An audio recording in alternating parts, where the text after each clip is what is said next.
Rami Reddy Lalla. Namaskar, sir. I rise to lay on the table a copy in English and Hindi of the 6th report on action taken by the government. Please, mic is on. Okay. So, again I'll start, sir. Yes. Namaskar, sir. I rise to lay on the table a copy in English and Hindi of the 6th report on action taken by the government on the recommendations, observations contained in the 3rd report of the Department-related Parliamentary Standing Committee on Housing and Urban Affairs 2024-25 on demands for grants 2025-26 pertaining to the Ministry of Housing and Urban Affairs. Thank you, sir. Statements by Minister Sri George Kurian. Deputy Chairman, sir, with your kind permission, I rise to make a statement on behalf of my senior colleague, Sri Rajya Singh Ji, at senior number 10, A and B, in today's revised list of business. Honorable members, 18 notices have been received today on three different subjects under Rule 267. Since none of the notices received today are in adherence to the requirements of the rules, I am not admitting any of the notices. Please take your seats. Please, its matter is with the permission 0 hour. Dr. Medha Visram Kulkarni, please. आप 0 hour चलने दें, question hour चलने दें. Please, the House will meet at 12 noon today.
नमस्कार, संसद TV के इस विशेष प्रसारण में आपका स्वागत है। मैं हूं प्रतिबिंब शर्मा। उपराष्ट्रपति चुनाव पर गहमागहमी तेज हो गई है। एनडीए की ओर से उपराष्ट्रपति पद के उम्मीदवार सीपी राधाकृष्णन आज अपना नामांकन दाखिल कर रहे हैं।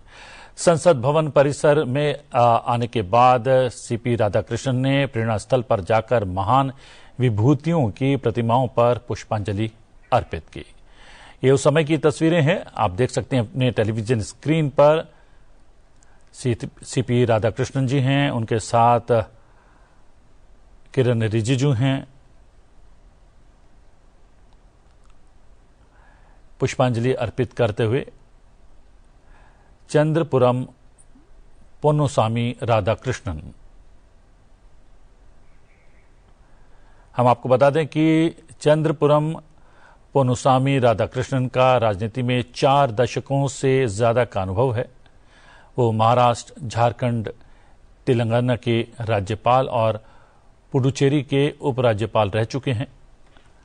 राष्ट्रीय स्वयंसेवक संघ के स्वयंसेवक के रूप में अपनी यात्रा शुरू करने वाले चंद्रपुरम पोन्नुसामी 1974 में भारतीय जनसंघ की राज्य कार्यकारिणी के सदस्य बने। 1998 में वो पहली बार कोयम्बटूर से लोकसभा के लिए चुने गए। 1999 में वो पुनः लोकसभा के लिए चुने गए। 2004 में उन्होंने संसदीय प्रतिनिधिमंडल के सदस्य के रूप में संयुक्त राष्ट्र महासभा को संबोधित किया। आप देख सकते हैं, ये आज की तस्वीरें हैं।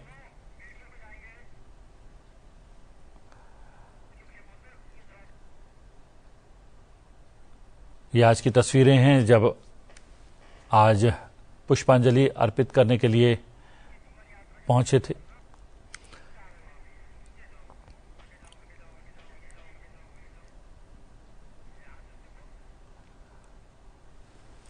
इन तस्वीरों के साथ आपको एक विशेष वीडियो दिखाते हैं जो कि राधा कृष्णन जी के जीवन से, राजनीतिक जीवन से जुड़ा हुआ है।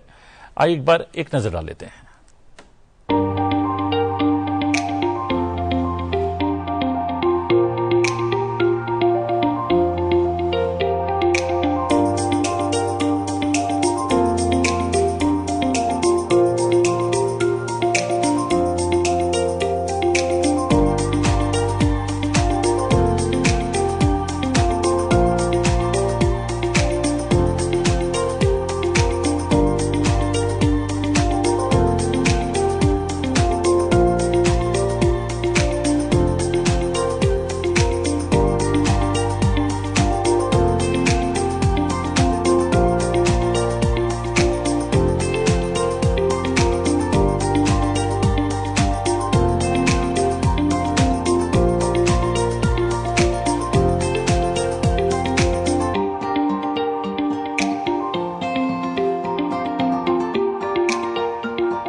सीधा रुख करते हैं अपनी सहयोगी कृति मिश्रा का, जो कि वहां पर उपस्थित हैं जहां पर ये पूरी प्रक्रिया आज होने वाली है। कृति, अभी तक क्या पहुंच गए हैं राधा कृष्णन जी?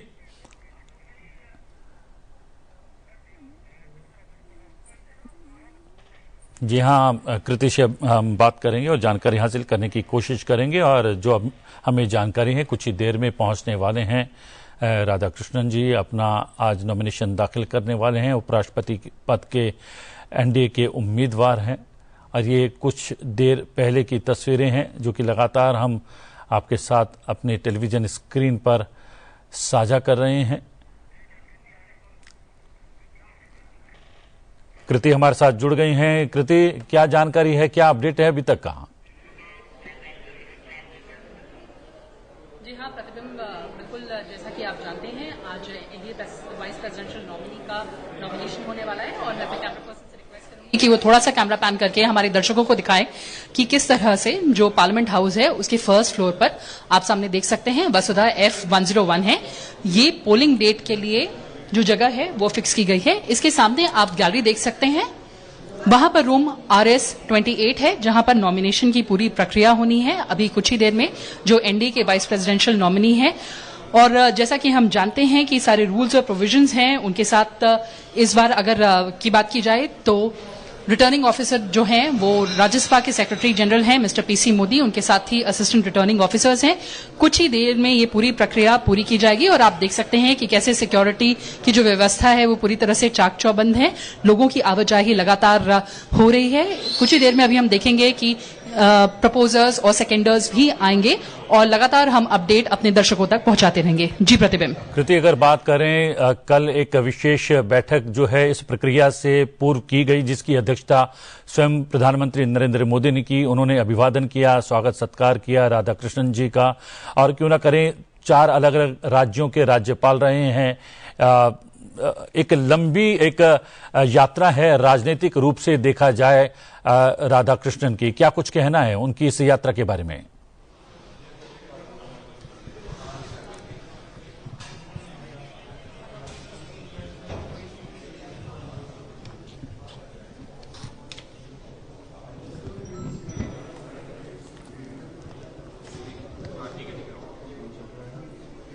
कृति, आवाज आ रही है? कुछ गहमा-गहमी बढ़ी है। संभवतः बहुत जल्द चंद्रपुरम पोनुसामी राधाकृष्णन जी, जो कि एनडीए के उम्मीदवार हैं उपराष्ट्रपति पद के, वो पहुंचने वाले हैं अपना नॉमिनेशन दाखिल करने के लिए। केंद्रीय मंत्री आप देख सकते हैं, हरियाणा के पूर्व मुख्यमंत्री।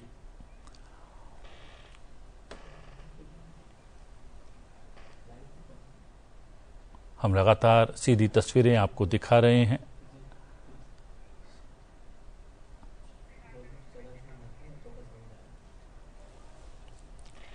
जैसा कि आपको हमने पहले बताया कि एक लंबा राजनीतिक अनुभव रहा है, 4 दशकों से ज्यादा का। चंद्रपुरम पोनुस्वामी जी महाराष्ट्र, झारखंड, तेलंगाना के राज्यपाल रहे हैं, पुडुचेरी के उपराज्यपाल रह चुके हैं। राष्ट्रीय स्वयंसेवक संघ के स्वयंसेवक के रूप में अपनी यात्रा उन्होंने शुरू की थी। 1974 में भारतीय जनसंघ की राज्य कार्यकारिणी के सदस्य बने। 1998 में वो पहली बार कोयम्बटूर से लोकसभा के लिए चुने गए। 1999 में वो पुनः लोकसभा के लिए चुन लिए गए। वर्ष 2004 में उन्होंने संसदीय प्रतिनिधिमंडल के सदस्य के रूप में संयुक्त राष्ट्र महासभा को संबोधित किया था और कुछ ही देर में चंद्रपुरम पोनुस्वामी, जो कि एनडीए के उपराष्ट्रपति पद के उम्मीदवार हैं, वो यहां पर पहुंचने वाले हैं। लंबा अनुभव राजनीति का, 4 दशक से ज्यादा का। अगर बात करें उनके राजनीतिक करियर की, 4 दशकों से ज्यादा का उनका अनुभव। महाराष्ट्र, झारखंड, तेलंगाना और के राज्यपाल रहे, पुडुचेरी के उपराज्यपाल रह चुके हैं।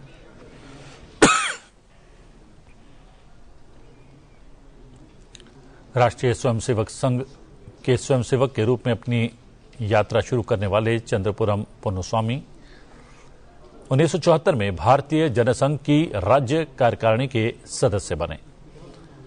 1998 में वो पहली बार कोयम्बटूर से लोकसभा के लिए चुने गए। 1999 में वो पुनः लोकसभा के लिए चुने गए। वर्ष 2004 में उन्होंने संसदीय प्रतिनिधि मंडल के सदस्य के रूप में संयुक्त राष्ट्र महासभा को संबोधित भी किया था।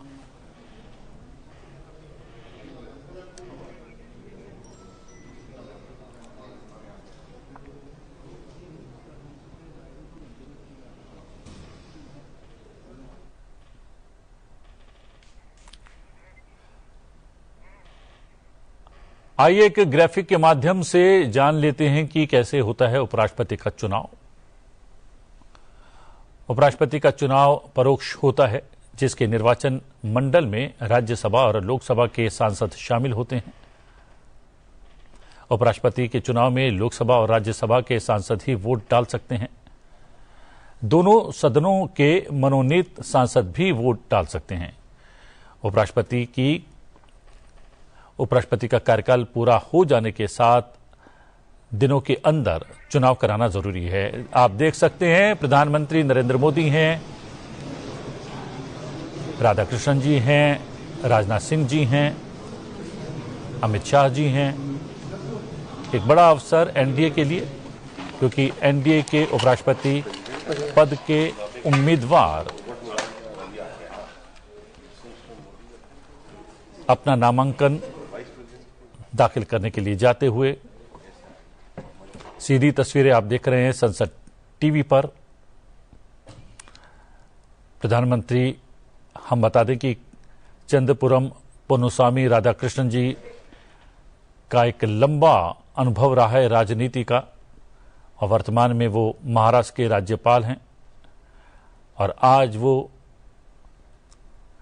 एनडीए के उपराष्ट्रपति पद के उम्मीदवार के रूप में अपना नामांकन भरने जा रही हैं और उस कक्ष में पहुंच गए हैं संसद भवन के, जहां पर वो नामांकन भरेंगे। प्रधानमंत्री भी उपस्थित हैं, गृहमंत्री अमित शाह हैं, रक्षा मंत्री राजनाथ सिंह हैं, अन्य केंद्रीय मंत्री भी उपस्थित हैं, और एनडीए घटक के भी अलग अलग दलों के नेता और केंद्रीय मंत्री उपस्थित हैं।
वो धरती पकड़ नहीं है हमेशा हमेशा लोकसभा के फॉर्म रिजेक्ट भी हो जाए मगर नहीं भर के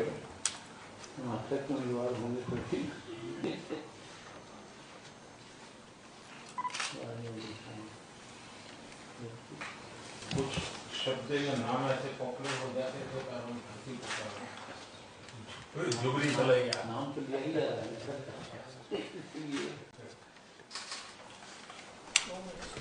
सीपी राधाकृष्णन जी का जन्म 20 अक्टूबर 1957 को तिरुपुर, तमिलनाडु में हुआ, और उन्होंने बीबीए की शिक्षा ग्रहण की। साथ ही साथ वो टेबल टेनिस के बहुत ही अच्छे खिलाड़ी हैं। कॉलेज स्तर पर वो चैंपियन रहे हैं। उनका संबंध फिर राष्ट्रीय स्वयंसेवक संघ से हुआ, और संघ के ही मार्गदर्शन में जनसंघ से उनका नाता जुड़ा। इस समय जो प्रक्रिया है वो पूरी करते हुए नामांकन की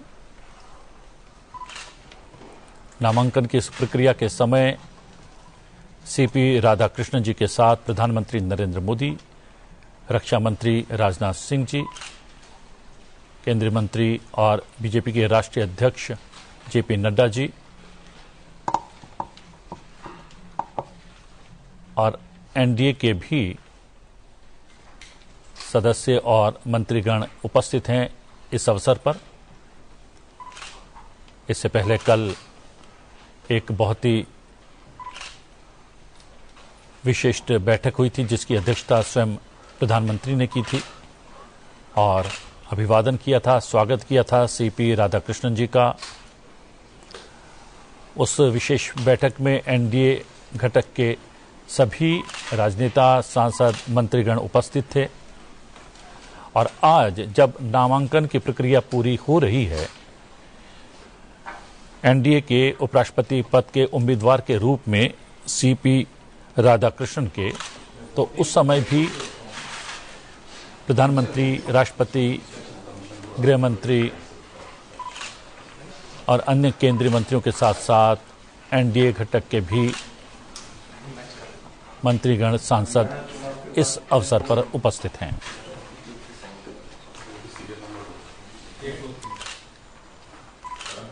बीस अक्टूबर 1957 को तिरुपुर, तमिलनाडु में जन्म लेने वाले सीपी राधाकृष्णन, उनका एक लंबा अनुभव है 4 दशक से ज्यादा का। 4 दशक से ज्यादा के अपने इस राजनीतिक करियर में वो महाराष्ट्र, झारखंड, तेलंगाना के राज्यपाल रहे, पुडुचेरी के उपराज्यपाल रहे,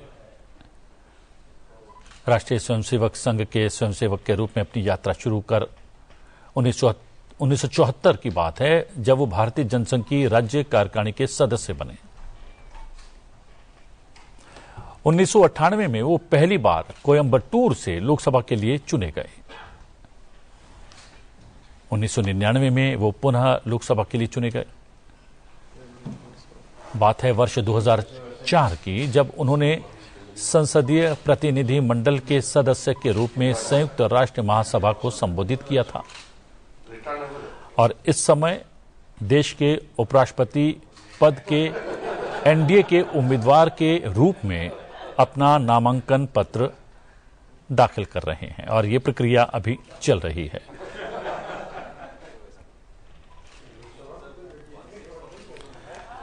आप अपने टेलीविजन स्क्रीन पर देख सकते हैं सीपी राधाकृष्णन हैं एनडीए के उपराष्ट्रपति पद के उम्मीदवार, प्रधानमंत्री नरेंद्र मोदी हैं, रक्षा मंत्री राजनाथ सिंह हैं, गृह मंत्री अमित शाह हैं, केंद्रीय मंत्री और बीजेपी के राष्ट्रीय अध्यक्ष जेपी नड्डा हैं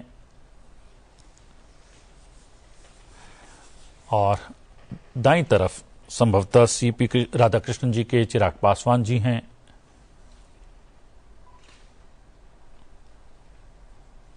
ये आप देख सकते हैं दस्तावेज देखे जा रहे हैं, वो प्रक्रिया पूरी हो रही है उपराष्ट्रपति पद के नामांकन की और नितिन गडकरी जी भी आपको स्क्रीन पर नजर आए होंगे अन्य केंद्रीय मंत्रियों के साथ साथ।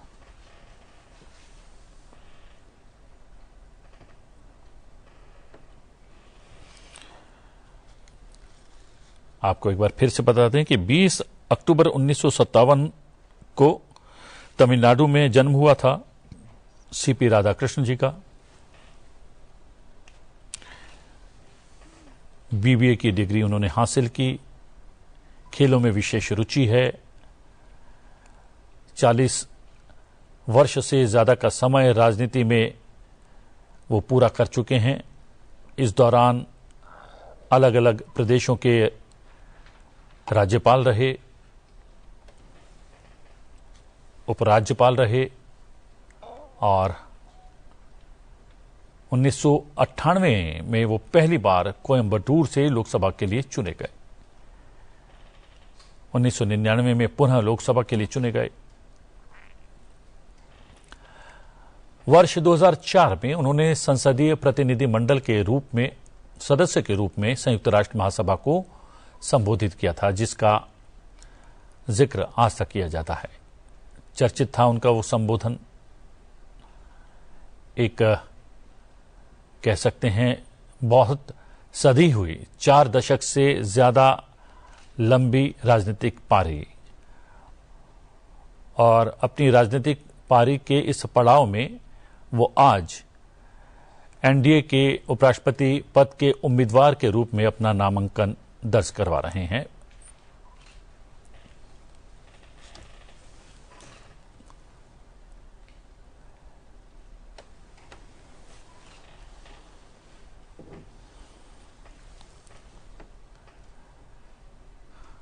कह सकते हैं एनडीए सरकार का पूरा मंत्रिमंडल इस समय उपस्थित है इस विशेष अवसर पर। आप जैसा कि अपने टेलीविजन स्क्रीन पर देख भी पा रहे होंगे।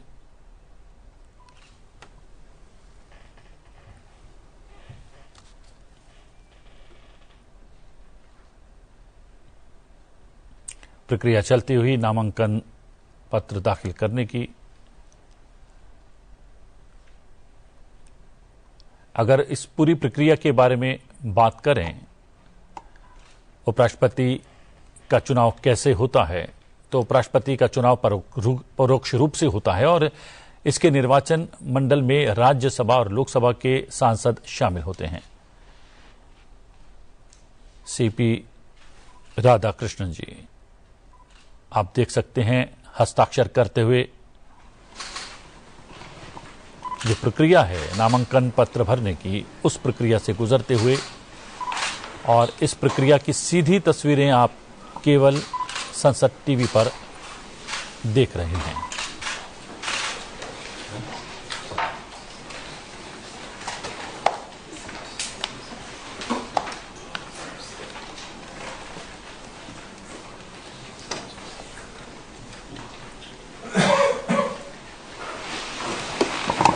संभवतः ये प्रक्रिया संपन्न हो गई है।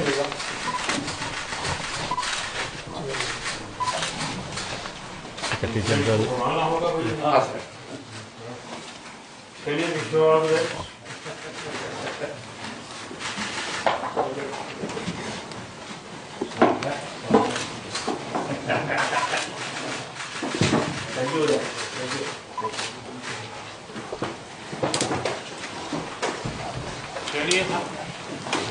राधाकृष्णन जी, और ये प्रक्रिया लगभग संपन्न हो गई है। एनडीए सरकार का लगभग पूरा मंत्रिमंडल इस अवसर पर उपस्थित था जब आज सीपी राधाकृष्णन जी ने एनडीए के उपराष्ट्रपति पद के उम्मीदवार के रूप में अपना नामांकन भरा।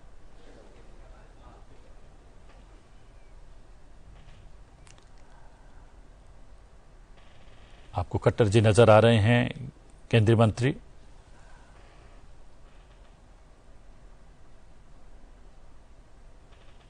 और अब प्रक्रिया संपन्न हुई और एनडीए सरकार के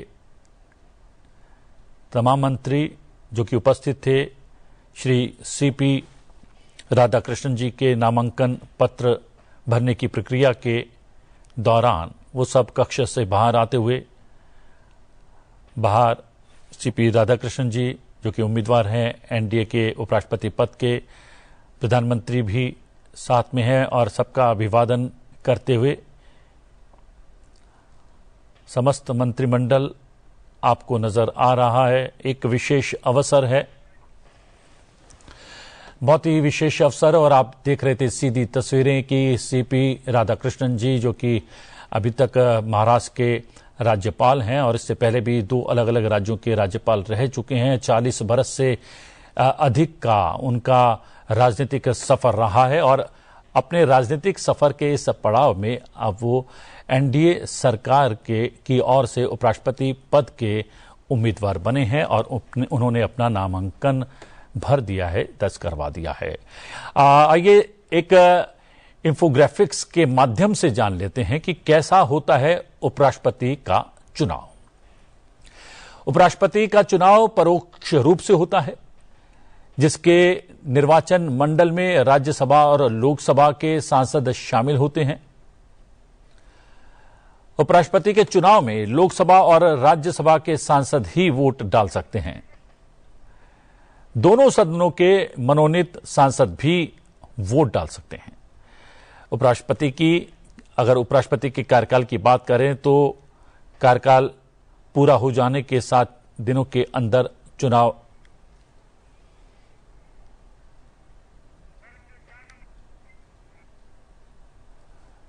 आप देख सकते हैं। राधाकृष्णन जी भारतीय जनता पार्टी की तमिलनाडु इकाई के अध्यक्ष पद पर भी कार्य कर चुके हैं। सीपी राधाकृष्णन ने दक्षिण भारत में विशेष कार्य किया है और जैसा कि हमने बताया कि उपराष्ट्रपति पद का चुनाव जो है वो परोक्ष रूप से होता है। लोकसभा और राज्यसभा के सांसद ही इसमें वोट डाल सकते हैं। दोनों सदनों के लिए मनोनीत सांसद भी उपराष्ट्रपति चुनाव में वोटिंग कर सकते हैं।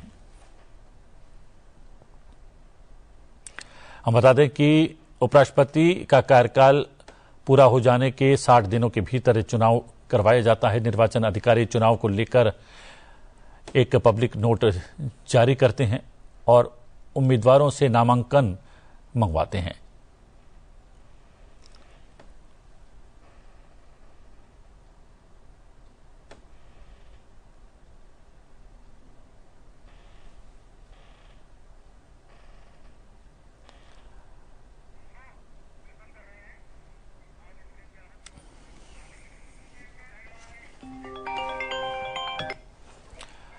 आपको एक बार फिर से जानकारी दे दें कि एनडीए के उपराष्ट्रपति पद के उम्मीदवार सीपी राधाकृष्णन जी ने अपना नामांकन पत्र भर दिया है और उस समय प्रधानमंत्री नरेंद्र मोदी और अन्य केंद्रीय मंत्री भी उपस्थित थे। इस विशेष में इतना ही। मुझे दीजिए आज्ञा, बने रहिए संसद टीवी के साथ। नमस्कार।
आजादी के बाद आधी आबादी को मजबूत करने के मकसद से भारतीय संविधान में कई अधिकार दिए गए हैं। इसकी जरूरत जनसंख्या में महिलाओं के अनुपात में अंतर, बालिकाओं, किशोरियों और महिलाओं के प्रति होते भेदभाव और असमानता के चलते महसूस की गई।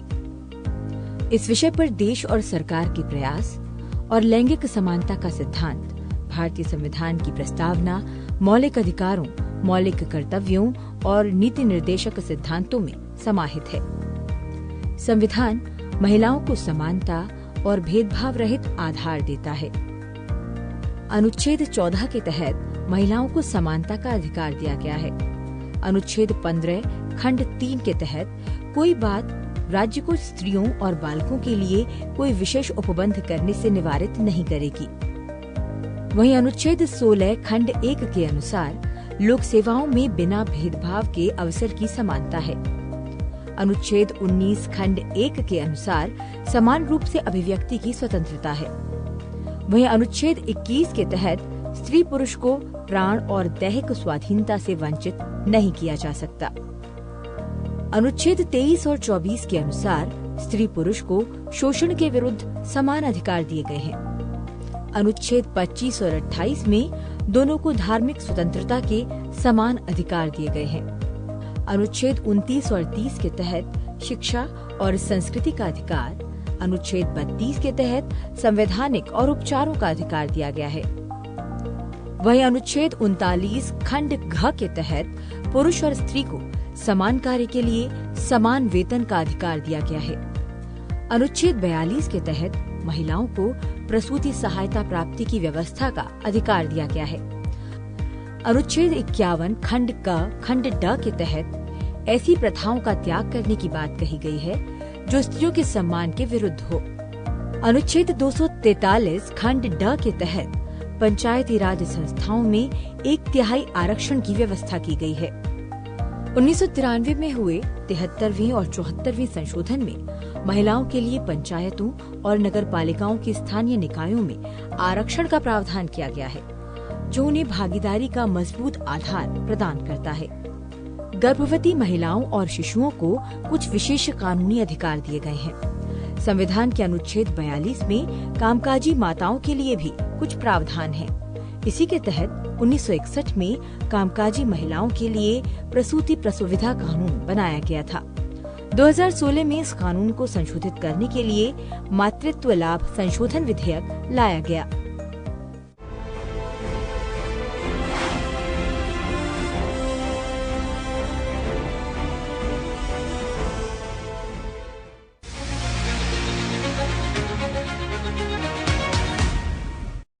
Hello and welcome viewers. You're watching In Depth with your host Kriti Mishra. Article 63 of Indian Constitution states that there shall be a Vice President of India. The office of the Vice President was established within the framework of Indian Constitution in 1950. It reflects the framers' intent to create institutional continuity and effective parliamentary governance. Let's analyze the dual constitutional role of Vice President of India, that is, legislative and executive. Come along.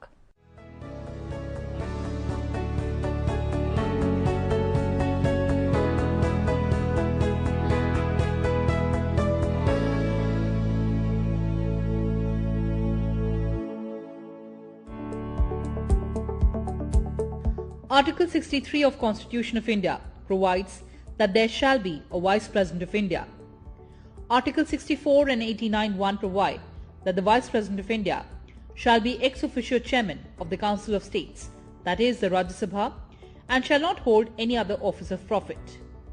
In the constitutional setup, the holder of the office of Vice President is part of the executive, but as chairman of Rajya Sabha, he or she is a part of Parliament. He thus has a dual capacity and holds two distinct and separate offices. The office of the Vice President is one of the unique features of the Constitution of India. It has no exact parallel in the countries of other democratic constitutions of the world. There is no such office in other parliamentary systems of governments in Commonwealth countries or in Ireland. The only constitution among the important democracies of the world which provides for such an office is that of the United States of America. But the office of the Vice President of India, though analogous to, but it is not identical with that of Vice President in the United States of America, for the obvious reason that it has a presidential system of government and not a parliamentary one as in India. And yet the constitution makers of India, while basically following the British parliamentary system, decided to opt for the American system and provided that, like the Vice President in the USA, the Vice President of India will preside over the upper house and act as President in certain contingencies. Thus, the Vice President of India has been clothed with a dual capacity as the second head of the executive and as the presiding officer of the upper house of Parliament. This naturally casts an enormous burden of responsibility on the holder of this office. He has to keep the responsibilities of the two offices distinct and separate. The chairman cannot allow his mind to be influenced by the knowledge acquired in his capacity as the Vice President. While performing his duties as Vice President, he cannot do anything which may impair his obligation as chairman. It is remarkable that in India, the holders of this high office as Vice President have functioned within this fusion of roles and have received admiration and appreciation of the nation as a whole. They have occupied the chair of the Rajya Sabha with singular distinction and have performed their functions with grace and dignity during all these years. The Vice President is elected through an indirect election conducted by Election Commission of India with an electoral college comprising of elected members of Parliament and nominated members of Rajya Sabha. Only Parliament MPs can vote. MLAs of state assemblies cannot vote. Room number F101, Vasudha, First floor Parliament House, New Delhi, has been fixed as the place of polling for the vice presidential election. As per Article 66 of the Constitution of India, the Vice President is elected by the members of the Electoral College, consisting of members of both Houses of Parliament in accordance with the system of proportional representation by means of the single transferable vote. For 2025, that is the 17th Vice Presidential election, the Electoral College will consist of 233 elected members of Rajya Sabha, as presently 5 seats are vacant, 12 nominated members of the Rajya Sabha and 543 elected members of Lok Sabha. Presently, 1 seat is vacant. For marking the vote, the Commission will supply particular pens. The pen will be given to the electors in the polling station by the designated official when the ballot paper is handed over. Electors have to mark the ballot only with this particular pen and not with any other pen. Voting by using any other pen shall lead to invalidation of the vote at the time of counting. Under the law, nomination can be filed either by the candidate himself or by any of his proposers or seconders between 11 a.m. to 3 p.m. Nomination cannot be filed on public holidays. A nomination paper of a candidate has to be subscribed by at least 20 electors as proposers and by at least other 20 electors as seconders. No elector shall subscribe more than one nomination paper at the same election as either a proposer or a seconder and is governed by Section 5B, 5 of the Presidential and Vice Presidential Elections Act of 1952. A candidate can file a maximum of 4 nomination papers. The security deposit for the election is 15,000 rupees, which is required to be made along with the nomination paper or should be deposited in Reserve Bank of India or a government treasury under the relevant head of accounts for the purpose prior to filing of nomination. Each contesting candidate can authorize a representative to be present at the place of polling and at the place fixed for counting. Authorization of representatives for this purpose shall be made by the candidate in writing at appropriate time. Political parties cannot issue any whip to their MPs in the matter of voting in the vice presidential election. As per Section 18 of the Presidential and Vice Presidential Elections Act 1952, the offence of bribery or undue influence, as defined in Sections 170 or 171 of Bharatiya Nyaya Sanhita, by returned candidate or any other person with the consent of the returned candidate, are among the grounds on which the election can be declared void by Supreme Court in an election petition. The election to the office of Vice President of India, being an indirect election, does not involve election campaigning in the conventional manner of displaying banners or posters. Still, the Commission, in view of importance of this election, has directed the returning officer concerned to ensure use of eco-friendly and biodegradable material and eliminate the use of prohibited plastic or materials as per extant instructions of Government of India. Let's take a look at the schedule of Vice President's election 2025. Last day of marking nominations, 21st August. Date for the scrutiny of nominations, 22nd August. Last date for withdrawal of candidature, 25th August. Date of polling, 9th September if necessary. And date of counting, 9th September 2025. The Vice President of India occupies a unique position in the country's constitutional framework, serving as a legislative presiding officer and an executive successor, ensuring institutional continuity.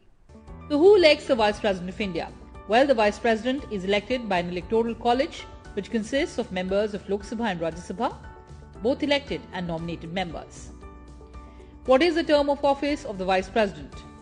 The Vice President holds office for a term of 5 years from the date on which he enters upon his office. However, notwithstanding the expiration of his term, he shall continue to hold office until his successor enters upon his office. In the case of death, removal or resignation of Vice President, the Constitution does not provide any other method of succession apart from a fresh election. However, in such event, the Deputy Chairman can function as the Chairman of Rajya Sabha. What is the legal framework for the election? while the election to the office of Vice President of India is governed by the provisions contained in Article 64 to 68 of Constitution of India and the Presidential and Vice Presidential Elections Act 1952 and the rules made thereunder. Who conducts the election to the office of Vice President of India? Under Article 324 of the Constitution of India, the authority to conduct elections to the office of Vice President is vested in the Election Commission of India. What electoral system or process is adopted for the election? As per Article 66(1) of the Constitution of India, the election of the Vice President shall be held in accordance with the system of proportional representation by means of single transferable vote, and the voting at such election shall be made by secret ballot. Who is appointed as the returning officer? By convention, the Secretary General Lok Sabha or Secretary General Rajya Sabha is appointed as the returning officer by rotation. Two other senior officers of Lok Sabha or Rajya Sabha Secretariat are appointed as the assistant returning officers. The Election Commission of India makes such appointments. Can an elector propose or second the nomination of more than one candidate at a vice presidential election? Well, no. An elector can propose or second the name of only one candidate at a vice presidential election. Let's take a look at the grounds for rejection of the nomination of a candidate. A nomination paper may be rejected on the following grounds. On the date of scrutiny of nominations, the candidate is not eligible for election as Vice President under the Constitution. Or, if any of the proposers or seconders is not qualified to subscribe a nomination paper, that is, he is not an elector at the election. Or, if it is not subscribed by the required number of proposers and seconders. Or, if the signature of the candidate or any of the proposers or seconders is not genuine or has been obtained by fraud. If the nomination paper is not presented in person by the candidate or any of his proposers or seconders, or if it is not delivered to the returning officer by the prescribed date. What is the color and form of the ballot papers used in election to the office of the Vice President? Ballot papers for vice presidential elections are printed in pink color. The ballot papers are printed with two columns, first column containing the names of the candidates and the second column for marking preference by the elector for each candidate. The ballot papers are printed in Hindi and English. How is the value of votes of members of Electoral College calculated? Unlike the presidential election, where the value of votes cast by the members of Parliament and that of various state legislative assemblies is different, the value of every vote cast in the vice presidential election has the same value, that is 1. Can an elector vote by post at the vice presidential election for any reason like illness, business or occupation? Well, no, only a voter under preventive detention can vote by post. Is it compulsory for an elector at a vice presidential election to mark his preference for all candidates? No, only the marking of a first preference is compulsory for a ballot paper to be valid. Marking other preferences is optional. What are the grounds for rejection of the ballot paper? The returning officer shall reject a ballot paper as invalid on which the figure 1 is not marked, or figure 1 is marked against the name of more than one candidate, or marked in a manner which renders it doubtful as to which candidate is intended to apply. The figure 1 and some other figure is marked against the name of a candidate. Candidates must meet specific constitutional requirements. Indian citizenship, minimum age of 35 years, and qualification for Rajya Sabha membership. They cannot hold any office of profit under central or state governments. If already serving as an MP, they must vacate their legislative seat before resuming the vice presidency. The vice president occupies the second highest office in the country. He is accorded a rank next to president in the official warrant of precedence.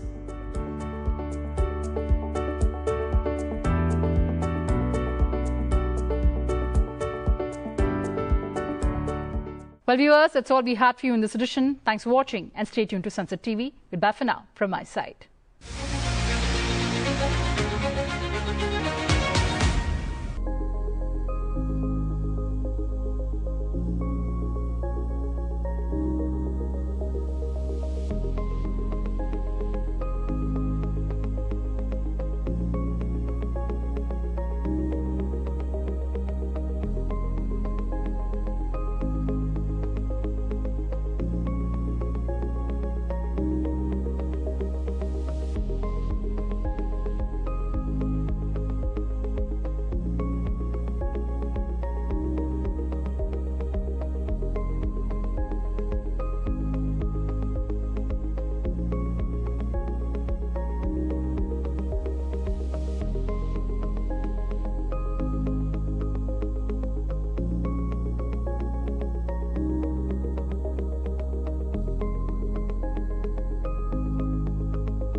माननीय सभासदों, माननीय उपसभापति जी,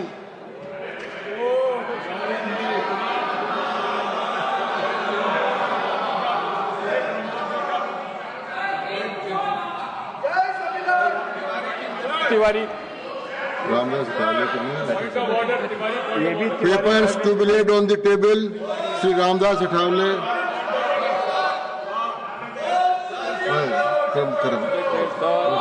the table of the house. There are Paper listed against my name and serial number 1C in today's revised list of business.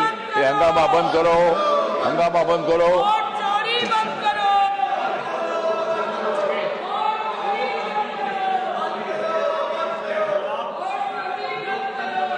एक minute में आप शांत रहिए। Question our, आप क्या करना चाहते हैं? औचित्य का सवाल 258 औचित्य का प्रश्न है कि आज जिस तरीके से वोट चोरी हो रही है, उस वोट चोरी की वजह से अंकित नहीं होगा।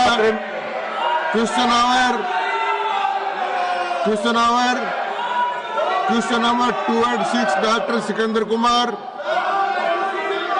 नंबर 286 सदन के पटल में विवरणी रखी गई है। आप शांत रहिए।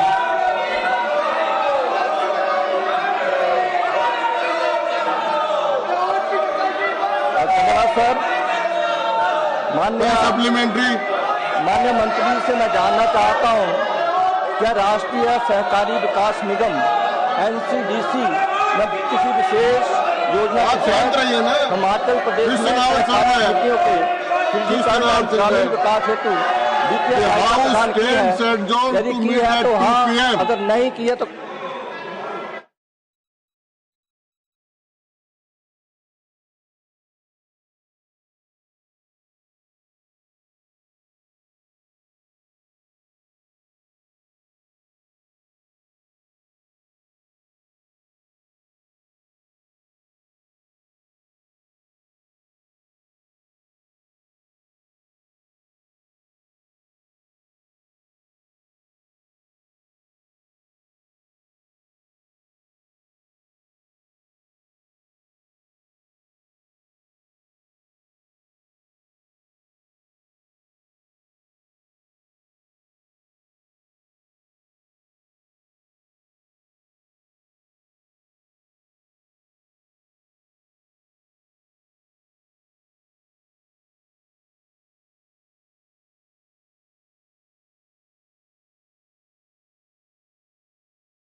have been recommended that a leave of absence from the sitting of the House to be granted to the members as indicated in the report.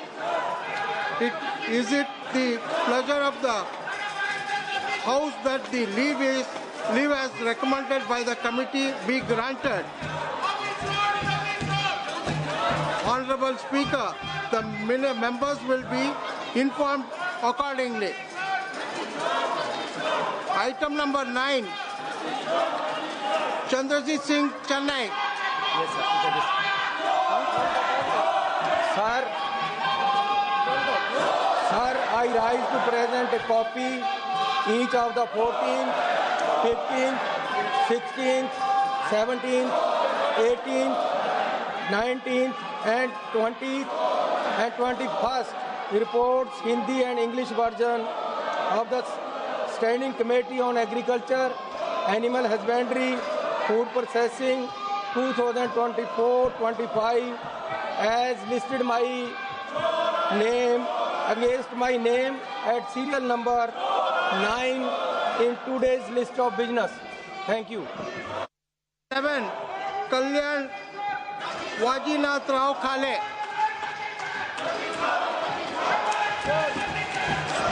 Sir महोदय, मैं आपकी अनुमति से मैं आज की कार्यसूची में क्रम संख्या 11 पर मेरे नाम के सामने यथा सूचीबद्ध रसायन और उर्वरक संबंधी स्थायी समिति का 9वां, 10वां, 11वां, 12वां और 13वां प्रतिवेदन हिंदी तथा अंग्रेजी संस्करण प्रस्तुत करता हूं। धन्यवाद। Item number 10, Charanjit Singh, Chennai.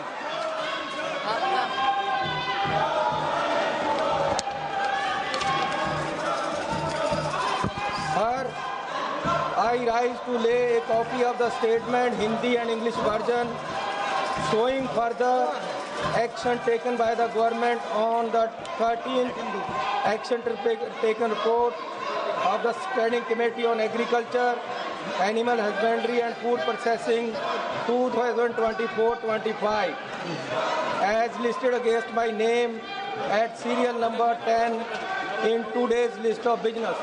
Thank you. Item number 12, Magunta Srinivas Reddy. Sir, I rise to present the 6th report on action taken by the government on the recommendations, observations contained in the 3rd report of the Department Related Standing Committee on Housing and Urban Affairs 2024-25 on the subject demands for grants 2025-2026 of the Ministry of Housing and Urban Affairs, Hindi and English versions listed against my name in today's list of business, sir. Thank you. Item number 13, Satish Kumar Gautam.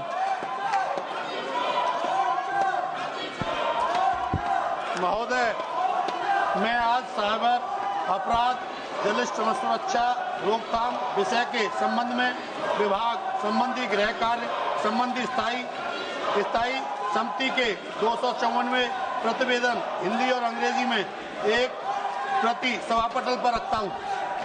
Item number 14, Dr. D. Purandeshwari.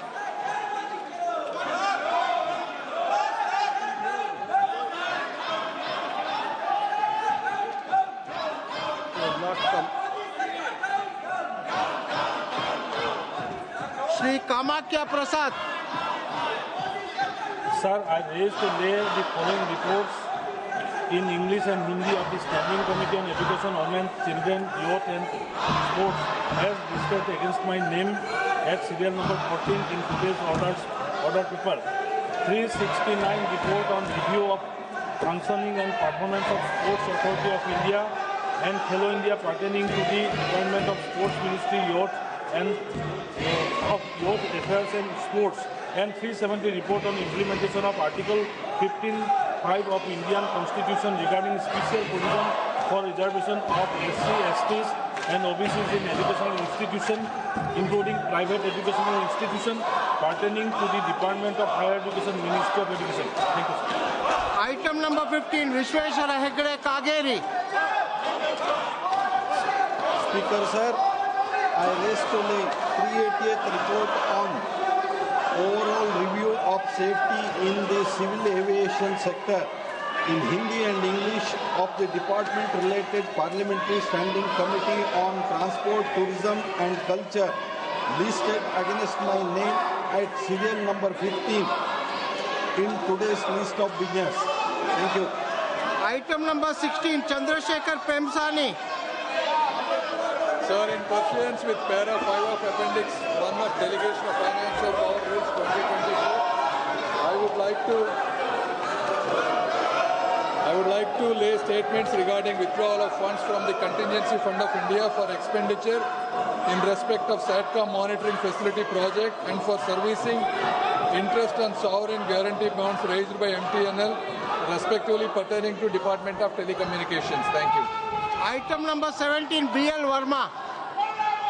आदरणीय अध्यक्ष महोदय, मैं आज की संशोधित कार्य सूची में क्रम संख्या 17 पर मेरे नाम के सामने सूचीबद्ध उपभोक्ता मामले विभाग से संबंधित अनुदान मांगों 2024-25 और 2025-26 पर संसदीय स्थायी समिति की क्रमशः 5वीं और 7वीं रिपोर्ट में नई सिफारिशों के कार्यान्वयन की स्थिति के संबंध में वक्तव्य सभा पटल पर रखता हूँ। Item number 18, Ranveer Singh. Sir, with your kind permission, I raise to lay on the table a statement regarding status of implementation of the recommendations, observations contained in the 5th report of the Department Related Parliamentary Standing Committee on Agriculture, Animal Husbandry and Food Processing Industry on demand for grants 2024-25 pertaining to the Ministry of Food Processing Industry.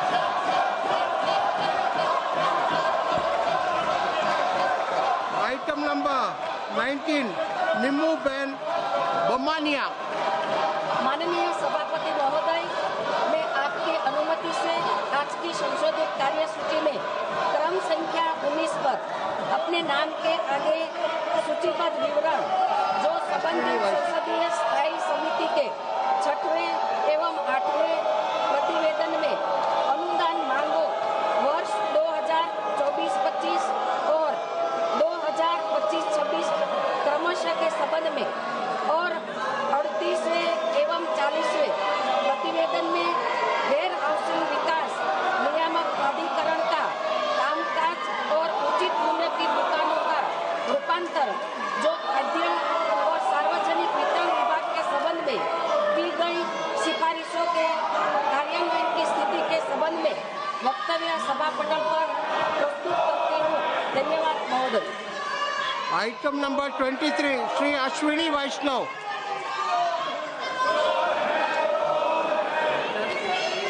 Honorable Speaker Sir, I rise to move that the promotion and regulation of online gaming bill 2025 be taken into consideration.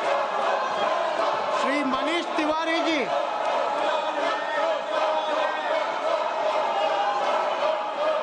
सभापति महोदय, house को order में लाइए, SIR पे बहस कराइए, SIR पे बहस कराइए पहले और उसके Shri NK. Premachandran, Shri NK. Premachandran. No, no, sir, the house is not in order. The question is that the leave may be granted to introduce the bill. Those in favor may say yes. Those against may say no. I think the ayes have it. Ayes have it. The permission is granted and the minister may now introduce the bill. Honorable Speaker Sir, I rise to introduce the promotion and regulation of online gaming bill 2025 to be taken into consideration. Honourable member who have been permitted to raise the matters under Rule 377 today may personally hand over the approved text to the matter at the table immediately. Shri Kiran Rijiju ji. Sir, जब से ये हमारा monsoon session शुरू हुआ इस तरह का नारा ये लगाते रहते हैं और 3 दिन से कैप्टन शुभांशु शुक्ला को सम्मानित करने के लिए चर्चा के लिए बिजनेस में लिस्ट तय किया गया है। ये बहुत दुख की बात है। हमारा देश का नायक जिन्होंने अंतरिक्ष में यात्रा करके भारत का झंडा को लहरा के आया, उनको सम्मानित करने का भी मौका नहीं दिया है विपक्ष के लोगों ने। ये बहुत ही शर्मनाक बात है।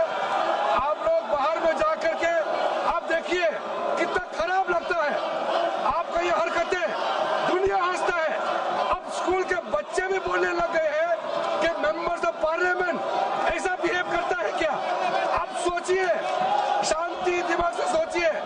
सरकार का बिजनेस तो हम पारित करके रहेंगे। देश का हक में, समाज का हक में जो काम हमको करना है, देश के लोगों ने दायित्व दिया है, हम काम करेंगे। लेकिन हंगामा करने से नुकसान होता है तो आप लोगों का ही होता है। ये सदन सबका है, मेंबर्स ऑफ पार्लियामेंट का है। इसमें सबसे ज्यादा नुकसान नए मेंबर्स ऑफ पार्लियामेंट विपक्ष के साथियों को होता है। आप लोग सोचता है कि हंगामा करने से कुछ फायदा होगा। जो ज्यादा हंगामा करेगा जनता उसको पूरा नकार देगा।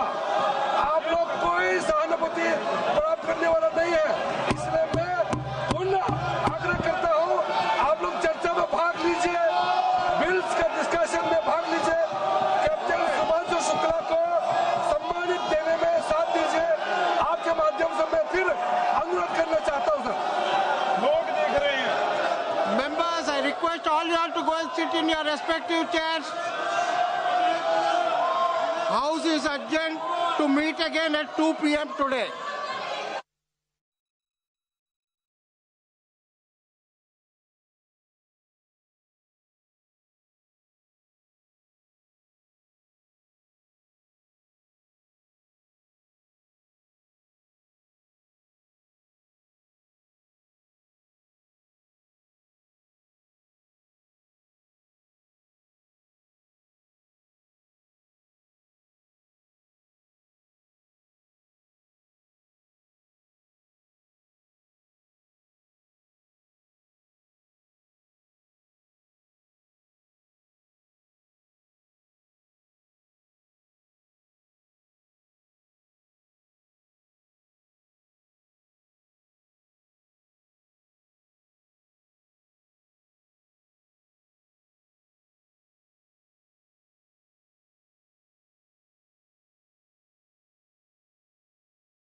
मालूम है कि ये पॉसिबल है।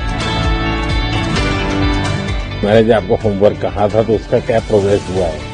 और आपसे बात करते वक्त पीछे जो ये जंग तिरंगा लगाया था। ये वही तिरंगा है सर। और आप मूंग और मेथी का प्रयोग का क्या है? बहुत अच्छा है सर। मेरे टीममेट जो मेरे साथ थे साइन करवा के लिख के लेके गए कि जब भी आपका घर चाहेगा आप हमें इन्वाइट करेंगे लॉन्च के लिए, जल्दी से जल्दी हमें आपके व्हीकल में बैठ के जाना है।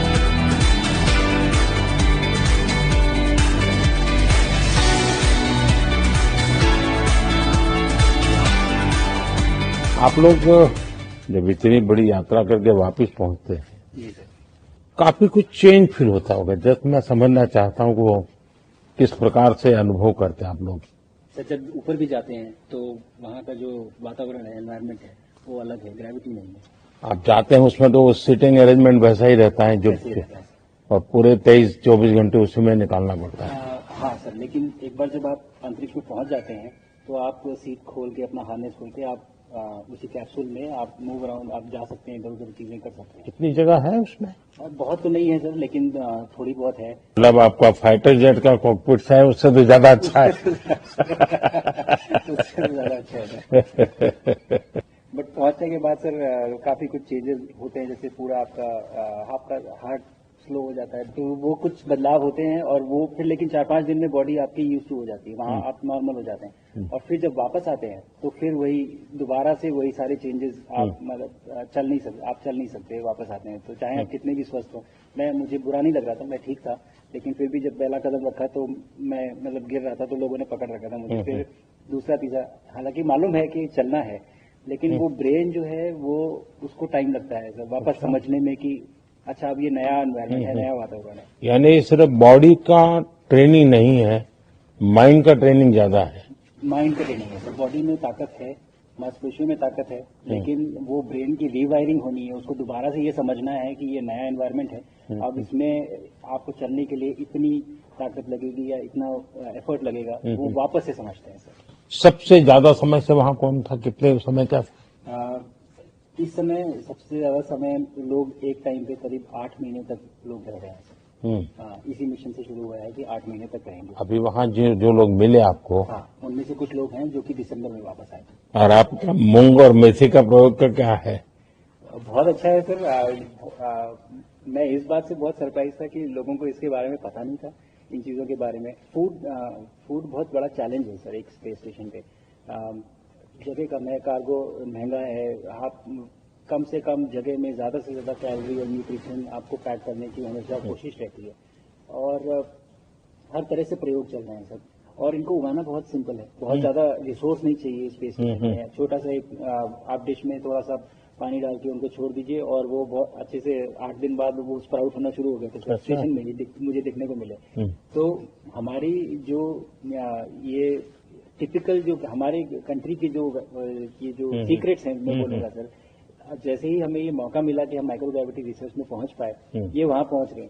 और क्या पता कि ये हमारी फूड सिक्योरिटी प्रॉब्लम को सॉल्व करें, क्योंकि एस्ट्रोनॉट्स के लिए तो एक तरह से है ही सर स्टेशन में, लेकिन अगर वहां सॉल्व होती है तो ये पृथ्वी पे भी लोगों के लिए फूड सिक्योरिटी की प्रॉब्लम सॉल्व करने में हमारी मदद कर सकती है। पहला एक बार कोई भारतीय आया तो भारतीय को देख करके उनके मन में क्या रहता है, क्या पूछते हैं, क्या बात करते हैं कि बाकी जो दुनिया के देश के लोग होते हैं? मेरा पर्सनल अनुभव जो रहा है सर पिछले 1 साल में, मैं तो जहां भी गया, जिससे भी मिला, सभी लोग बहुत खुश हुए मुझसे मिलके, बहुत एक्साइटेड थे बात करने में, आके मुझसे पूछने में कि मतलब आप लोग क्या कर रहे हैं, कैसे कर रहे हैं। और सबसे बड़ी बात ये थी कि सबको इसके बारे में मालूम था कि भारत स्पेस के क्षेत्र में क्या कर रहा है, सबको इस बारे में जानकारी थी। और सब मुझसे ज्यादा तो कई लोग थे जो गगनयान के बारे में इतना एक्साइटेड थे, जो आके मुझसे पूछ रहे थे कि आपका मिशन कब जा रहा है। एंड मेरे ही क्रूमेट जो मेरे साथ थे मुझसे साइन करवा के लिख के लेके गए हैं कि जब भी आपका गगनयान जाएगा आप हमें इनवाइट करेंगे और लॉन्च के लिए, और उसके बाद जल्दी से जल्दी हमें आपके व्हीकल में बैठ के जाना है। तो मुझे लगता है सर कि बहुत ज्यादा उत्साह है। ये सारी आपको टेक जीनियस के रूप में बुलाती थी, क्या कारण था?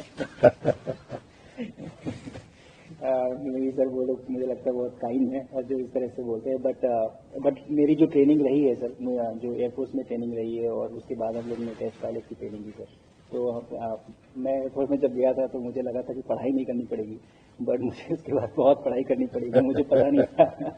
और टेस्ट पायलट करने के बाद तो ये काइंड ऑफ एक इंजीनियरिंग का एक डिसिप्लिन बन जाता है सर। इसरो में ट्रेनिंग की, हमारे साइंटिस्ट ने हमको पढ़ाया 2-3-4 साल, तो मुझे लगता है कि हम लोग काफी अच्छे से तैयार थे सर इस मिशन के लिए जब पहुंचे। मैंने जो आपको होमवर्क कहा था तो उसका क्या प्रोग्रेस हुआ है? बहुत अच्छा प्रोग्रेस हुआ है सर, और लोग काफी हंसे थे मेरे साथ उस मीटिंग के बाद। उन्होंने मुझे चढ़ाया भी था कि आपके प्रधानमंत्री ने आपको होमवर्क दिया तो है, और बहुत जरूरी है सर। हमें इस बात का आभास मैं गया ही इसलिए था। मिशन तो एक सक्सेसफुल हुआ है तो हम लोग वापस आ गए हैं, लेकिन ये मिशन अंत नहीं है, मिशन तो शुरुआत है। तो अरे तो मैंने उसी दिन भी कहा, आपने उस दिन बोला था कि हमारा पहला कदम है, ये पहला कदम है। तो इस पहले कदम का मेन जो उद्देश्य था वो यही था कि हम कितना कुछ इससे सीख के हम वापस ला सकते हैं। लेकिन सबसे बड़ा काम होगा हमारे सामने, एक बहुत बड़ा एस्ट्रोनॉट का पूल होना चाहिए हमारे पास। हमारे सामने 40-50 लोग रेडी इस प्रकार का। अब तक तो शायद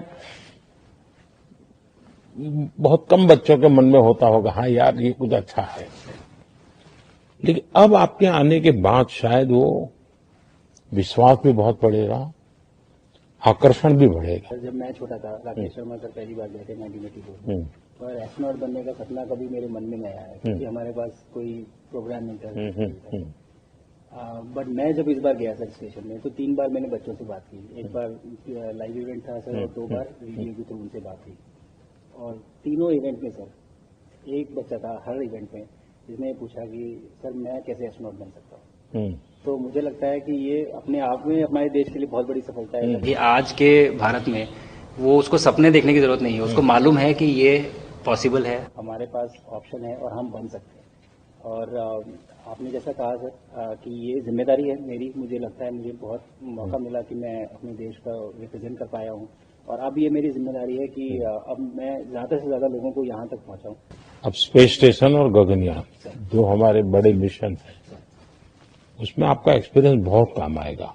मुझे लगता है सर कहीं ना कहीं हमारे लिए एक बहुत बड़ा मौका है, स्पेशली सर क्योंकि इस तरह का कमिटमेंट हमारी गवर्नमेंट आपके द्वारा जो है इस स्पेस प्रोग्राम को sustain budget every year in spite of failures, जैसे कि चंद्रयान 2 सर सक्सेसफुल नहीं हुआ, उसके बाद भी हमने कहा कि नहीं हम आगे बढ़ेंगे, चंद्रयान 3 सक्सेसफुल हुआ।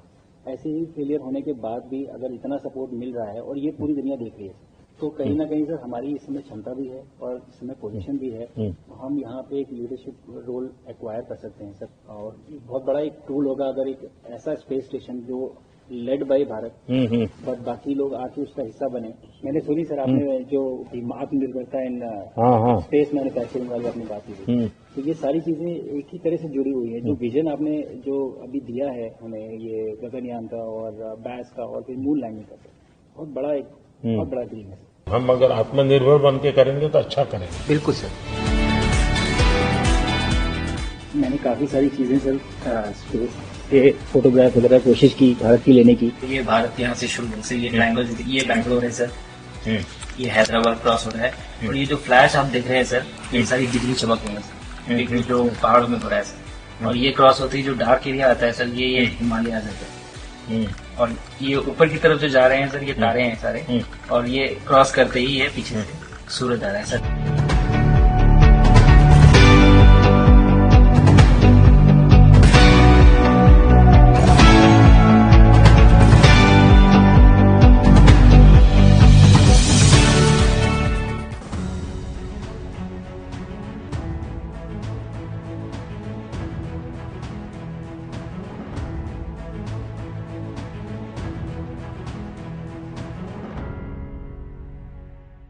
Namaskar, hello and welcome to Sunset TV. I am Namrata Singh and you are watching Sarokar, where we bring you conversations that matter to you and society as a whole. Today we focus on an issue that affects each and every one of us, road safety. India has the second largest road network in the world, spanning across 66 lakh kilometers. But along with this vast network comes a grim reality. We also rank among the highest in road accidents and fatalities globally. In 2023 alone, over 1.7 lakh people lost their lives in road crashes. That's almost 500 deaths every single day. So despite better policies, improved vehicle technology and awareness campaigns, road crashes remain one of India's biggest public safety challenges. Road Transport and Highways Minister Nitin Gadkari recently pointed out that India loses 3% of its GDP every year due to road accidents. And what's worse, that most of the victims are young people aged between 18 and 45 years. The reasons are many: rash driving, poor enforcement, badly designed roads, and above all, a lack of respect for traffic laws. In this edition of Sarokar, we explored the current state of road safety in India. Are we as a citizen doing enough to make our roads safer, and what steps the government is taking to improve the situation? So that is what I'm going to analyze on the show today with an eminent panel of guests in the studio. I'm delighted to welcome Mr. Subhash Chand. He's Chief Scientist and former Head Traffic Engineering and Safety Division, CRRI. I'm also delighted to welcome Mr. Anurag Kulshresht. He's President, TRAX, Road Safety NGO. Thank you both for being here and welcome to Sunset TV. And it's also a pleasure to welcome our wonderful studio audience.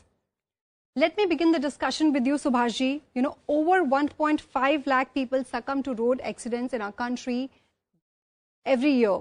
And nearly 500 lives are lost each day and one life every 3 minutes. So how do you respond to this grim reality and what are we doing to bring down these numbers? Yeah, as you know, the problem is very serious, but it has multi-dimensional. It is not a simple problem.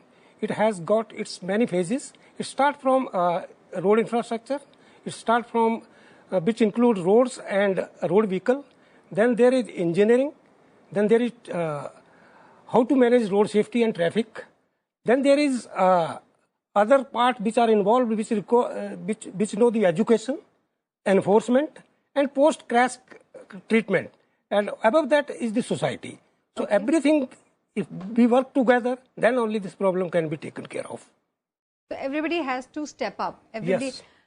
Mr. Anurag, you know, overspeeding, rash driving, and you know, they remains the main cause of the accidents. And above all, then you are, you know, people talking over the phone, not wearing helmets, not wearing seat belts, also make it worse.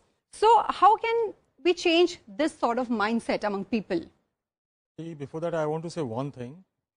Over-speeding is not the, I think, right term to define, but although our government used to announce that over-speeding is the main cause, but it has never been investigated scientifically in India. Maybe in 0.01% case it has been investigated, otherwise not. So we are releasing the facts or the figures on the basis of that no investigation. Okay. Whatever is not, reason is not available in front of the police persons. So this is a one-way system which we are just announcing in front of the public. Over-speeding is a cause. Second thing, it is promoted at all level. Over-speeding, what is over-speeding? We are making the road of for 100, 120 and more than have a 150. Is it over-speeding? Posted a speed and the speed of this road at the level of constructing it, it's different. Suppose in city you are doing the driving at the level of 50, then means road is meant for 60 speed to manage this 10 kilometers per hour gap. So accident, if not investigated at any level and then announcing it at every angle and investigated by non-technical persons, so this is an entire ecosystem which is giving us the wrong figures and everything. Then the manipulation of the figures is there. Like we are announcing this age group 18 to 35 is dying more on our roads, and yes, it is. Figures 1.5 or 1.7 lakhs. It's not the real figure. This is the real figure as per the FIRs. And this is up to the time of accidents and maximum 1 day later. But after that, if somebody is dying in the hospital after 2 days, 3 days, 10 days, 1 month, no record of them. So WHO used to say a figure may be double of that, 1.7 into 2. So this is a gravity. And apart from this, we are not defining the definition of accident or the crash. If I'll ask the audience how many vehicles in our Delhi is undented or untouched, which is 6 months older. So I think the answer will be 100%, maybe 95% or 98%. This is a gravity of the issue. Within 6 months, every vehicle is dented or hit with someone. That so means, also comes into crashes, right? Yes. If a vehicle is hit by any object or the vehicle to vehicle, this is an accident or the crash, in other words. Right. So, if the vehicle population in Delhi, suppose it's almost 1.5 CR, then how many accidents are happening in Delhi every year? 1.5 CR into 2. That is a minimum 3 crore accidents are happening in Delhi itself, and national figure is coming just 4.5 lakhs accident. So 95% cases, police is doing the investigation and it's outside court or outside police station. These are reported ones, right? These are the reported one only. Yeah. In foreign countries, such type of accidents are reported. Every accident is reported. And then they are doing the investigation, making the policies according to them and improving the level of the enforcement. Somewhere it is missing in our country. So this is the entire scenario of our road safety in India. Unfocused, unaddressed, uninvestigated. In Delhi, almost 50% two-wheelers riders are dying and almost 50% pedestrians are dying. But nationally, we are focusing on what? Vehicle improvement must be there. Which vehicle? Cars. Cars, driver is not pedestrian, car driver is not a biker. These two categories are dying more, but we are focusing on the cars and cars with 4 bags, 6 bags, everything we are giving over there. Okay. So, Subhashi, so basically what Mr. Anurag was saying, that lack of awareness is one of the important reasons, and data also shows that most of the road victims are pedestrians, cyclists and motorcyclists. So, what concrete steps are we taking to bring down these numbers? Actually, the focus should be, as Anurag told rightly, that focus should be on the vulnerable road users. Okay. So vulnerable users consist of pedestrians, cyclists and two-wheelers. Okay. So as you know, in majority of the cities, there is no proper footpath. If footpath is there, the condition of the footpath is not proper, their surface is not proper, their continuity is not proper, and majority of the footpaths are encroached upon by the vendors, by the trees, by the other road infrastructure like thing. Okay. So one has to focus on that. At least you should have continuous availability of the pedestrian footpaths along the road and crossing facility for them, so that they themselves can save themselves. Okay. So next thing is the cyclist. So cyclists should be given a due share of their requirement based on the population, and they are using on a particular stretch of a city. They are not available everywhere. So there should be need-based planning for handling the movement of cyclists with proper way. And we are also doing at CRI, we are making road standards. We are making guidelines for segregation of two-wheelers also. Because yes, they are mixed.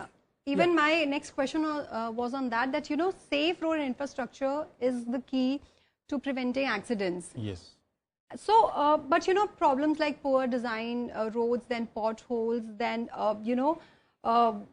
lack of maintenance remains the key challenge today as well. So, what are we doing to improve the road infrastructure? You see, as far as the road infrastructure is there, we are far ahead, and we are making our road of the world standard. But there are some maintenance issues, definitely. It has to be looked into. At ground, the road should be proper in that shape and do not require much of investment to keep them maintained. So we are poor in maintaining the road. Okay. But as far as the design is concerned, we are up to the standards. So, but what is the reason for poor maintenance of the roads? Reason may be neglect, or maybe lack of resources, lack of funds available within, and our focus for building new roads and neglecting the already made road. So that may be another reason. But definitely, but pothole, to repair the pothole, even CRI has come up with the technology. You can use modern techniques to fill up all these potholes. Okay. And with the mechanized system, you can rectify them within no time. So that is there. So we are there. There should be a will to actually do it. So the technology once transferred to the site and to the agencies, definitely we will improve further for them. Okay. And Rajya, you know, the government has repeatedly stressed on the need for behavioral change among the citizens. So why is traffic sense so poor in India?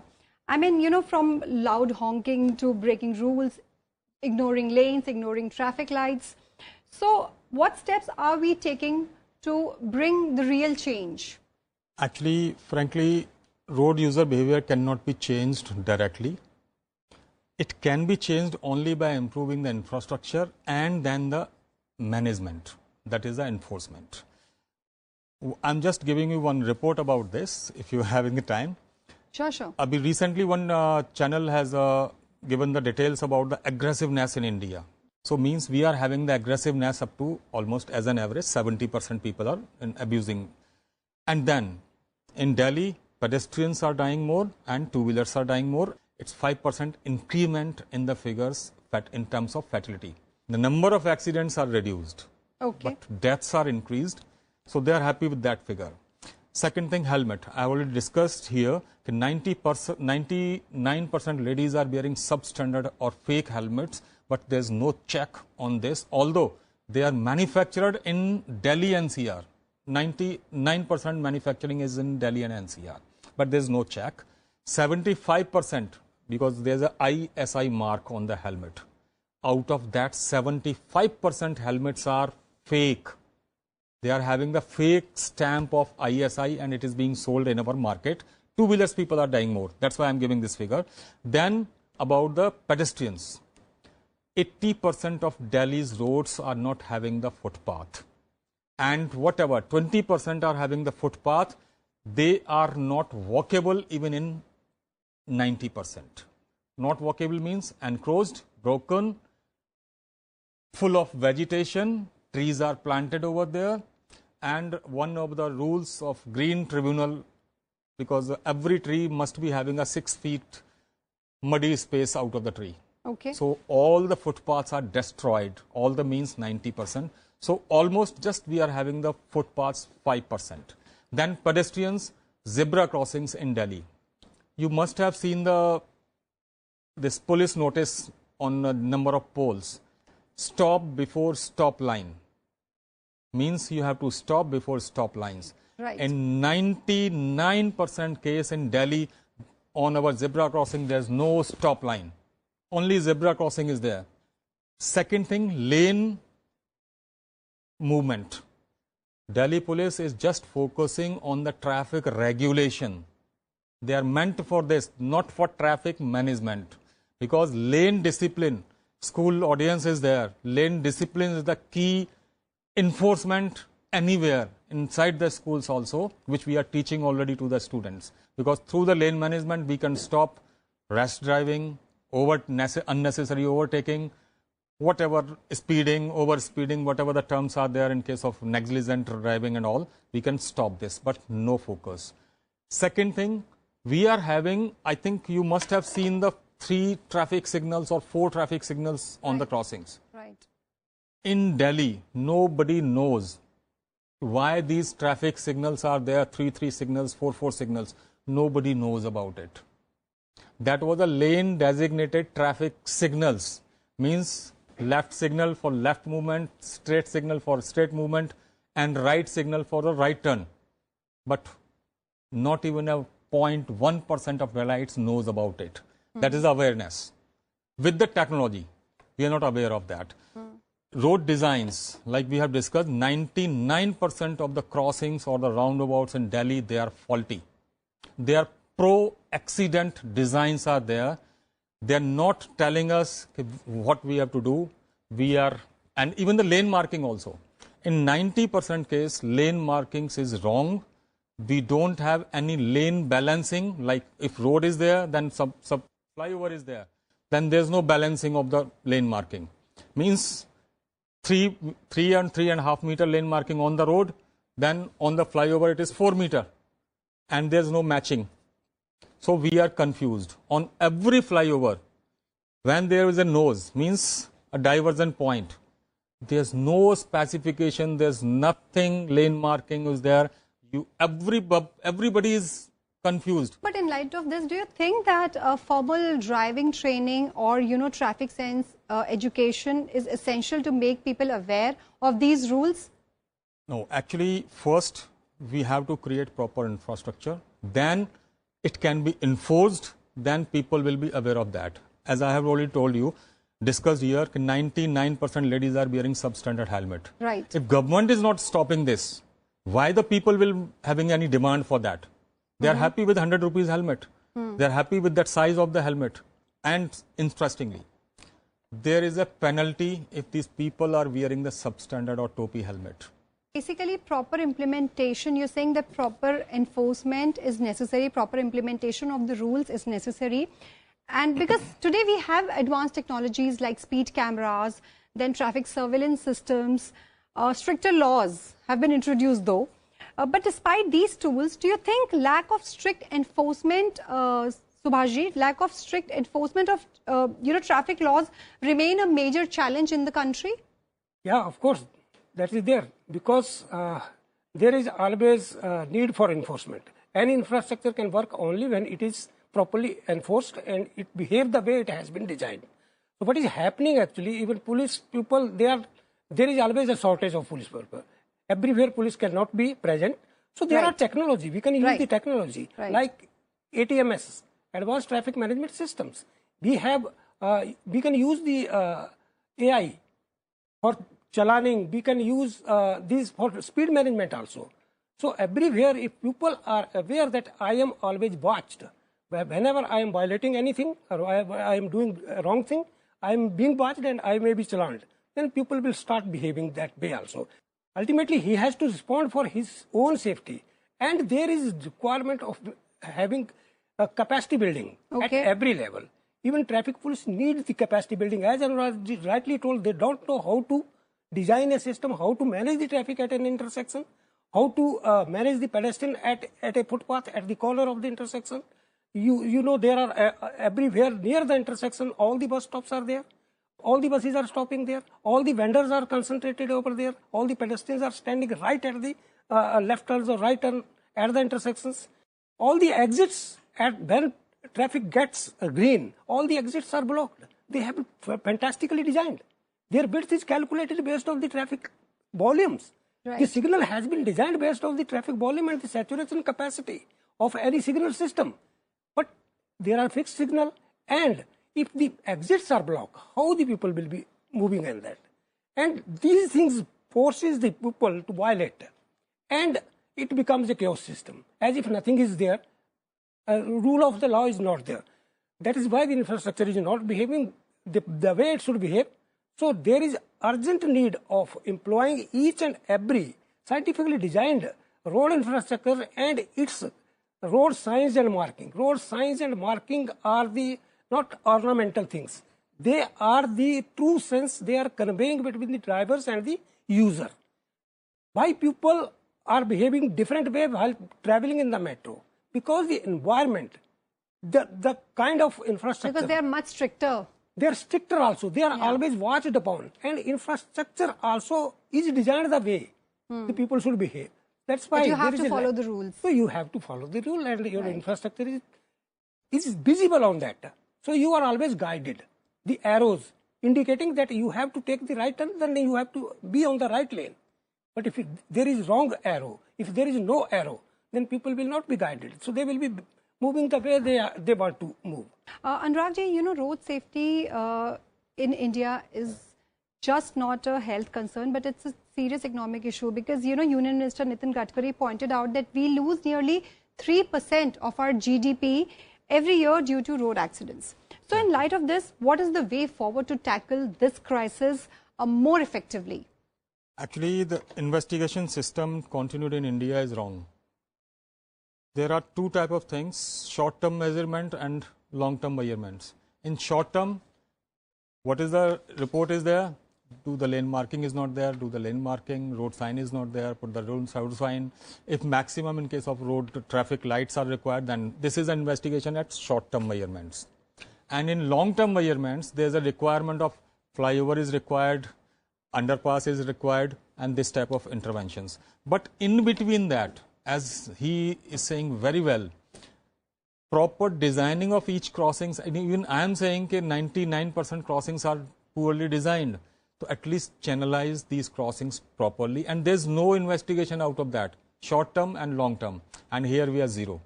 So that's why accidents are increasing. Second thing, Gadkari ji is this central minister. Right. He can form the policies, but ultimately states has to behave. States has to accept, but they are not accepting. If you remember, motor vehicle amendment in Motor Vehicle Act was there. Almost every state has refused to accept that amendment or the charges on the people. And the charges on the people is like announced like a tax on the people. It's not the tax. It is to save the life of the people. But our different communities, different political parties, they are announcing it is a tax on them. It's not the tax. So investigation at this level and the city level. Second thing, 66 lakhs road network is there in our country. The country, yeah. Gadkari ji is focusing on 1 lakh kilometers of road network, 1.5 lakhs kilometer network only. Rest 64.5 lakhs states are doing. But there's no focus by the states because they don't have any specifications what to do, how to do, because we all are crying for last 10-15 years, road safety, but we don't know what is road safety. Cars should be strong enough. Car drivers must be safe. But 90% case, other road users are dying on our roads. There's no focus on that. Okay. So basically you say that, you're saying that states need to step up in this regard. So now I'd like to open the floor for our audience. Hello, sir. Hello, ma'am. My name is Bhavya Gautam. I'm from Ambedkar University, Delhi. Sir, I want to say that most of us must have seen accident in our life. But if you have seen any terrifying accident, so what did you notice that this is the biggest reason for that particular accident, and how are that current traffic laws are preventing those accidents nowadays? Actually, right. That's what Rajya was telling, that majority of our data is derived from the police records of FIR. And the causes of the accidents are recorded only after the accident has happened and the situation and scenes has been totally turned. So here, according to the law, they make the every time the major fault is overspeeding, rash driving, and that too the fault is of the heavy vehicle. So that the person, those who are lying as a poor person, they can get some compensation because their fault, it is not their fault. Maybe pedestrian is at fault. He might be drunk and he is passing on the road. Or might be cyclist is drunk and he is driving on that. Even then, if he is hit by the car, the reason will be recorded as the car was speeding up. So there is always a lack of data. As your question was telling, definitely there is provision. The accident investigation is taken care of. There are agencies, even CRI also do, and the other agencies also do. That is called accident investigation. So each accident, we cannot take every accident. Serious accident is investigated thoroughly from engineering angle, from other angles, people behavior angle, from motor vehicles fault angle and all that. So exact reason is known. But as data is very limited and major accidents are known, and even people, those who are technically qualified, they can extract what has been wrong with that. Next question. Hi everyone, I am Shweta and I am a teacher at Rainbow English Senior Secondary School. I truly agree with sir, first of all, that infrastructure and lot many other things can be held responsible for these road safety issues. But my main concern is I have two sons and both of them, like one is 17-year-old and he is driving an EV vehicle, that EV scooter, which we have only given in the name of eco-friendly. But he is also not wearing a helmet despite us being telling him. But I actually want to know that why are we introducing such vehicles in which he can give me the answer that ki mama, it's not required. These EV vehicles do not require a helmet or license for that. So why are we having such vehicles? Even though, sir, apart from cars, these e-rickshaws, these are also quite reckless driver. How do we make, we make aware them about these road safety issues? Actually, well said by you, because this is a problem of, like Namrata has already discussed like this. It's an issue of every family. You're not alone. I am also on the same boat, and everybody is on the same boat.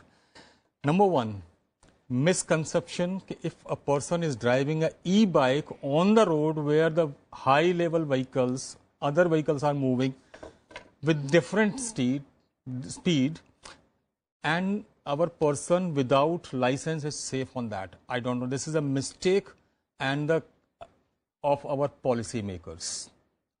They are taking it like no license is required for this. Everybody is required the helmet on our roads, even the cyclist also. There was a road safety bill before that government. Congress has come out with the road safety bill, which was kept pending just because of the objections from the other parties. So that Gadkari ji has announced, okay, there will be a motor vehicle amendment only, because all political party was opposing that.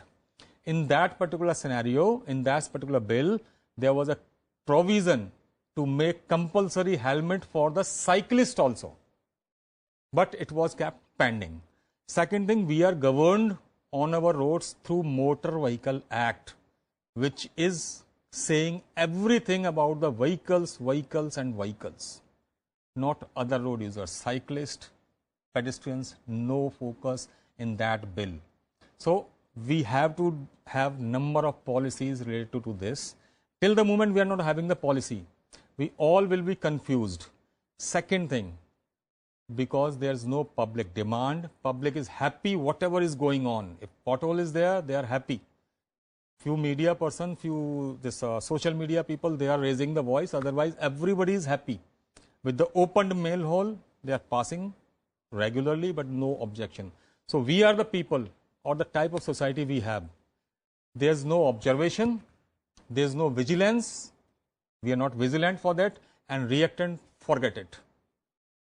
So first thing for anything, be observant, be vigilant, and be reactant also. So basically, be the change you want to see. Exactly. Next question. I am Karuna from Ambedkar University. I want to ask you, as you told us earlier, that 90% of the accidents are of pedestrians and two-wheelers. So why there is more focus than required on the safety of the car drivers and the cars? I think you must focus on the demand of the people, because we are demandless. So yes, our sector, the government sector, is more focusing on cars and cars and cars. If you have the problem, raise your voice. If you don't have the footpath in front of your college or in front of your school, have you write something to someone to provide us at least footpath in front of our school? We are happy with the management inside the boundary. Every school is doing every type of management which must be on the road by the police. But schools are happy within the boundaries, but they are not doing anything on the road. Students are their property inside the school. Students are the property outside the school also. Because if something is mishappening over there, then ultimately school will be blamed. That student from this school is getting hurt in front of this. Okay. My name is Jia Sharma and I'm from Dr. B.R. Ambedkar University. So my question is, in India today, what are the most common causes of road accidents in India? And how do you ensure that the authorities are addressing them? Major causes of accidents, actually, there are three causes. One is environment, That consists of road infrastructure and the surrounding built-up infrastructure. Second part of that is the vehicle, because vehicle has to be part of that accident. Then only accident will happen. So there are accidents due to faulty vehicle, fault in the vehicle, or driver's fault resulting due to threat. And the third one, the cause is the social. That means people behavior. So in majority of the cases, the people are at fault, and they don't behave the way they should behave. So the accident action. So we have to take care of all of them. If we just leave one of them, we are not going to be safe. I am Kriti Pichabati. My question is from Shubhash sir. Sir, during the COVID-19 pandemic, in the peak time, we lost millions of people in a year. And today also, we see that in a year, we lose many people, millions of people in the road accidents. And at that time, when we are losing the people in a pandemic, then we took the pandemic as a major concern. But why we are not taking the road accidents and people who are dying on the roads as a major concern? And today also, we see, despite many government awareness campaigns, people still break the traffic rules. And so how should we make the people also aware that traffic rules are not just meant for the exemption from the government fines, but they should follow the rules for their own safety also? Right. You are right. You have given your answer also, because the answer lies in that everybody has to be responsible. Rightly, when it was a pandemic, we took the challenge as a pandemic. So society should force the government. It is not a simple daily accidents happening. It is a kind of pandemic. And even WHO has declared it as a pandemic. So it has to be taken in that spirit, and every corner, every citizen, every government, and every NGO has to come up forward with the action plan, so that it is visible, and you have to be part of that. Then only it can happen. For that, you have to go for capacity building. Capacity building, that there should be some expert knowledge within his own domain, so that he can tackle that situation and he can enhance his knowledge and he can educate the other people. That capacity building is needed from all these aspects. Okay, so basically people's behavior needs to be changed, as road safety begins with us. And the government can, build better roads and enforce laws. But if we continue to break the rules, nothing will change. Every time someone chooses to drive aggressively or carelessly, they not only put their own life at risk, but also endanger the lives of others on the road. So let's choose to drive responsibly, value every life, and be the change we want to see on our roads. So thank you to our guests and our wonderful audience, and to you, our viewers, for being part of this important conversation. So stay tuned and keep watching Sunset TV.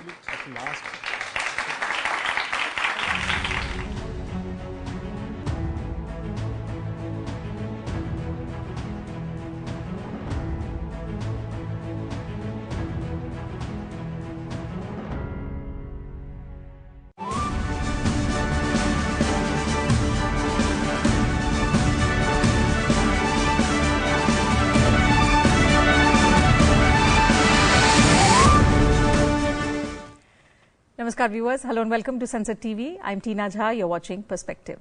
On the show today, we turn our focus to the ongoing visit of Chinese Foreign Minister Mr. Wang Yi to India. A visit being closely watched not just in New Delhi and Beijing, but around the world. On Monday, Mr. Wang Yi met External Affairs Minister Dr. S. Jaishankar, who underlined that India-China relations must rest on the three pillars of mutual respect, mutual sensitivity, and mutual interest. He stressed that moving forward from a difficult phase will require a candid and constructive approach from both sides. At the 24th round of special representative level talks on Tuesday, National Security Advisor Ajit Doval also pointed to an upward trend in bilateral engagements, noting that borders have remained quiet, peace and tranquility have prevailed, and interactions between the two countries are becoming more substantial. And for his part, the Chinese Foreign Minister acknowledged that recent setbacks were not in the interests of either nation. He emphasized that the October 2024 meeting between President Xi Jinping and Prime Minister Narendra Modi in Kazan had provided a new direction to bilateral ties and fresh impetus to efforts at resolving the boundary question. So what does this moment mean for the future of India-China relations? Can this visit of Mr. Wongi to India truly mark a new phase of cooperation between the two Asian giants? And what should we expect from Prime Minister Modi's upcoming visit to China for the SCO summit? We'll discuss these aspects and much more with an illustrious panel. So let me begin by introducing the guest to you. With me in the studio is Mr. Ghulam Ali. He's a member of parliament. He represents the BJP in the Rajya Sabha. Glad to have you with us on the broadcast, Mr. Ali. Next to him is Professor Shrikant Kondrapalli. He's Professor, Center for East Asian Studies, School of International Studies, Jawaharlal Nehru University. Professor, glad to have you with us on the broadcast as well. Welcome to Sunset TV. Joining us virtually is Mr. D.P. Srivastav, former Ambassador and Distinguished Fellow, Vivekananda International Foundation. Ambassador, welcome to the program. Let me begin the conversation with the guests in the studio, beginning with you, Mr. Ali. How do you look at the ongoing visit of Mr. Wongi in context of the improving India-China relations? देखिए, China हमारा पड़ोसी है और वाजपेयी जी कहा करते थे कि आप पड़ोसी को चेंज नहीं कर सकते। बीच में चाइना और इंडिया के भारत के थोड़े ताल्लुकात में लद्दाख बाउंड्री पे थोड़ी तल्खी आ गई थी और हमारी सेनाओं ने उसको पूरा कवर करा था चीज़ों को। लेकिन इसके साथ साथ चाइना और भारत का बिजनेस में बहुत बड़ा पार्टनरशिप है। जैसा कि आपने कहा फॉरेन मिनिस्टर साहब ने कि म्यूचुअल रिस्पेक्ट भी होनी चाहिए, ट्रस्ट भी होना चाहिए, इनसेंसिटिविटीज मतलब उनका भी सेंसिटिविटीज का और इनसेंसिटिविटीज को दोनों को बैलेंस रख के और आगे बढ़ना चाहिए हमें। देखिए, जो मौजूदा सरकार है दिल्ली में एनडीए की, जिसकी रहनुमाई नरेंद्र मोदी जी करते हैं, बेसिक मकसद है एनडीए का कि भारत पहले। तो भारत की नेशनल इंटरेस्ट के साथ हम कोई भी समझौता नहीं करते। हमारा सिक्योरिटी हो, जहां सॉवरेनिटी हो, हम उस पर कतन किसी के साथ भी अपना समझौता नहीं करते। हाँ, इसके साथ साथ जो अभी रिसेंटली हमारे रिलेशंस में इम्प्रूवमेंट्स आई हैं, इसमें हम कंस्ट्रक्टिव जो डायलॉग है, इकोनॉमिक पार्टनरशिप्स हैं, मतलब डिफेंस में है, टेक्नोलॉजी में है, डिफरेंट क्षेत्र में है, इसमें हम आगे बढ़ सकते हैं। Sure. We will continue to talk about how this momentum and the current phase in ties can take this relationship forward. Professor, recent statements both from the National Security Advisor, Mr. Ajit Doval, and our External Affairs Minister, Dr. S. Jaishankar, indicate there's an upward trend in improved relations, especially in the last 9 months, especially after the Kazan talks between Prime Minister Modi and President Xi Jinping. The NSA spoke about quiet borders, substantive talks. How do you see or how significant are these factors in the larger arc of the India-China bilateral relations, which we saw went on a downward trend, especially since June 2020 when the Galwan clash happened?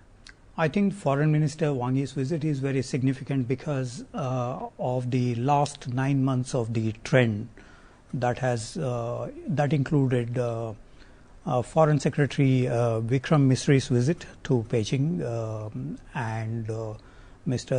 Ajit Doval, the National Security Advisor, in December for the special representative meeting. Later it was by once again by Mr. Vikram Misri as well as Raksha Mantri Rajnath Singh visit in June for the SCO Defence Ministerial meeting. There was a meeting between Admiral Tung Chun, the Chinese Defence Minister, and the Indian Defence Minister in June. That was useful because of the military, mobilization on the borders. and the disengagement process that was it began during October 23rd last year, meeting between the two sides. We also had Dr. Jaishankar's visit last month and the current visit by Foreign Minister Wang Yi. So I think these visits are important to understand each other and initiate a kind of communication between the two sides. Number one. Number two, we used to have about 30 dialogue processes between Foreign Ministry, Defense Ministry, HRD Ministry, Education Ministry, between finance ministries, the two finance ministries, the Niti Aayog and NDRC in China. We have a youth dialogue, we have think tank to think tank, media to media, so many, about 30 dialogues we used to have. All of these have been shut down. So Mr. Wang Yi's visit rekindles that that we will have probably in future, near future, these dialogues to be recommenced. Right. So I think that is very important because 1.4 billion each people cannot shut down the communication process. We have laid down a few red lines, as Dr. Jaishankar mentioned on June 17, 2020, 2 days after Galwan. Unless until peace and tranquility prevails on the border, we will not have bilateral relations. A very clear message from the Indian Foreign Minister. And we stuck to that for the past 4.5 years. And I think the Chinese now realize that it is actually very costly for shutting down the bilateral relations because we have had the promises in Wuhan and in Mahabalipuram in 2018 and 2019 for the resolution or keeping the border stability. President Xi promised that, but we have had the problems on the border, as you mentioned, June 15, 2020.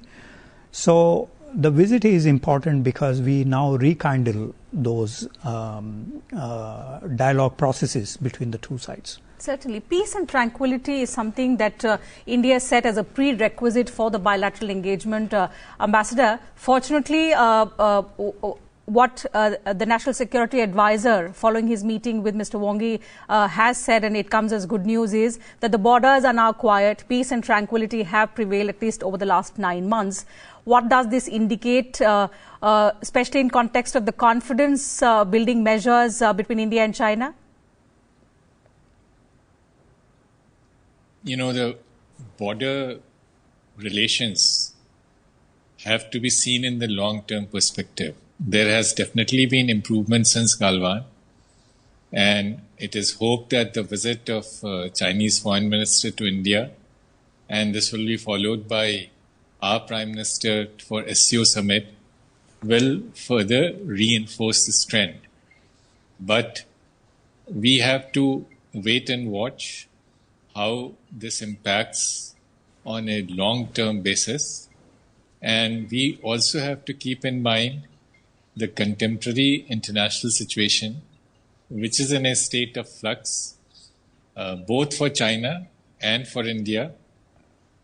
China is having internal problems, economy has slowed down, and it has a difficult relationship with US, and we are going through a similar phase.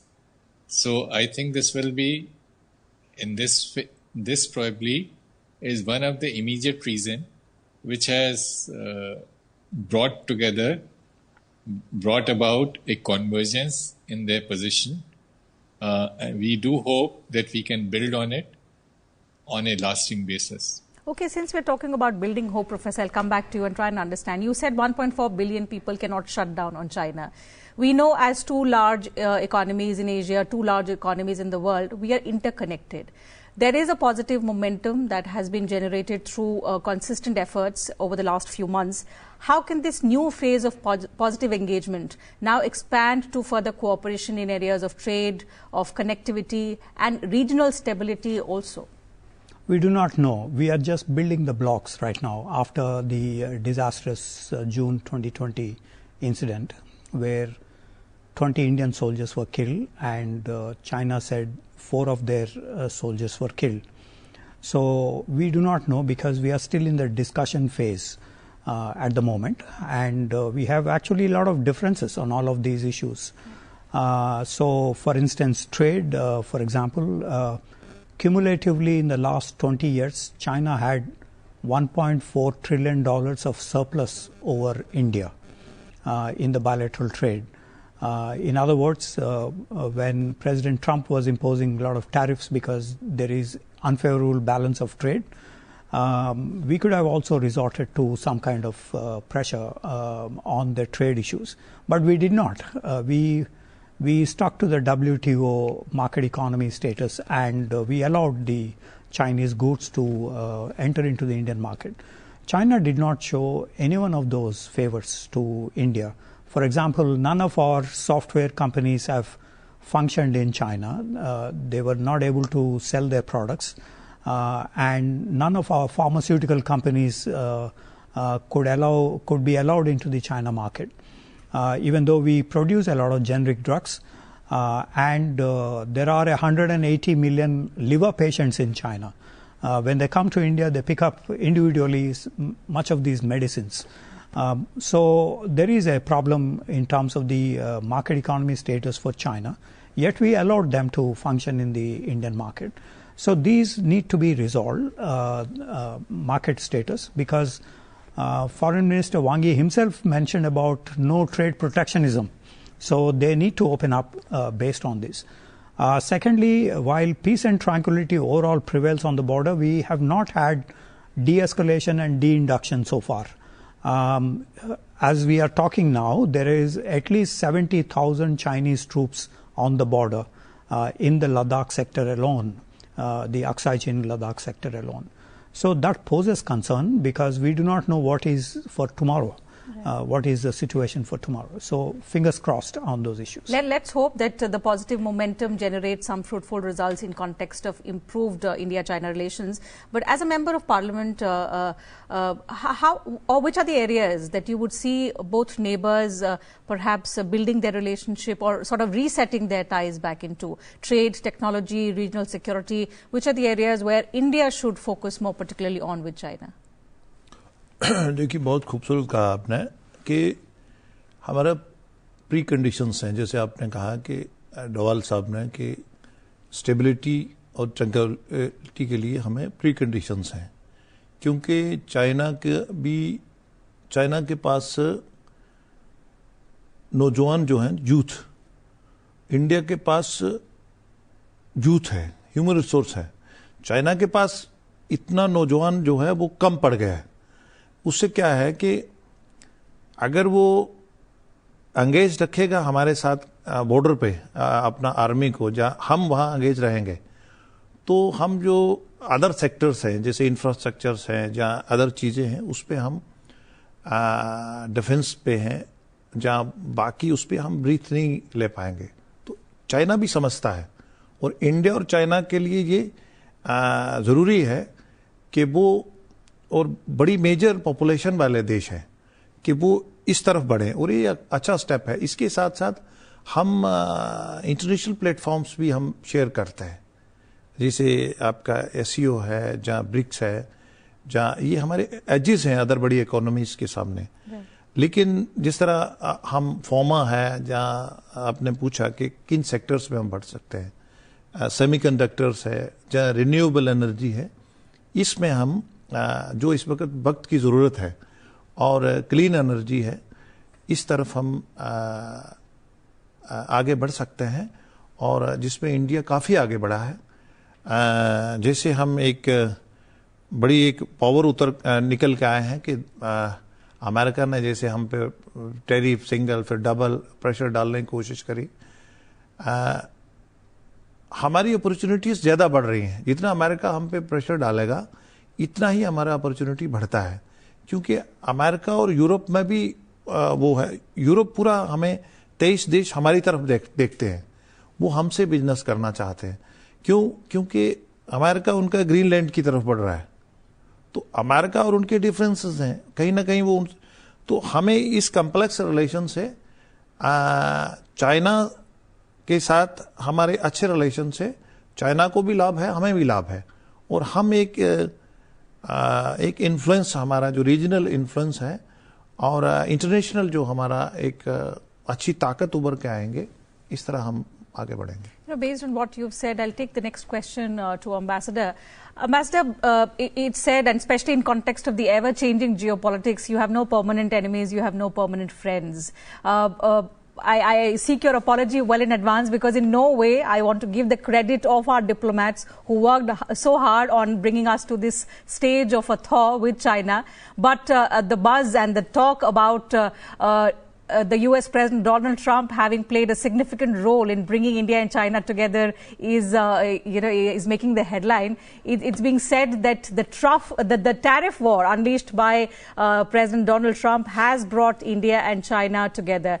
From a diplomatic lens, sir, did you see both countries, both neighbors, both Asian giants looking at it as an opportunity to perhaps get back and extend cooperation in numerous ways which can ultimately benefit people of both sides? Let me begin by saying that we should not let China-India relations be a subset of our relations with third countries. And it is in China's interest to realize that by keeping border issue alive and building Pakistan as a counterpoise to India, they have neither succeeded in stubbing India's growth nor managed to get more stability. If the present situation, contemporary situation, where both countries face challenges, if that brings about a realization that there, on the part of Chinese, that there should be a serious rethink, that will be a welcome opportunity.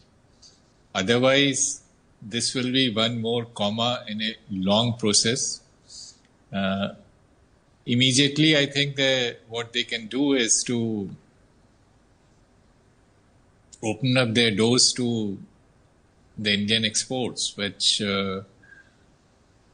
we are trying to diversify in the aftermath of the tariff hike which America has announced.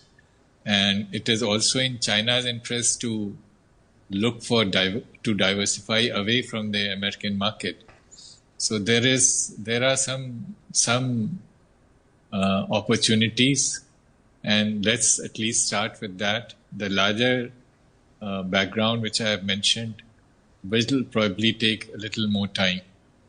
Certainly. 4.5 years of standstill. Now we've begun to talk. There is a positive momentum that's been generated due to constant efforts. But let's hope, as you said, it's not a comma and it's not a temporary thaw. It's just one of the steps towards a more long-lasting relationship. But in that context, Professor, let me quote the Chinese foreign minister. He did acknowledge, following his meeting with the National Security Advisor, that the setbacks of the last 4.5 years have not been in the interest of people of either of the nations. How important or how significant are these acknowledgements in shaping future negotiations, and in this context with China, with a country that we need as much as they need us? We are not just neighbors, but we are two leading economies and interdependent on each other. We have to wait and watch what the reassessment in China is. But in the recent times, we have seen over 9 million videos were released by Quancha, a social networking site in China, criticizing India in the India-Pakistan conflict just about 2 months ago, May 7th to 10th. Secondly, there are also reports, including day before yesterday, there was a report by, it's a pen name which was mentioned in the Haisu. There is a pen name of an author, generally a high-level party cadre. Writes with that kind of pen name.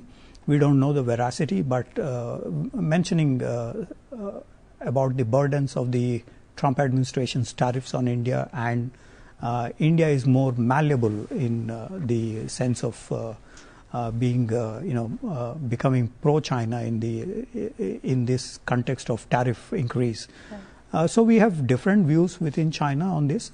So we have to wait and watch whether Mr. Wang Yi's statement would result in any positives for the bilateral relations. If this is regrettable, last 4.5 years, we need to see some progress on various issues that India has been asking for. Trade deficits to be reduced.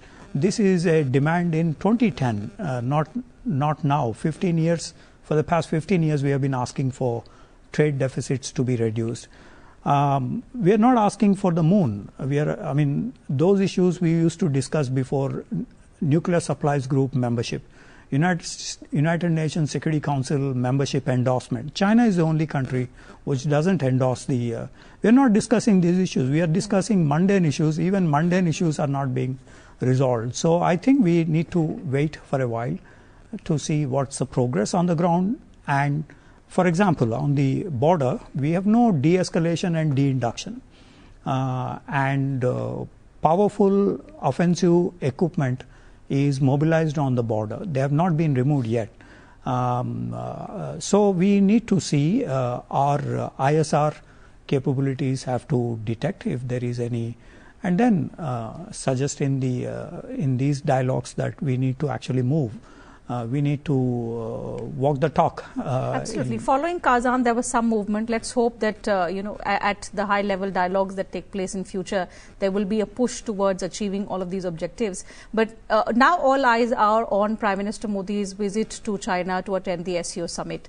What realistic outcomes should we have? Or can India leverage the positive energy that's being generated in the improved relationships at platforms like the SCO? Even if it's a multilateral forum, can India make its point about lots of things, not just improving bilateral relations with China, but perhaps making China agree to a lot of things that India wants, and particularly in context of terrorism, cross-border terrorism emanating from Pakistan? I think the SCO meeting will be significant because generally we have 4 items on the SCO agenda. Energy security, which is a burning topic given the tariffs that have been imposed on India. Secondly, counter-terrorism, which has been raised. Raksha Mantri raised this issue 2 months ago. The bilateral economic and cultural, economic issues between the SCO states. Finally, multipolarity, which we are wedded to that idea of a just world order, and so multipolarity will also be raised. So the Prime Minister's visit, I think, to Tianjin would be significant to renew those strategic communication between the two leaders. But we have not had any news so far about a third informal summit after the Wuhan and Mahabalipuram meetings. So that indicates that there is still, this is a work in progress. Ambassador, looking ahead, and especially in context of the upcoming SCO summit, of course, we would like to hear your thoughts on the expectations on what could be on the agenda. What would you particularly consider a realistic and meaningful outcome from the upcoming visit of the Prime Minister to China, not just in context of India's overall engagement with the neighboring country, but also in the larger interest of regional security, regional stability? SCO does not have any impact on the security in our region. What impacts the security of our region is Chinese support to Pakistan and the Chinese presence on our northern borders. These are outside the SCO framework. Now, there are 2 interesting questions. Let me just highlight them. Wang Yi, the foreign minister, is headed to Pakistan tomorrow for a strategic dialogue with that country. How do Chinese look at Pakistan's flirtation with US? General Asif Munir has been, strutting about or boasting about this tremendous change in their relationship, and Pakistan has nominated President Trump for a Nobel Prize. This must be giving Chinese some something to think about. Their relationship with the country they have bankrolled for such a long time, turning out to be such an unreliable partner. The second issue which the Chinese have to worry about is how are Russia-US relations are going to turn out if the Ukraine war issue is resolved. The Chinese leverage over Russia will be much less, and they will need friends like India. And the third issue is how does China's equation with US works out? President Trump has extended the truce in the tariff war. And interestingly, while US has targeted India for buying Russian oil, it has given China a reprieve, even though China, if you look at last 3 years perspective since Ukraine war broke out, has been a bigger purchaser of Russian oil. And even more interesting, America has left out Europe, which, spent more money buying Russian LNG last year than aid to Ukraine. So these are interesting times, and these are larger questions which are outside the SCO framework, but will have an impact on the trajectory followed by these three countries which will meet in SCO. I think in the short run, we do not expect a great deal. At this stage, SCO summit outcomes, if you have a look, they present an alternate view of the world to the West. I have dealt with multilateral issues for 8 years in the ministry. My own feeling is that this time the outcome will be very mild, because both countries, despite all the uncertainties, Russia and China, do not want to give up their America option.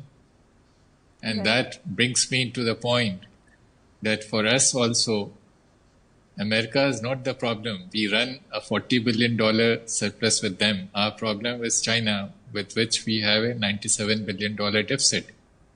And I hope our Chinese friends understand that, they cannot expect that they turn to India when they are in difficulty, and then they turn their back on us and go back to their, their protege in the neighborhood. These answers to these questions will be clearer after a couple of days after Wang Yi's visit to Pakistan. I think that's what Dr. Jaishankar meant when he emphasized on mutual interest. Perhaps it's time that China also looks at the fact that it needs India as much as India needs China. What the outcomes of the SCO summit will be, we'll have to wait and watch until the 1st of September.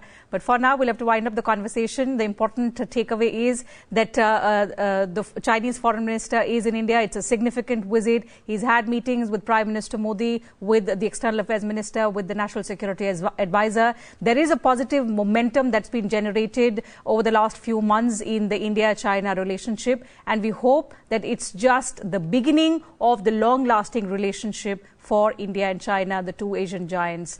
With that, we'll have to wrap up the conversation. Thank you once again, Ambassador, Professor, and Mr. Ali, for joining us on this edition of Perspective, sharing your thoughts, your views with us and our viewers. And to you viewers, thank you very much for your time as well.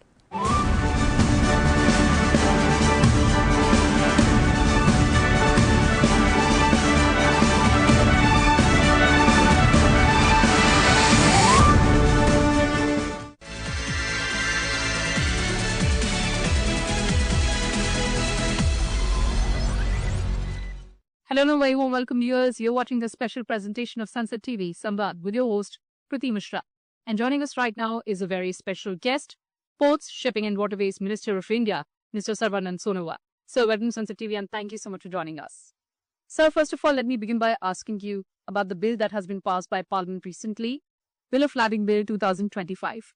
Tell us about the importance of the bill because it also ensures ease of doing business in India. Let me begin with this, that Honorable Prime Minister has given us a vision that is very clear, that by 2047 we are to achieve the target of becoming one of the top developed nation in the world, and also to make India self-reliant nation, Atmanirbhar Bharat. To achieve that goal, under the visionary leadership of Honorable Prime Minister Narendra Modi ji, all the ministries are working day and night. And as he started with this principle that reforms perform and transform. So that is why a lot of reformation is required to bring the transformation in the different sector in terms of our growth, in the sector of our day-to-day activities. So that is why Ministry of Port, Shipping, Waterways, since 2014, Honorable Prime Minister has taken up the leadership, and he has set a target for this ministry, that ministry will have to enhance its capacity of port operation, handling of cargo, and efficiency in all aspects. That is why one very, very important flagship program has been brought into place, that is Sagarmala program. And this Sagarmala program, through this program, the agenda has been set very clear that we are to make all the port modernized, mechanized, digitized, and creating an environment of ease of doing business.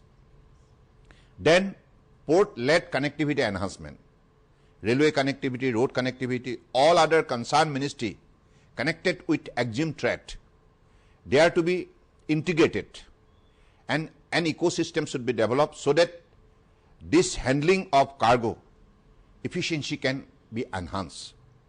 Then come port-led industrialization. Close to the port, we have to create industries, and that industry will manufacture the goods meant for global market.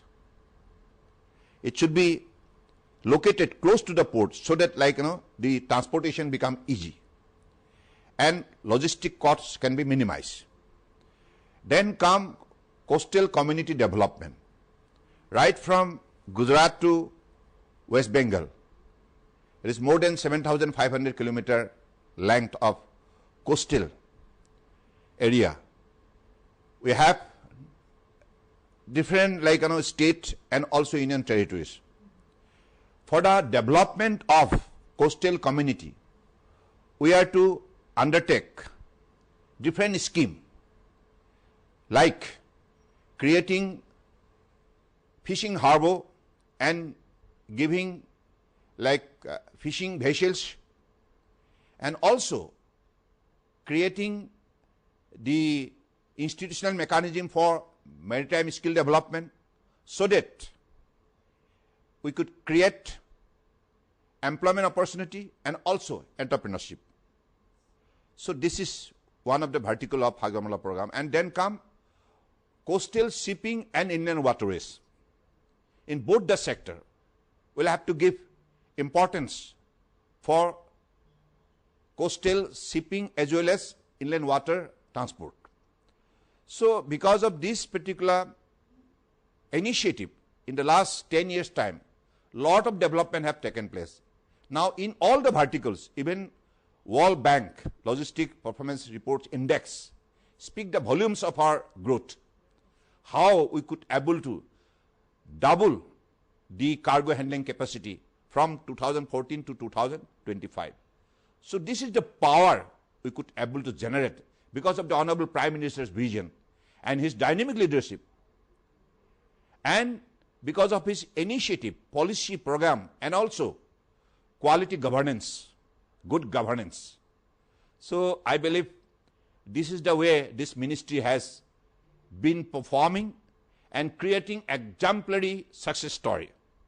And you have all the figures available with you, right from cargo handling to the turnaround time, and so also positioning from 44 to 28, how our ports have been placed among the top 100 ports in the world.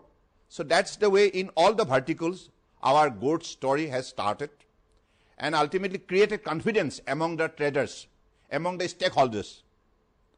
And also, due to the incorporations of latest technology into our place, particularly port quality operation for our sustainable growth. And these are the landmark achievements and happening because of Honorable Prime Minister's vision. We must admit it very frankly. And earlier, what was the condition of this? You know that. So during the UPA regime, this was totally neglected kind of sector. It has never been brought to the limelight, and it was never been realized by those government that this ministry is the largest transporter of the country, and we have to handle more than 90% by volume and 70% by value. That is the EXIM cargo. We have got Himalayan responsibility to generate our kind of efforts so that country's economic growth can be met speedier and also with kind of a scale of our world-class activities. So this is how this ministry is performing. And Bill of Lading of 1856, it was enacted by the British regime for their own interest. So Honorable Prime Minister has given very clear direction to all the ministry that whatever legislations were enacted during the British regime, it should be replaced and repealed. We should bring our fresh law into our domain so that our legal wisdom, legal knowledge can be well incorporated to demonstrate our power of legislative reforms. That is why this bill has been repealed, and this has made the country out of colonial mindset and bringing this legislation. We are making the entire kind of efforts of this particular set of law simple and for better understanding.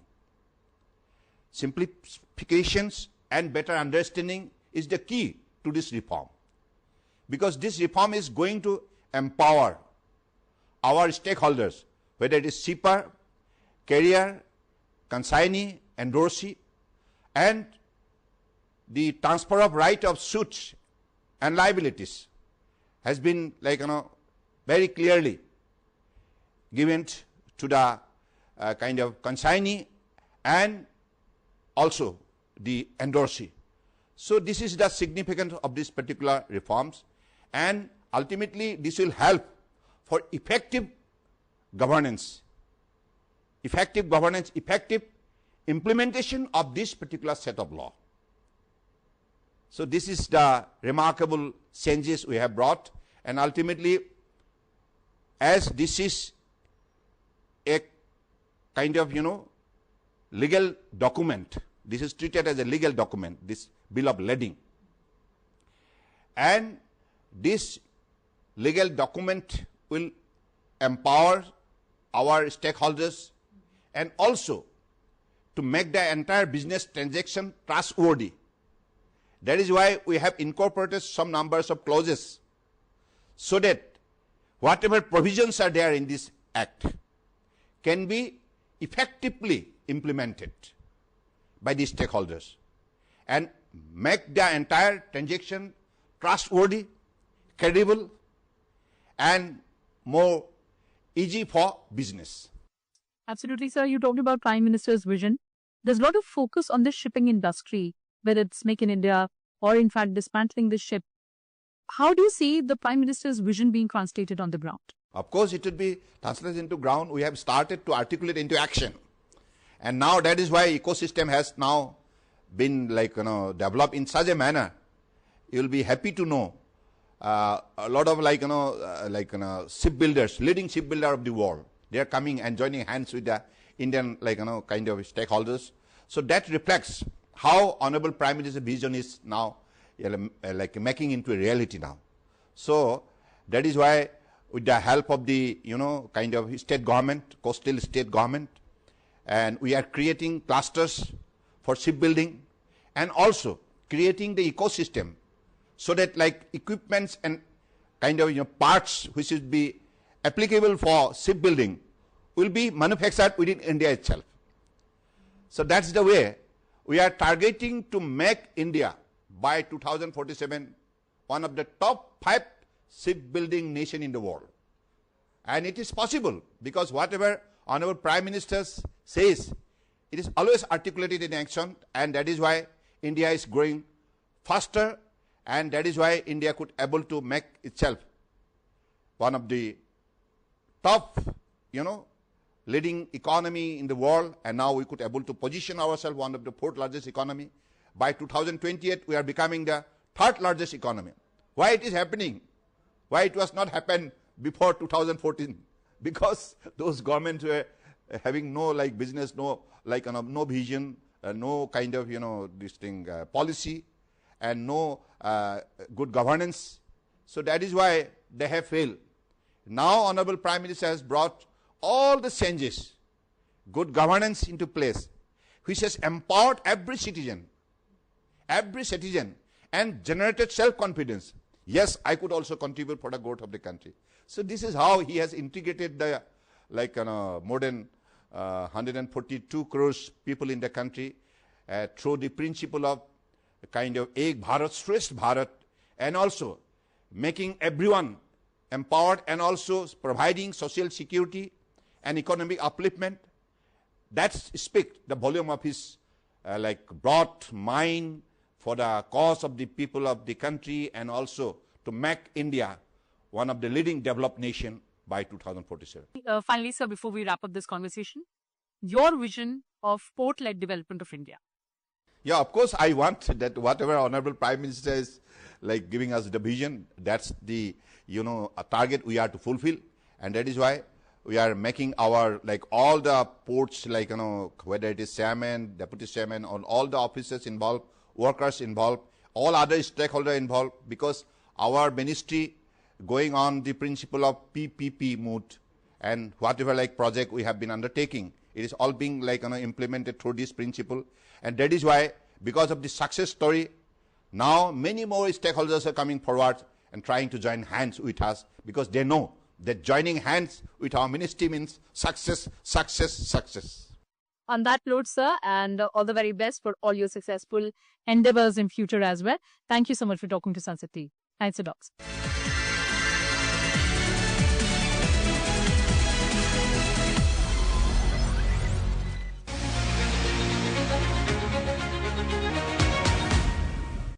Hello and welcome viewers. You're watching In Depth with your host Kriti Mishra. Parliament of India has passed the Coastal Shipping Bill of 2025. The bill will unlock the full potential of the country's vast and strategic coastline and will help in achieving the goal of country's coastal cargo traffic to 230 million metric tons by 2030. The proposed legislation will also minimize regulations and maximize facilitation of growth opportunities in coastal trade. Here's everything you need to know about this proposed legislation. Come along.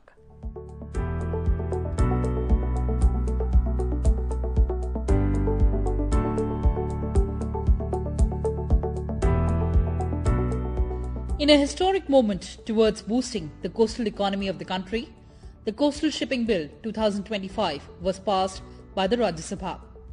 This historic act is set to unlock the tremendous and vast potential of India's 11,098 kilometers long strategic coastline spanning 9 coastal states and 4 union territories.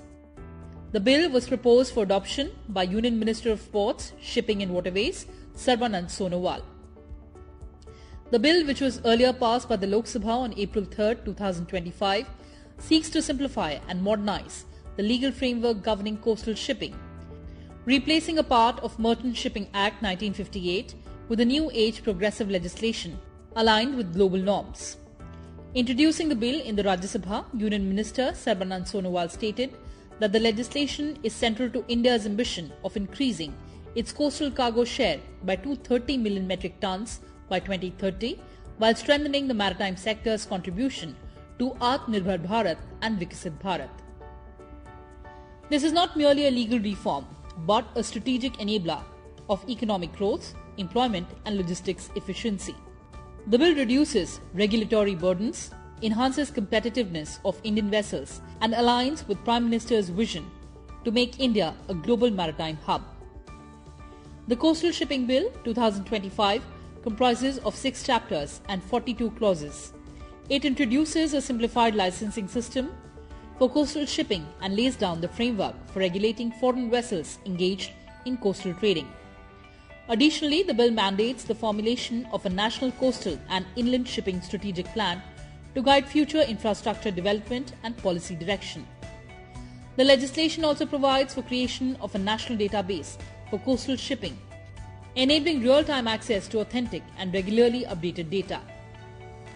This database will keep potential investors informed about the government's development plans and policy priorities in the sector, promoting transparency and confidence. Once implemented, the bill is expected to significantly enhance supply chain security by increasing Indian ships' participation in domestic cargo movement.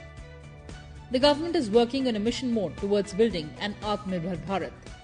In the same spirit, this bill aims to reduce India's dependence on foreign vessels, thereby preventing the outflow of foreign exchange. In doing so, it will catalyze local economic development, generate employment opportunities across coastal regions, and strengthen ease of doing business for Indian shipping operators. With the passage of the Coastal Shipping Bill 2025, India takes a decisive step towards building a seamless, efficient, and globally competitive coastal and inland shipping ecosystem. This landmark reform will unlock the immense potential of our coastline, enhance supply chain resilience, and drive economic growth in line with our national vision of Viksit Bharat. Which is particularly unlock the full potential of India's vast and strategic coastline, which stretches over 11,098 kilometers across 9 coastal states and 4 union territories. To support the goal of growing India's coastal cargo share to 230 million metric ton by 2030, we need a framework that minimizes regulation while maximizing facilitation of growth opportunity in coastal trade. The Coastal Shipping Bill 2025 is designed to make coastal trade easier, more competitive and better integrated with India's overall transport vision.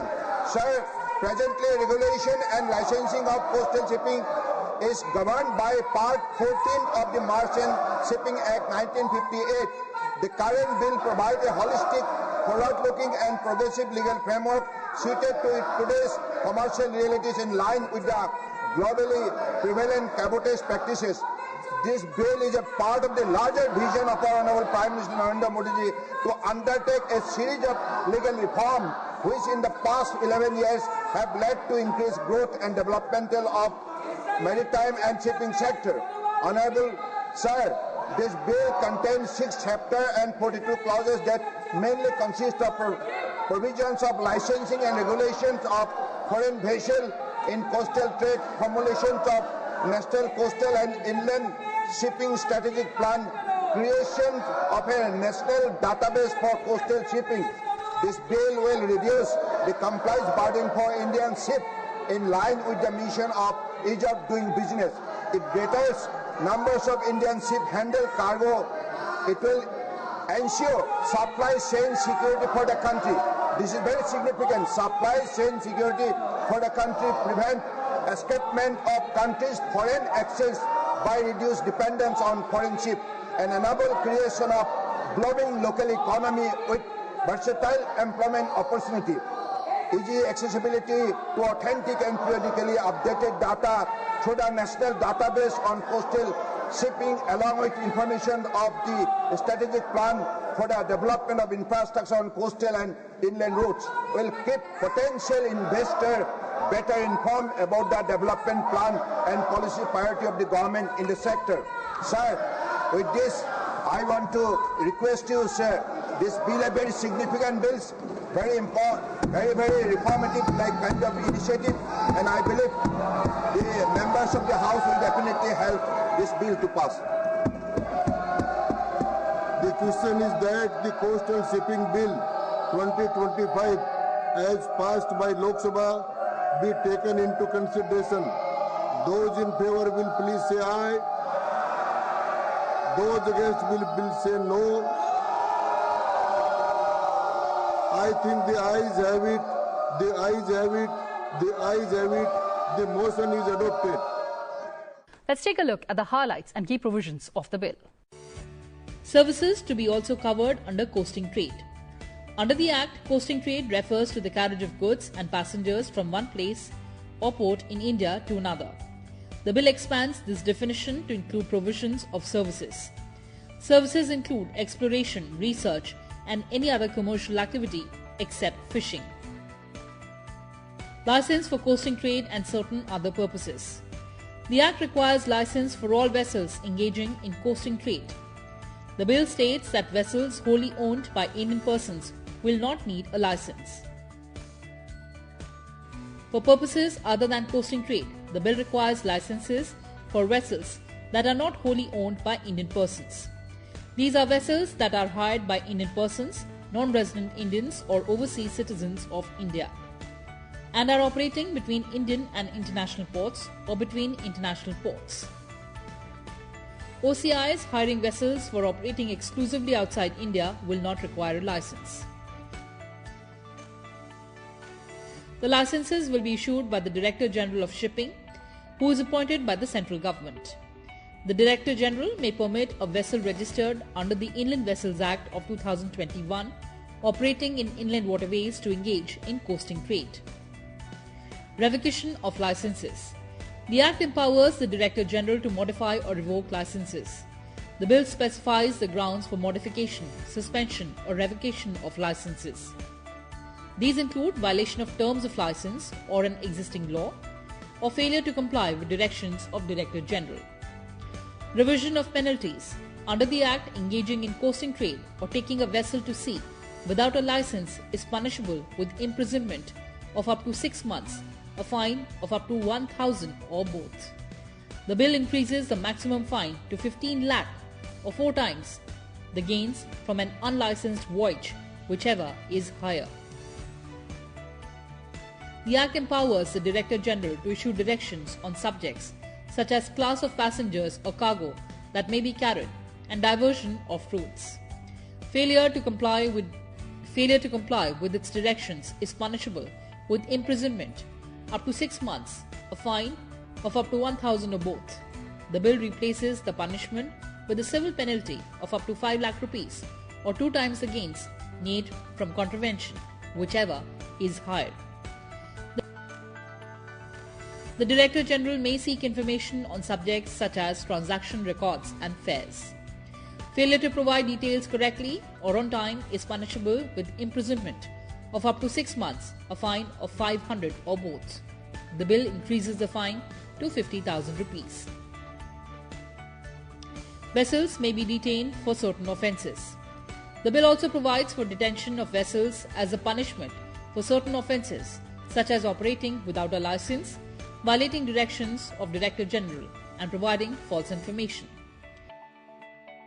Compounding of offences. The Act allows all first offences to be compounded. Under the bill, only following offences will be compoundable: undertaking coasting trade without licence or with an expired licence, taking vessel into sea without licence or failure to furnish information, or violating a detention order. Coastal and Inland Shipping Strategy Plan. The bill requires the central government to prepare a national coastal and inland shipping strategic plan within 2 years of the commencement of the Act. Powers to exempt. The central government may exempt any class of vessels from the application of the bill. With the passage of the Coastal Shipping Bill 2025, the Ministry of Ports, Shipping and Waterways has successfully secured parliamentary approval for all 3 critical marine legislations: the Merchant Shipping Bill 2025, the Carriage of Goods by Sea Bill 2025, and the Coastal Shipping Bill paving the way for a modern, efficient and self-reliant maritime ecosystem in line with vision of Viksit Bharat. The government has taken legislative reforms to modernize India's maritime sector. With these 3 bills, the ministry is trying to lay a foundation for a future-ready maritime ecosystem that supports Atmanirbhar Bharat and propels us closer to the goal of Viksit Bharat. With the passage of these landmark legislations, India moves a step closer to building an integrated, efficient and globally competitive coastal and inland shipping ecosystem.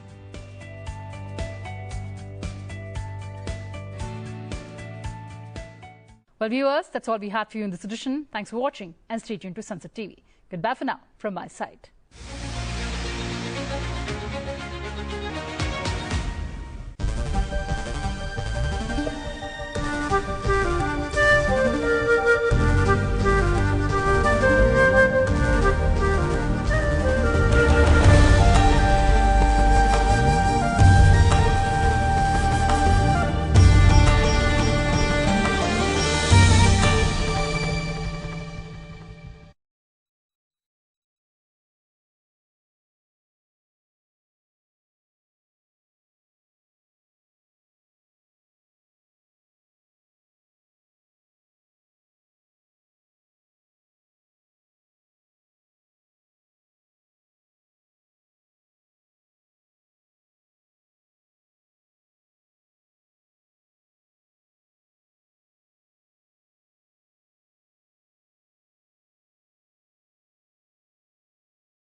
माननीय सभासदों, माननीय उपसभापति जी,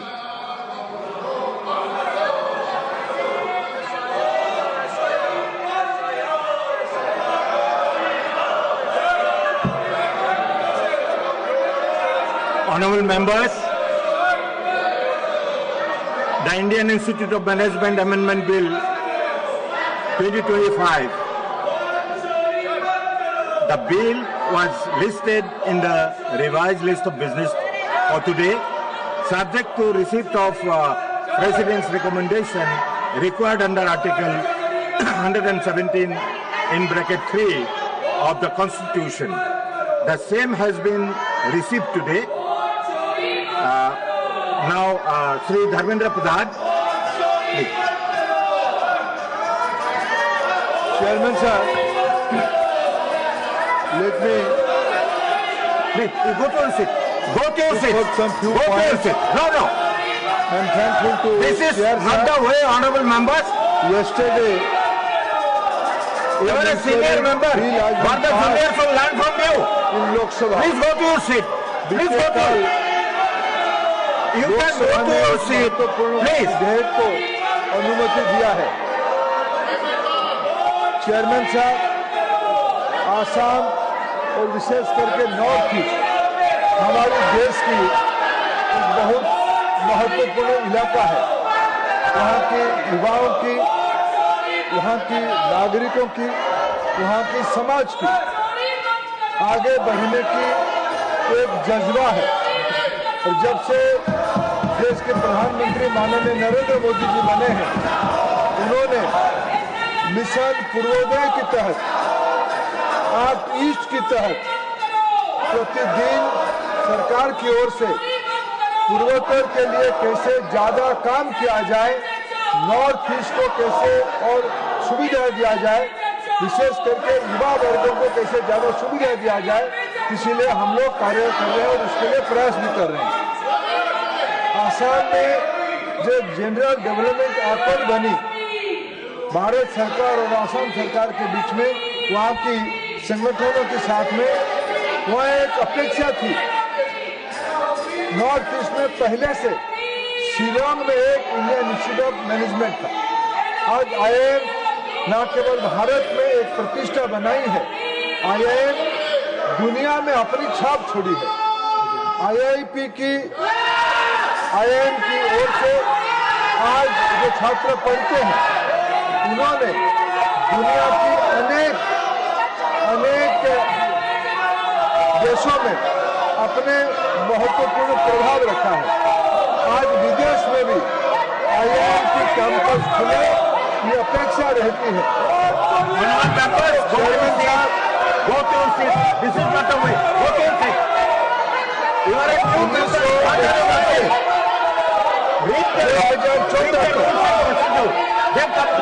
कालखंड में देश में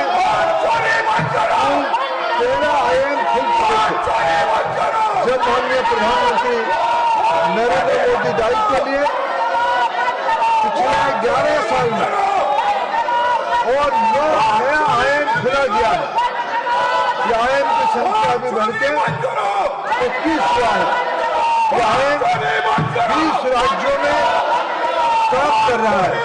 Honorable Minister, just 1 minute. LOP wants to sit. Yeah. You go to your seat. LOP will speak now. Go to your seat. LOP will speak now. Go to your seat. Sir,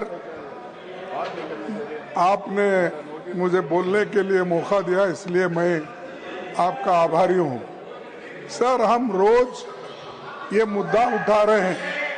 We are discussing the IIM Guwahati now. रोज ये मुद्दा हम उठा रहे हैं। देश के हित में, लोगों के हित में और हमारे चोरी के बारे में हम बताना चाहते हैं कि कैसा हर दिन नोटिस जा रहे हैं, हर दिन नोटिस जा रहे हैं। सर, सर वो देखो आप कैसा चिल्ला रहे हो। Nothing will go on record. Except the listed business, if you speak outside it, nothing will go on record. And I am very happy that you are speaking on the IIM Guwahati bill, which is, we are very happy because you know Northeastern region, you are the leader of the opposition, you know Assam, you know Guwahati.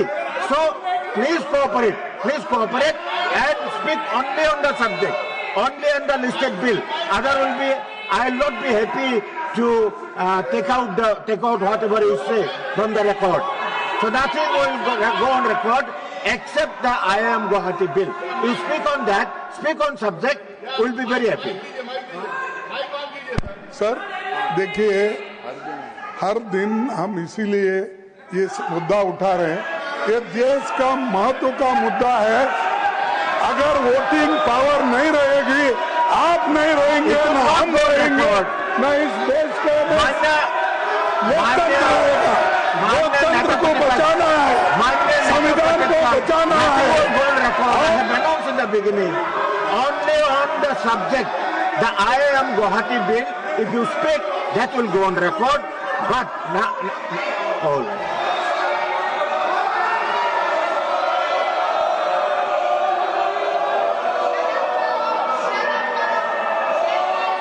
Yes, Mr. Minister.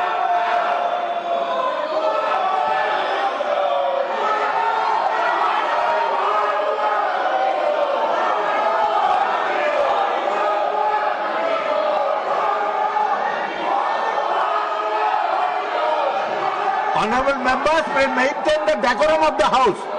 You are walking out, that is also a part of democracy. Nothing wrong in it. But you maintain decorum. While going out also, you should maintain decorum.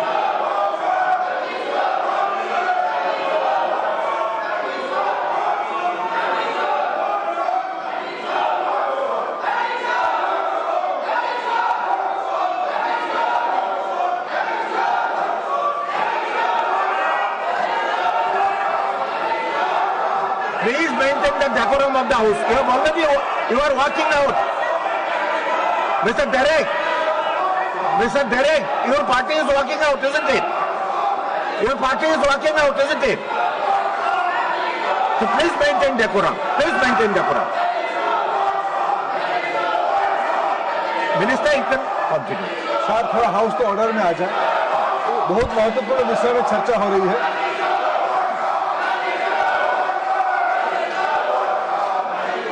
Are you opposing IIT Guwahati bill? Derek? I am, sir. Derek ji, please. I am. Are you opposing the IIM Guwahati bill? Derek ji, you are a senior member. You are a senior member. Maintain decorum. Please maintain decorum.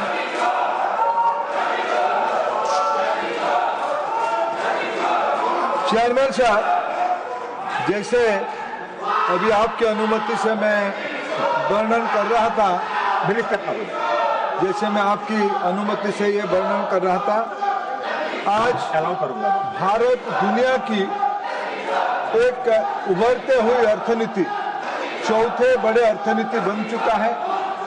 दुनिया भर के सारे विशेषज्ञ इस बात को उल्लेख कर रहे हैं कि थोड़े ही दिनों में भारत दुनिया की तीसरी बड़ी इकोनॉमी बनने वाला है। मित्रों, आज भारत, चेयरमैन साहब, ये स्थिति ऐसे ही नहीं आई है। पिछले दिनों में भारत की नौजवानों की विशेष दक्षता के कारण ये स्थिति उपलब्ध हुई है। उसमें हमारी देश की IIM की एक प्रमुख भूमिका रही है। चेयरमैन साहब, अभी हाउस ऑर्डर में आया है, मैं इसको इस संबंध में थोड़ा आपकी अनुमति लेके एक बात कहना चाहता हूँ, भी थोड़ा शिक्षा विभाग से जुड़ी हुई है।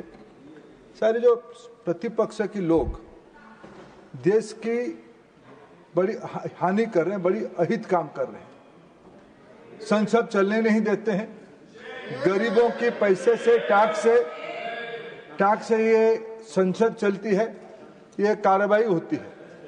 सारे किस विषय को छुपाना चाहते, किस विषय में चर्चा करनी चाहते? सर, इस मुद्दे को ये चर्चा करना चाहते, इन्होंने इन दिनों में एक तथ्य को कोट किया।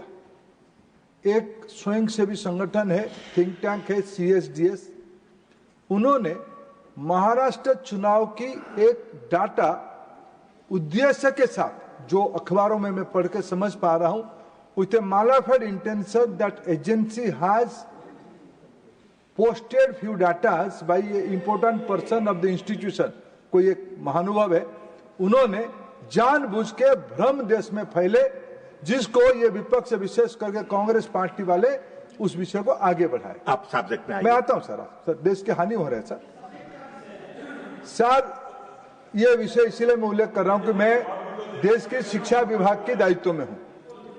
अभी मैं आज अखबार में पढ़ा, शिक्षा विभाग की एक इंस्टीट्यूशन CI सामाजिक अनुसंधान संस्थान CISSR की ओर से उनको कुछ आर्थिक अनुदान दिया गया है।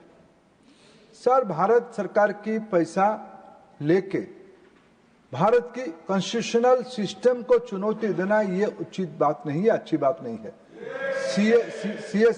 CISSR उसके ऊपर संज्ञान लिया है। आज अखबारों में मैंने पढ़ा, उनको उचित कार्रवाई करेंगे ऐसा उन्होंने आश्वस्त किया है। उस संस्था के मुखिया ने भी सार्वजनिक रूप में माफी भी मांगा है कि मैं गलती से जिसको लेके ये पूरा संसद के कार्य को बाधित करते हैं और हो हल्ला करते हैं, ये तथ्य गलत है, इसे उस संस्था के मुखिया ने कह चुका है।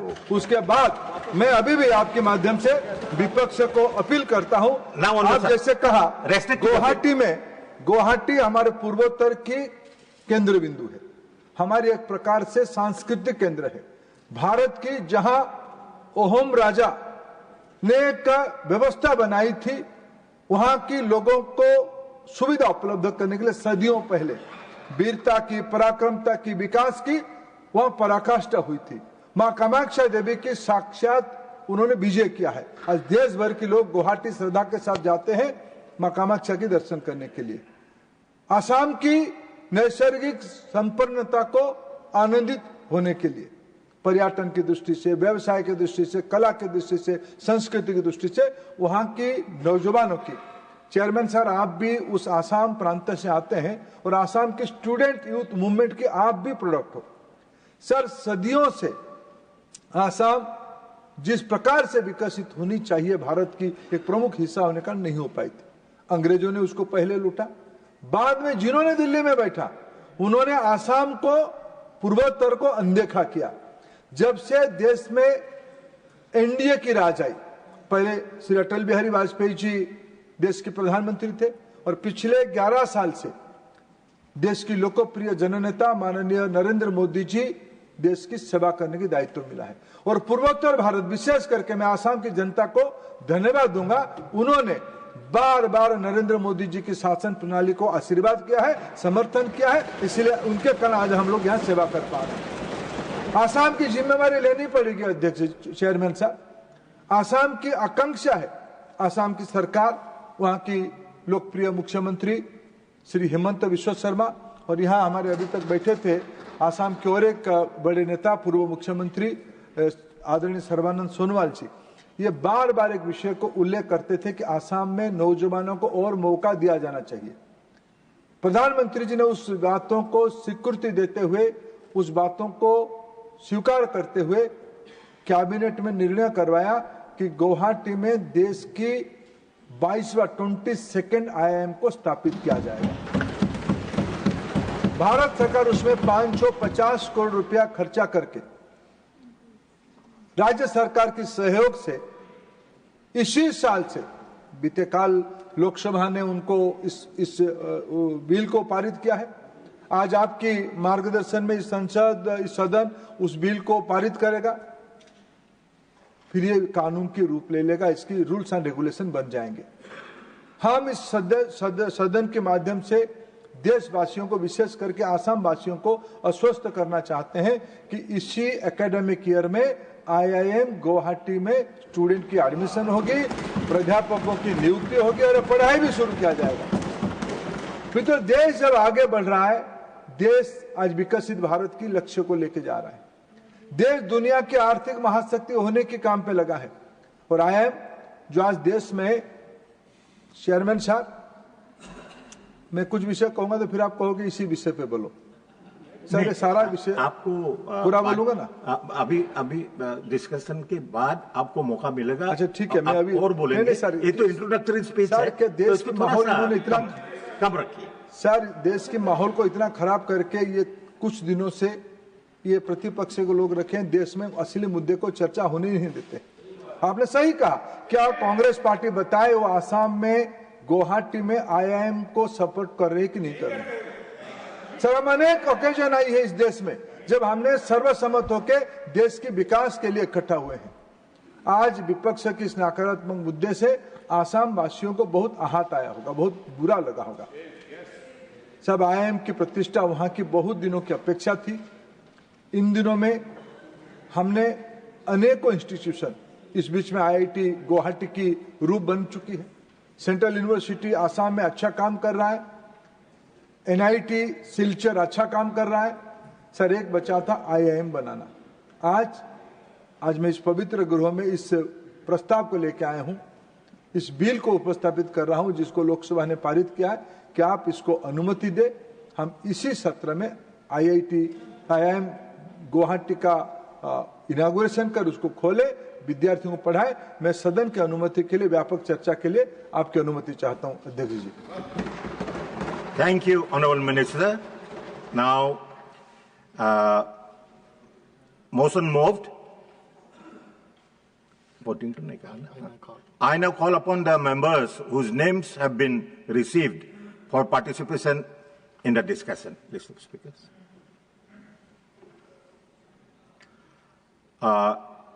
Srimati Geeta alias Sandra Prabha. बहुत बहुत धन्यवाद उप सभापति महोदय कि आपने इतने महत्वपूर्ण विषय पर मुझे सदन में बोलने का अवसर प्रदान किया। उप सभापति महोदय, माननीय प्रधानमंत्री जी श्री नरेंद्र मोदी जी के नेतृत्व में 2014 में केंद्र में सरकार बनने के पश्चात देश भर में महत्वपूर्ण शिक्षण संस्थान जैसे IIM, AIIMS, IIT, medical college के बनने की गति दोगुनी हुई है। माननीय प्रधानमंत्री जी के नेतृत्व वाली हमारी सरकार में पिछले 11 वर्षों में भारतीय शिक्षा व्यवस्था को एक नई ऊंचाई प्राप्त हुई है। महोदय, शिक्षा क्षेत्र में सरकार के सकारात्मक प्रयासों के कारण इस वर्ष विश्वविद्यालय रैंकिंग में देश 46 उच्च शिक्षण संस्थानों को शामिल किया गया है, जबकि आज से 10 वर्ष पहले इसमें सिर्फ 9 शिक्षण संस्थानों को शामिल किया गया था। इस प्रकार से Times Higher Education in fact ranking में भी देश ने ऐतिहासिक प्रगति की है। महोदय, इस रैंकिंग में पहले सिर्फ 13 भारतीय संस्थान शामिल थे, परंतु सरकार के सकारात्मक प्रयासों के कारण अब इनकी संख्या 105 हो चुकी है।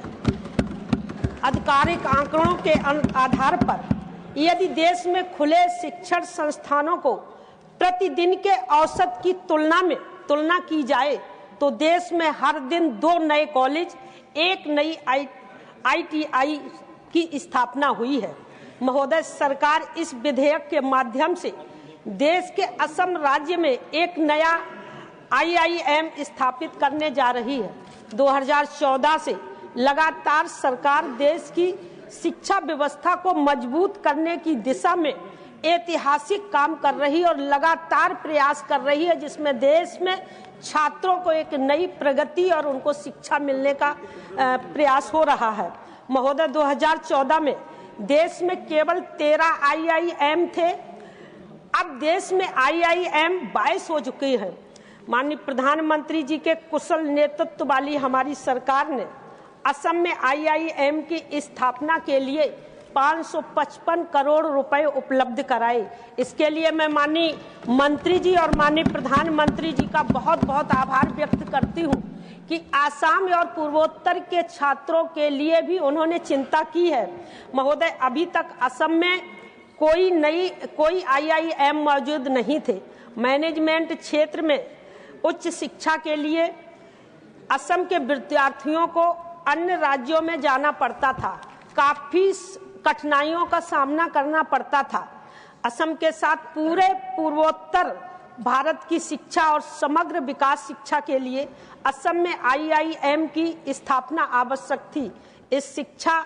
इस दिशा में सरकार द्वारा उठाया गया यह कदम स्वागत योग्य है। अतः देश की शिक्षा क्षेत्र को निरंतर मजबूत करने के लिए तथा असम सहित पूरे पूर्वोत्तर भारत की शिक्षा को मजबूत करने के लिए और उनके विद्यार्थियों के हितों में सोचते हुए IIM स्थापित किया जा रहा है। इसके लिए मैं इस बिल का समर्थन करती हूँ और माननीय मंत्री जी और माननीय प्रधानमंत्री जी का बहुत बहुत आभार व्यक्त करती हूँ। धन्यवाद। धन्यवाद for completing your speech on time. आप समय पर समाप्त किया है, आपको बहुत बहुत धन्यवाद। और क्योंकि बिजनेस एडवाइजरी कमेटी ने इस बिल को सिर्फ 1 घंटा दिया है, तो हमें सारे कामकाज 1 घंटे में कंप्लीट करना पड़ेगा, समाप्त करना पड़ेगा। इसलिए मैं जो स्पीकर्स हैं उनको विशेष अनुरोध है कि आप समय पर अपना भाषण समाप्त कीजिएगा। अब निरंजन BC, गोला Baburao. Yes. Sir, at the outset, I also thank the Honorable Prime Minister and Honorable Minister for Education to reform the IIMs in India. The main objective of this bill is to give a greater autonomy to the IIMs in terms of administration and academic affairs and financial matters. Sir, in fact, it is a small bill which aims to open IIM in Guwahati. With this, a number of these IIM and the students total IIMs in India are now 22. The bill also proposes that until formation of Board of Governors of new IIMs at Guwahati, its functions will be taken care by the experts appointed by the Government of India. In pursuance of the AP Reorganization Act 2014, one IIM was also established in my nodal district, Visakhapatnam. Sir, Honorable PM as Modi ji had inaugurated the permanent campus of IIM in Visakhapatnam on 20th February 2024. Last year, when YSR party was ruling in the state, even though IIM Visakhapatnam was started in 2015, there was no permanent campus for this premier institution till 2019 and was running from the temporary premises. It was our leader Sri Y.S. Jagannath Reddy Garu who has taken keen initiative and interest to complete the permanent campus of IIM, and it was finally completed by him and inaugurated by then Honorable Prime Minister. Sir, IIM Visakhapatnam, sir, just only so many, the other parties are not there. It is the Business Advisory Committee which has given 1 hour to this bill. I will tell you. You have 2 minutes, so you complete your speech. Yes, sir. Yes, sir. The second important unique aspect of IIM in AP is the recognition by the Ministry of Social Justice and Empowerment. Sir, it is only IIM in the country which has Dr. B.R. Ambedkar chair the professorship and is endowed by the Ministry of Social Justice and Empowerment. It is an achievement and compliment the management of IIM for this. Thank you. One more point, sir. I would like to mention I have to call the next related speaker. to faculty position. Faculty position are very poor and many posts are vacant. And now without lecturers and professors, how can the IIM be run in a place like Visakhapatnam? Visakhapatnam is the most most Sri Niranjan developed city. Sri Niranjan BC. Please. Your time is up. Your time is up. Niranjan BC. Thank you, Honorable Vice Chairman sir, for giving me an opportunity to speak on the Indian Institute of Indian You also have 2 minutes. Management Please Amendment Act 2025, which aims to include the Guwahati aims under the IIM Act 2017. I welcome the bills and I congratulate and thanks Honorable Union Education Minister, respected Sri Dharmendra Pradhan ji, with a request to establish more Indian Institute of Management in our 30 district of Odisha state for the education development of Odisha, sir. And I request that, which my colleague said, that about 500 posts, faculty posts are lying vacant.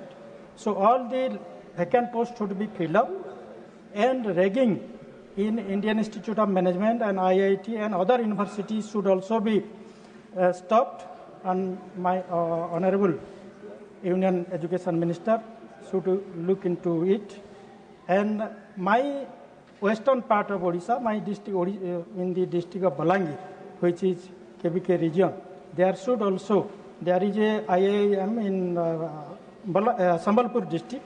So I request Adaniya Sri Dharmendra Pradhan ji, our respected Honorable Union Education Minister, to establish a IIM at Balangir. Thank you, sir. Thank you, Sri Niranjan BC. Now, Dr. M. Thambudurai. Professor, you have 5 minutes. Thank you. You have 5 minutes, and thank you, sir. Honorable Vice this is a bill on IIM Guwahati. ADMK party, Sri Edapadi Palaniswamy, I raised to participate in the discussion on the Indian Institute of Management Bill. With the setting up the new IIM Guwahati, the total number of IIMs in India would rise to 22. This is a historical thing, this is created. Sir, and other things that you are establishing IIM institutions, sir. I am welcoming that. At the same time, what is happening? Many students studying in IIM Institute committing suicide. That is the issue, why it is happening. That I request the Honorable Minister to look into this matter. What is the reason, sir? Then not only they have been given time by their alliance partner, the ruling party BJP. Sir, carry on. Sir, establishing IIM institute good, or they say university is good. What about without the head of the universities, vice chancellor, how to run? Such pitiable condition. There's a controversy about appointment vice chancellor in Tamil Nadu. The process of appointing vice chancellor in Tamil Nadu state universities is currently entangled in a legal and political dispute created by the inefficient government of DMK government. During the UPA government, they decided to appoint one of the nominee for selection committee for the vice chancellor from UGC. But state government of Tamil Nadu not accepting. DMK is the root cause who passed the regulation during that period, UPA government period. Because of that, the Madras is now, because this kind of thing, we could not appoint nearly 8-9 universities in Tamil Nadu, no vice chancellors. How it will go, how they will run, sir? Because of that, Anna University is a reputed university. There is no vice chancellor now. There is no security for the girls. One girl student in Anna University molested by a DMK member. That is a new member girl. It's a recorded is there. He's a DMK member, molested that girl. No action is taken till now. Namesake, they conducted the inquiry that kept. So this is the, I am requesting central government to, because this is a concurrent list, education concurrent list.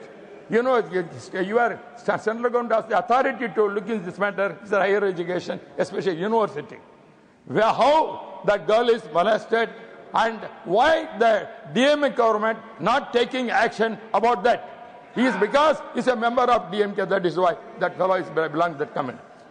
Sir, and also regarding, sir, I want to come to the next point regarding, sir, that the IIM, we are taking many students. As I said, suicides are taking place means because the students who are studying CBSE score or any matriculation score, because +1, +2, they are not attending classes. They are only coaching centers they are going. The coaching centers need exam like that. They are getting marks and joining these kind of higher institutions. When they are joining afterwards, because they are not familiarized in +2, that syllabus, they are facing lot of problem. That is one of the reasons this is happening, suicides are taking place.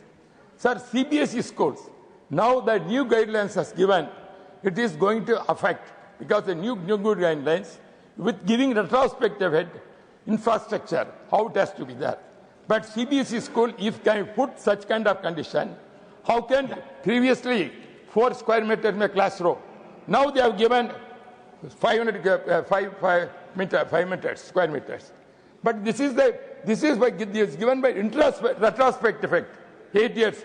How now the existing institution CBSE school can fulfill the new conditions? They are demolishing the classes. They cannot done, sir. Therefore, I am requesting government to consider this. Mainly, sir, I am very, very concerned about the, in Tamil Nadu, no vice chancellors, the DMK inefficient government, they want to their own people to appoint. They are fighting with the governor and they are not following any rules.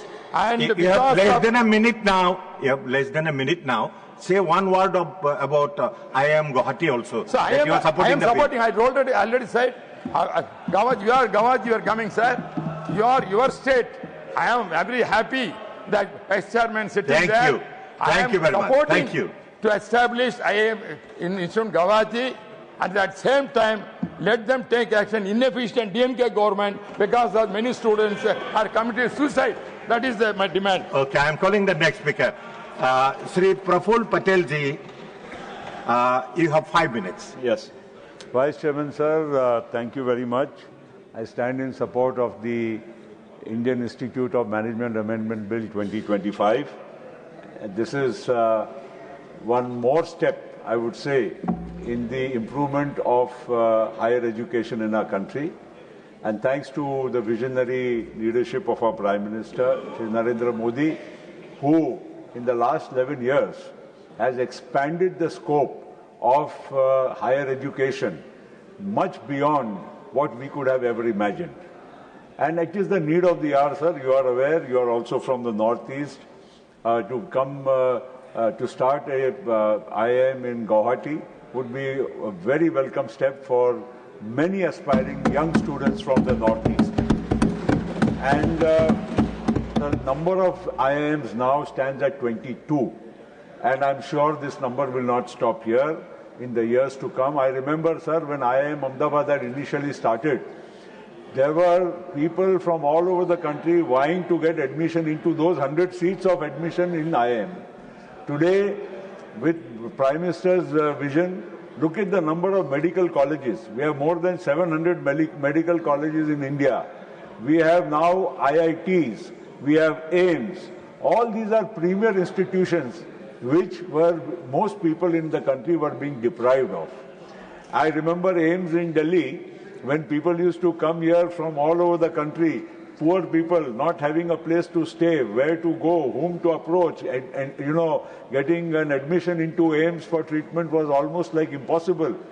These are the days, and now look at the transformation which is taking place across all sectors. Even AIMS is a center of excellence for higher education. So would be an IIT, so would be an IIM.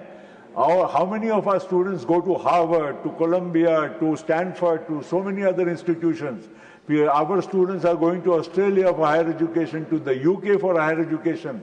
These are the institutions which are not only on par, but some are even better than some of the best of the universities across the world. So this is a transformation in education which is required.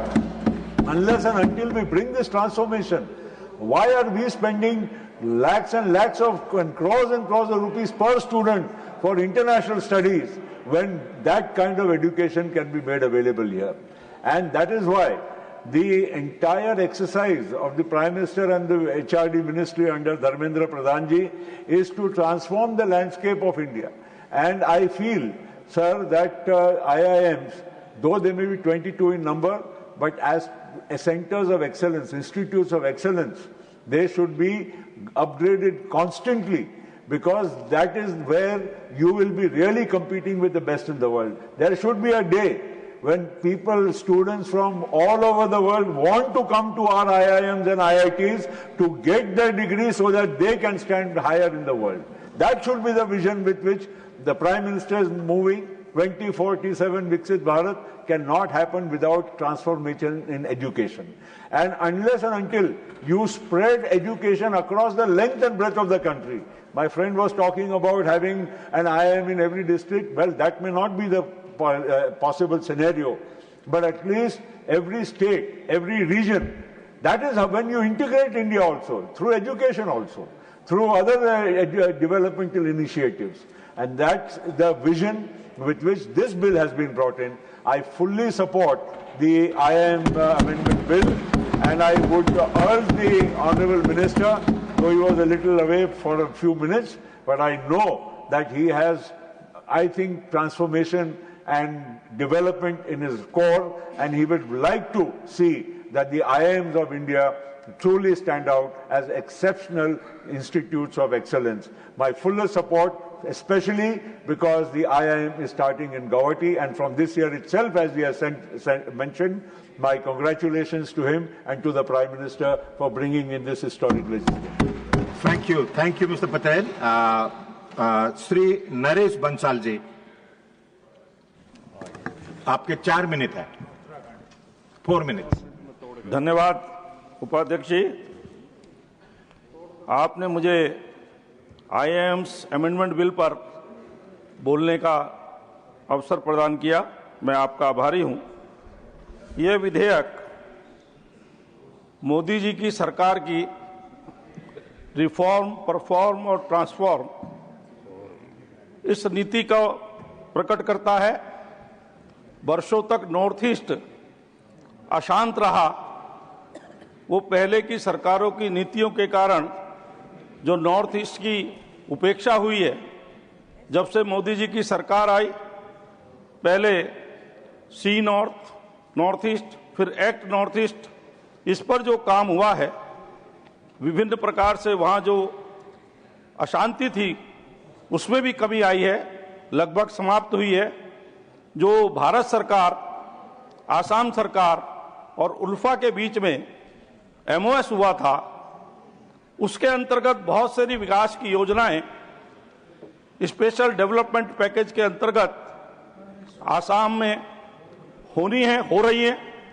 उसी के अंतर्गत ये IIM भी वहां पर स्थापित किया जा रहा है। मैं इसके लिए अपने शिक्षा मंत्री आदरणीय धर्मेंद्र प्रधान जी को बधाई देता हूं कि 555 करोड़ रुपए के आवंटन से ये IIM वहां प्रारंभ हो रहा है। बड़ा आश्चर्य होता है देखकर, जिस आसाम की आबादी 3 करोड़ है वहां पर कोई IIM नहीं था। 5.5 लाख युवा वहां पर हायर एजुकेशन के लिए रजिस्टर्ड हैं, उनके लिए कोई अवसर नहीं था, दूसरी जगह जाना पड़ता था। आज उनको वो अवसर प्राप्त हो रहा है कि वो अपना एक्सीलेंस बढ़ा सकते हैं, हायर एजुकेशन में स्थान पा सकते हैं। जहां 2014 से पहले केवल 2 IIM मेरिट लिस्ट में आते थे, ग्लोबल रैंकिंग में आते थे, वहां आज 7-7 IIM ग्लोबल रैंकिंग में आ रहे हैं। फाइनेंशियल टाइम्स की जो ग्लोबल रैंकिंग है, जो सबसे विश्वसनीय मानी जाती, उसने 7 हमारे IIM को ग्लोबल रैंकिंग में लिया है। तो यह हर्ष का विषय है। और जिस प्रकार से 2014 से पहले केवल 3,500 छात्र IIM में शिक्षा प्राप्त करते थे, आज 9,800 से ज्यादा छात्र उसमें शिक्षा प्राप्त कर रहे हैं। लगभग 3 गुना ये संख्या है। इससे और इसमें वृद्धि होगी और युवकों को उसमें अपना अवसर प्रदान होगा। माननीय उपाध्यक्ष जी, इसी प्रकार से एजुकेशन ही नहीं, सब क्षेत्रों में अभी हमारे वक्ताओं ने कहा भी है कि किस प्रकार से मेडिकल कॉलेज डबल हुए, हवाई अड्डे डबल हुए, वंदे भारत ट्रेनें गई, यूनिवर्सिटीज खुली। तो इसी प्रकार से करते हुए जहां केवल 13 IIM थे, आज 22 IIM हो रहे हैं। और जो प्राइवेट उसमें IBS में, इंडियन बिजनेस स्कूल में छात्रों को जो 1 साल के कोर्स के लिए 34 लाख से 42 लाख रुपए तक खर्च करना पड़ता था, IIM खुलने के बाद 2 वर्ष का जो MBA कोर्स है उसमें केवल 14 लाख से 26 लाख रुपए के बीच में गरीब छात्रों को शिक्षा प्राप्त हो सकेगी। सरकार इसमें प्रत्येक छात्र पर जो 150 रुपए खर्च होता है उसमें से 125 रुपया सरकार वहन करती है और इंस्टीट्यूट केवल 25 रुपए वहन करता है। इस प्रकार सरकार के द्वारा पूर्ण अवसर नॉर्थ ईस्ट के, आसाम के और उसके आसपास के छात्रों को मिलेगा हायर एजुकेशन के लिए। अब उनको विदेश नहीं जाना पड़ेगा। मैं इस अमेंडमेंट बिल का समर्थन करते हुए माननीय शिक्षा मंत्री जी को बहुत बहुत बधाई देता हूं कि उन्होंने एक बहुत अच्छा काम ये किया है। बहुत बहुत धन्यवाद। धन्यवाद। Now Shri Dr. V. Sivdasan, not present. Shri Mokariya Rambhaji. ये डिस्टर्ब कर रहे हैं, सब आवाज आती है तो पता नहीं चलता क्या बोलते हैं। राजा साहब है ना, पीछे पीछे परेशान करते हैं। सर, ये धर्मेंद्र प्रधान साहब ने अच्छा को मैं इसका डिस्टर्ब ना कीजिए, उनका भाषण रखने दीजिए आप, क्योंकि आपके पास 4 मिनट है। 4 मिनट, 1-2 मिनट बढ़ा देना प्लीज। सर, आपने मेरे को बोलने का अवसर दिया, मैं आपका भी सह दिल से आभार व्यक्त करता हूं और अपने सीनियर सब है मेरे वडील, उसका भी वंदन करता हूं। ये जो बिल लेके आए हैं प्रधान जी, बहुत अच्छा बिल है और मोदी सरकार में करीबन 11 साल से एजुकेशन, एयरपोर्ट, रेलवे सब में जो सुधार, जो डेवलपमेंट रहा है, तो ये शिक्षण सबसे अपने देश के डेवलपमेंट के लिए उसका एक अच्छा पासा है कि वो सबसे ज़्यादा एजुकेशन के लिए काफ़ी लोगों ने पहले पत्थर हड़ताल करवाया था। हमारे मित्रों लोगों ने, मोदी साहब ने सबको कंप्यूटर दिया, सबको पुस्तकें दी, नया नया कोर्स दिया, सस्ता कोर्स दिया और बाहर के लोग भी यहाँ पढ़ने आ गए। जैसे पहले तक्षशिला में था, इससे ज़्यादा अभी यहाँ सब लोग आने लगे। तो डेवलपमेंट देश का भी हो रहा है। मोदी साहब ने काफ़ी कुछ अच्छा किया और धर्मेंद्र प्रधान जी ने भी काफ़ी कुछ किया। मेरा एक राजकोट मेरा क्षेत्र है, मैं एक रिक्वेस्ट भी बीच बीच में कर दूं, क्योंकि हम विद्यार्थी परिषद में दोनों साथ में था तो थोड़ा मेरा हक भी बनता है। तो राजकोट में एक केंद्रीय विद्यालय है, लेकिन वहाँ की पॉपुलेशन, आबादी और सरकारी कर्मचारी की संख्या काफ़ी है, तो एक और मेरे को ये केंद्रीय विद्यालय देगा तो इसका अच्छा रिजल्ट भी आएगा और मैं इसका आभार मानता हूँ और वो मेरे को मना नहीं करेंगे। पहले सर ये जो 555 करोड़ रुपये उपलब्ध किए गए हैं IIM के लिए, वो IIM अहमदाबाद, IIM गुवाहाटी के लिए मार्गदर्शन संस्था होगा। जैसे गुजरात मार्गदर्शन पूरे देश में दुनिया में करते हैं, वैसा ही हमारे IIM अहमदाबाद गुवाहाटी के लिए मार्गदर्शक बनेगा। क्या बात है, सही बात है। IIM गुवाहाटी में प्रमुख MBA प्रोग्राम के लिए प्रति वर्ष 60 छात्रों का प्रवेश प्रति शैक्षणिक वर्ष 2026-27 में शुरू होगा और 2025 में कॉमन एडमिशन टेस्ट में बैठने वाले छात्रों के IIM गुवाहाटी चुनने का विकल्प भी मिलेगा। और ये नरेंद्र मोदी जी की अध्यक्षता में केंद्रीय मंत्रिमंडल ने संसद के आगामी मॉनसून सत्र में भारतीय प्रबंधन संस्था संशोधक विधेयक 2025 करने को मंजूरी दे दी है। ये विधेयक ने असम राज्य के कामरूप जिले में परामिता में भारतीय प्रबंधन संस्थान गुवाहाटी के नाम के एक नया भारतीय प्रबंधन संस्थान स्थापित करने और भारतीय प्रबंधन संस्थान अधिनियम 2017 के अनुसूची में IIM गुवाहाटी को शामिल करने का प्रावधान है।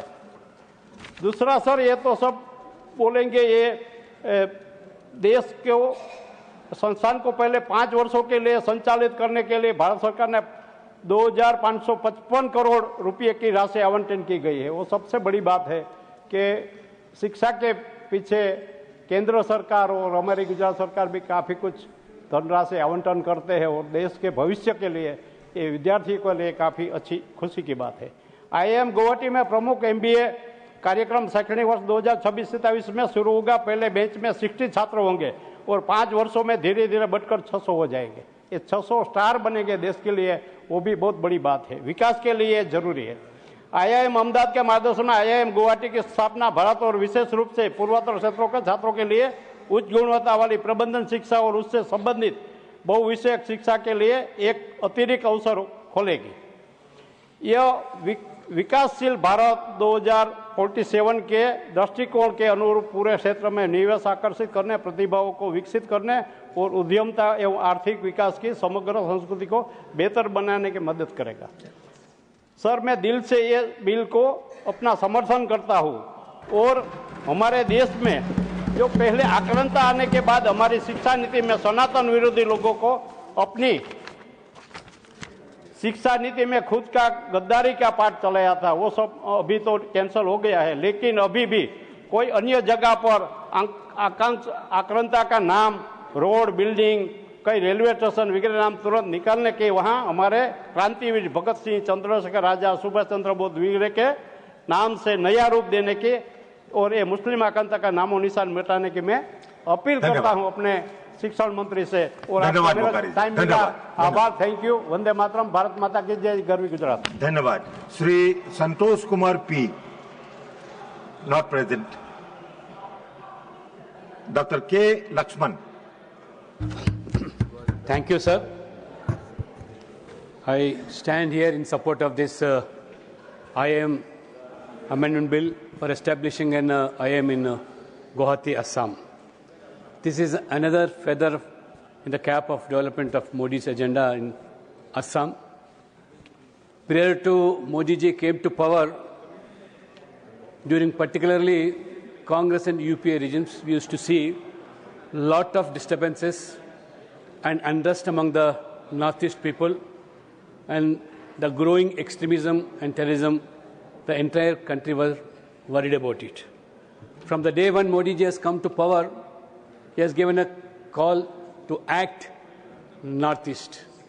So from that day onwards, every ministry has come up with some or other a development program or project in Northeast. The people of Northeast used to feel that, are we a part of India? So within this decade period, right from higher educations to highways, railways, airways, every capital city of the Northeast states now are connected to national capital Delhi, and they feel that they are a part of now mainstream. And they feel proudly and call them as now as Indians. Sir, This is going to be the 22nd IIM in the country, and surprisingly, there was only one IIM during 10 years period of UPA. But in 10 years of NDA regime, Modi's regime, 9 IIMs have come out. So this is the vision of Modi ji, and Modi ji's dream is to see that every educated of this country, let them become job creators rather than job seekers.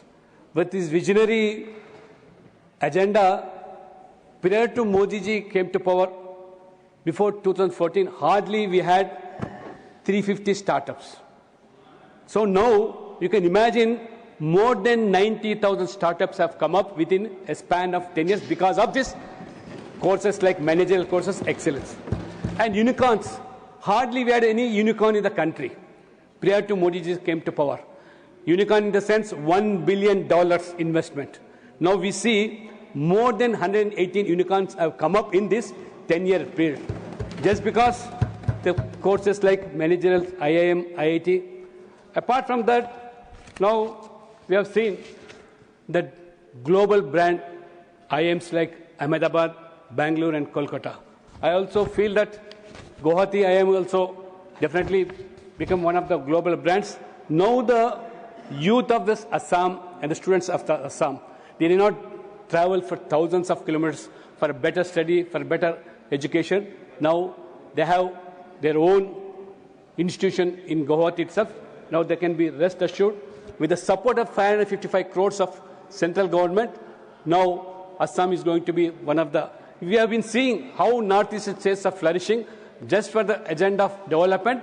Repeatedly, not less than 6 states of northeastern states have come to power out of 8 states, irrespective of their caste and religion. People are supporting that development agenda. Finally, sir, I hail from Telangana and Hyderabad. My sincere and humble request to the minister concerned. After the formation of this new state, Telangana, we have now the demand in Hyderabad, let IIM be established. I request through you, sir, the Honorable Minister, to look into it and concern for this. Thank you very much, sir. Thank you, Dr. Lakshman. The next speaker is Ravi Chandra Vadiraju. Thank you, sir. The Indian Institute of Management Amendment Bill 2025 ఈ బిల్లును ప్రవేశపెట్టినందుకు ధర్మేంద్ర ప్రధాన్ గారికి అస్సాంలో గౌహతిలో IIM sanction చేయడానికి 550 కోట్ల ద్వారా పెట్టడానికి మేము సంపూర్ణంగా మా బీఆర్ఎస్ పార్టీ కేసీఆర్ గారి నుంచి సమర్థిస్తున్నాం ఈ బిల్లును.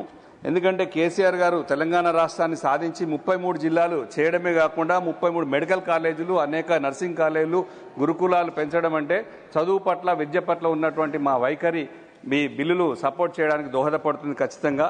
ఇంకా ఒకటి చెప్పాలంటే ప్రత్యేకంగా ఐటీ శాఖ మంత్రి కేటీఆర్ గారు, మున్సిపల్ అండ్ ఐటీ శాఖ మంత్రి చేసిన సేవ, ఆయన నాయకత్వంలో హైదరాబాద్ను ఒక అంతర్జాతీయ ఐటీ హబ్గా ఎదిగింది. టీ హబ్, వి హబ్, ఇమేజ్ టవర్స్ మరియు స్టార్టప్ ఎకోసిస్టమ్స్ అన్నీ ఈ విజయానికి, వారి దూరదృష్టికి ఫలితమే. ఐటీ రంగంలో తెలంగాణ రాష్ట్రం 2023-24లో 2.7 లక్షల కోట్లు ఎగుమతి చేసింది. దాదాపు 10 లక్షల మందికి ఐటీ రంగం నుంచి ఉద్యోగాలు ఇవ్వడానికి కారణం గౌరవ కేటీఆర్ గారు, కేసీఆర్ గారు అనేక అభివృద్ధి కార్యక్రమాలు చేయడం వల్లనే. ఇది దేశంలో 2వ అతిపెద్ద సాఫ్ట్వేర్ ఎగుమతి కేంద్రంగా కూడా హైదరాబాద్ చూడడం జరుగుతుంది. లైఫ్ సైన్సెస్ రంగంలో హైదరాబాద్లో ప్రపంచంలో వ్యాక్సిన్ రాజధాని అని కూడా గౌరవిస్తుంది. ఇక్కడ ప్రతి సంవత్సరం 11 బిలియన్ల డోసులు ఉత్పత్తి అవుతాయి. ఇది భారతదేశ వ్యాక్సిన్ రంగంలో 65% వ్యాక్సిన్ తయారయ్యేది హైదరాబాద్ కేంద్రంగానే గుర్తించాలి. ఇన్ఫ్రాస్ట్రక్చర్ మరియు పరిశ్రమలు అభివృద్ధిలో ఫార్మా క్లస్టర్లకు జినోమ్ వ్యాలీ, ఐటీ రంగానికి హైటెక్ సిటీ, స్టార్టప్కు టీ హబ్ వంటి కేంద్రాలు హైదరాబాద్లో గ్లోబల్ మ్యాప్పై నిలిపాయి కూడా. ఈ బలమైన పునాది ఉన్నప్పటికీ హైదరాబాద్ తర్వాత గ్లోబల్ స్థాయి సాధించాలంటే కూడా ఇక్కడ ఐఎం అస్సాంతో పాటు హైదరాబాద్లో కూడా ఒక ఐఎం ఇవ్వడం తప్పనిసరి అవసరం అని చెప్పి భావిస్తూ గౌరవ మంత్రి గారికి మరియు ప్రధానమంత్రి గారికి కూడా రిక్వెస్ట్ చేస్తున్నాం. హైదరాబాద్ కూడా ఒక ఐఐటి కేంద్రం ఐఎం ఇవ్వాలని చెప్పేసి కోరడం జరుగుతుంది. జాతీయ దృష్టి 5 ట్రిలియన్ ఆర్థిక వ్యవస్థతో ముందుకెళ్లాలంటే కూడా ఖచ్చితంగా కూడా ఇట్లాంటివన్నీ ఇవ్వాలి. కొన్ని గ్లోబల్ సిటీలు అభివృద్ధి చేసుకోవడానికి ప్రధాన కేంద్రాలు కూడా నిలపాలి. IT, pharma, life sciences, innovations రంగాల్లో ముందున్నటువంటి హైదరాబాద్కు ఐఐఎం కూడా ఇస్తే బాగుంటుందని చెప్పేసి మనస్ఫూర్తిగా కోరుకుంటూ, Hyderabad is a good city, మంచి వాతావరణం ఉన్న సిటీ, బయోటిక్, ఏరోస్పేస్, మ్యానుఫ్యాక్చరింగ్ అన్ని రంగాలు ఉన్నాయి కాబట్టి ఇది కూడా వస్తే బాగుంటుంది. కొన్ని లక్షల మంది పిల్లలు పాస్ అయ్యి కూడా ఇది ఒక మేనేజ్మెంట్ ఐఏఎం ఇస్తే బాగుంటుందని చెప్పేసి బలంగా కోరుకుంటూ ఇది శాంక్షన్ చేయాలని ప్రధానమంత్రి గారిని, విద్యాశాఖ మంత్రి గారిని రిక్వెస్ట్ చేస్తున్నాం మీ ద్వారా. Thank you sir, we are supporting this bill. Thank you. Sri Ramji. धन्यवाद मान्यवर कि आपने मुझे आईएम अमेंडमेंट बिल 2025 पर बोलने का अवसर दिया और साथ ही मैं आभार व्यक्त करता हूं अपनी पार्टी के मुखिया आदरणीय बहन कुमारी मायावती जी का. मान्यवर, निश्चित तौर पर यह सराहनीय कदम है. आसाम के गुवाहाटी में आईएम स्थापित हो रहा है. मान्यवर, बिना उच्च शिक्षा के और शोध के देश विकसित भारत का लक्ष्य नहीं प्राप्त कर सकता है. यहां तक कि बाबा साहब डॉक्टर अम्बेडकर ने इस बात को गंभीरता से समझा और उन्होंने उपदेश दिया, शिक्षित बनो. और साथ ही मुंबई जैसी जगह पर सिद्धार्थ कॉमर्स कॉलेज खोलने का भी काम किया. इसी क्रम में हमारी पार्टी की मुखिया आदरणीय बहन कुमारी मायावती जब उत्तर प्रदेश की मुख्यमंत्री बनी तब तमाम विश्वविद्यालय खोले, तमाम डिग्री कॉलेज खोले, तमाम मेडिकल कॉलेज खोले, साथ ही तमाम आईटीआई, हजारों आईटीआई कॉलेज खोले, बीएड कॉलेज खोलने का काम किया. 5000 से अधिक प्राइमरी स्कूल खोलने का काम किया गया. साथ ही आज जो काम रुका उत्तर प्रदेश में, लेकिन मैं माननीय मंत्री जी से एक रिक्वेस्ट भी करना चाहता हूं, यहाँ बैठे हुए हैं. SC ST PhD का स्कॉलर पहले यूजीसी से आता था तो उन्हें टाइम पे मिल रहा था, रेगुलर मिल रहा था. लेकिन जब से social justice and empowerment ministry के हाथों में गया है तब से SC ST के स्टूडेंट्स को PhD का स्कॉलर रेगुलर नहीं मिल पा रहा है. कई महीने, कई साल उनको वेट करना पड़ता है. जब शोध करने वाले छात्र स्कॉलरशिप को लेकर परेशान रहेंगे तो शोध कैसे कर सकते? बिना शोध के हम आगे नहीं बढ़ सकते, हम जानते हैं. बिना शिक्षा के आगे नहीं बढ़ सकते, हम अच्छी तरह से जानते हैं. और साथ ही इसी क्रम में माननीय मंत्री जी से रिक्वेस्ट भी और करूंगा कि गुवाहाटी के इस आईएम में नॉर्थ ईस्ट की भागीदारी भी तय कर दी जाए. कम से कम नॉर्थ ईस्ट के स्टूडेंट को 50% के रिजर्वेशन इस आईएम में मिलना चाहिए ताकि इस वहां के भी छात्र आगे निकल करके देश के इस विकसित भारत के सपने को पूरा कर सकें. धन्यवाद. जय भीम, जय भारत. धन्यवाद Shri Ram ji. Shri Karnat Purkayastha, you have 2 minutes, तो यह संक्षेप कीजिएगा. Karnat Purkayastha not present.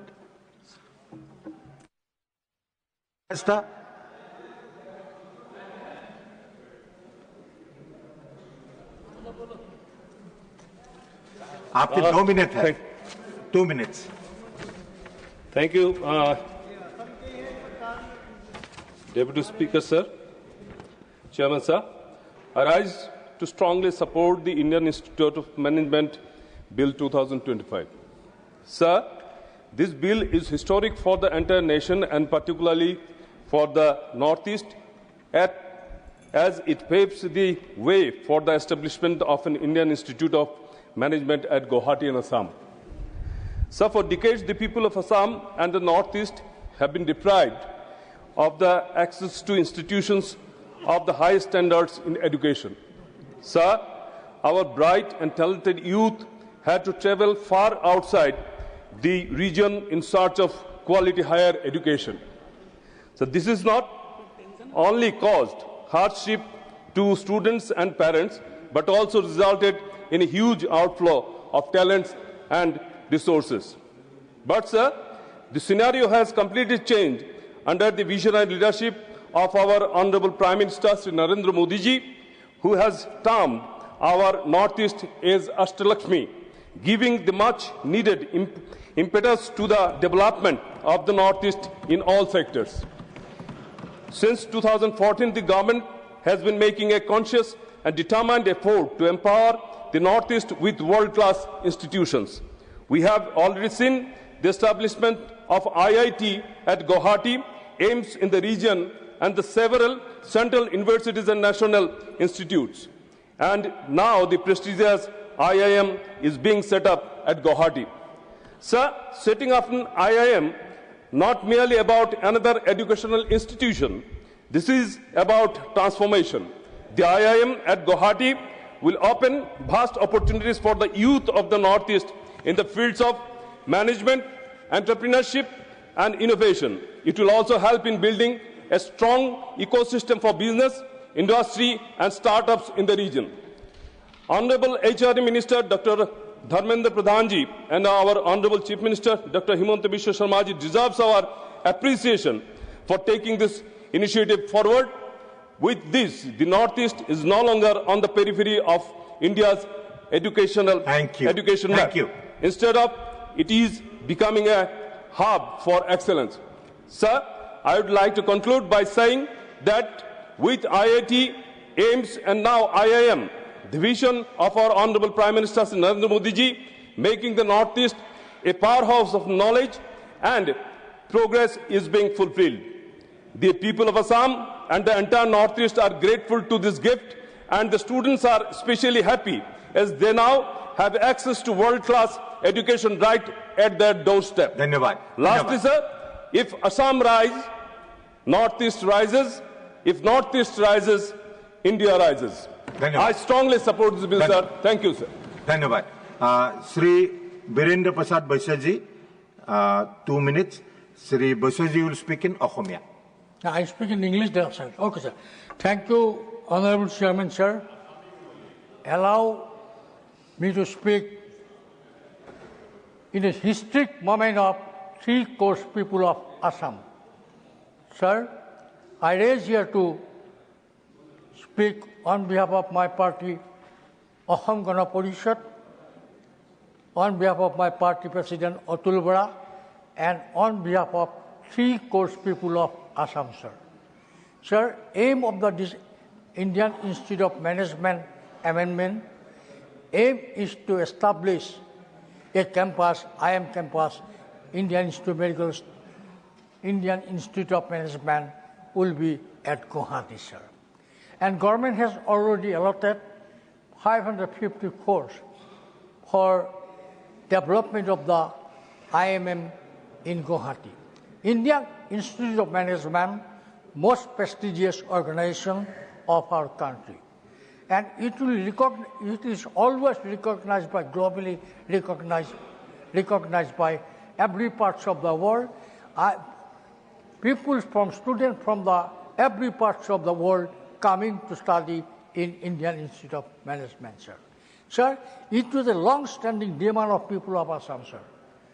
We always trying to have a Indian Institute of Indian Management in Guwahati, but when Congress were ruled, they totally ignored the demand of people of Assam, but it is Honorable Prime Minister Narendra Modi ji who has given this beautiful gift to 3 crore people of Assam, sir. I must compliment Honorable Prime Minister. I must compliment Honorable Dharmendra Pradhanji for have this bill.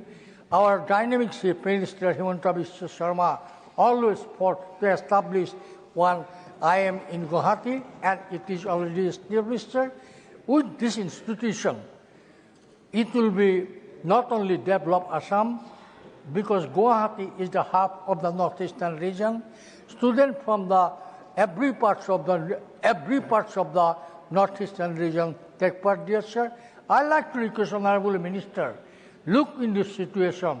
Please, there should be some opportunity given to the students of the northeastern region and Assam to priority basis admission in the Indian Institute of Management. Dhanyavad. Sir, Dr. Bhupen Hazarika, known to everybody. Jetia, with your permission, I'd like to speak few lines in Assamese also, sir.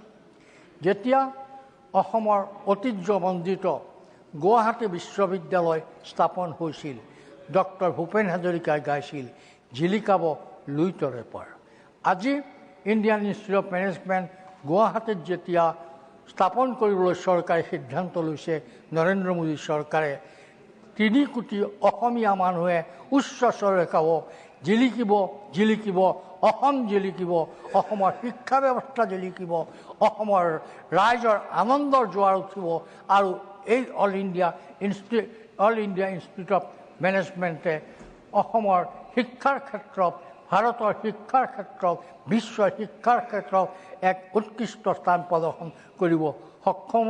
এইখিনি কথাকে কৈ মাননীয় মুখ্যমন্ত্ৰী ডাঙৰ doctor Himanta Biswa শৰ্মাৰ তেখেতৰ প্ৰচেষ্টাৰ কাৰণে মই আন্তৰিক ধন্যবাদ জ্ঞাপন কৰিছোঁ। মাননীয় প্ৰধানমন্ত্ৰী ডাঙৰীয়াই অসমক তথা উত্তৰ পূৰ্বাঞ্চলক সদায় গুৰুত্ব দিছিল। মই মাননীয় প্ৰধানমন্ত্ৰী ডাঙৰীয়াক আন্তৰিক ধন্যবাদ জ্ঞাপন কৰিছোঁ, কৃতজ্ঞতা জ্ঞাপন কৰিছোঁ। আৰু মাননীয় শিক্ষা মন্ত্ৰী ধৰ্মেন্দ্ৰ প্ৰধান ডাঙৰীয়াক Indian institute of management Guwahati স্থাপন কৰিবৰ কাৰণে IM 2025 যি আজি সংশোধনী বিলখন ইয়াত উত্থাপন কৰিছে অন্তৰেৰে সমৰ্থন কৰিছোঁ আৰু 3 কোটি অসমৰ মানুহৰ হৈ ইয়াক মই সম্পূৰ্ণ সমৰ্থন জনাইছোঁ। ধন্যবাদ। ধন্যবাদ। শ্ৰী ৰামেশ্বৰ তেলীজী 3 minutes।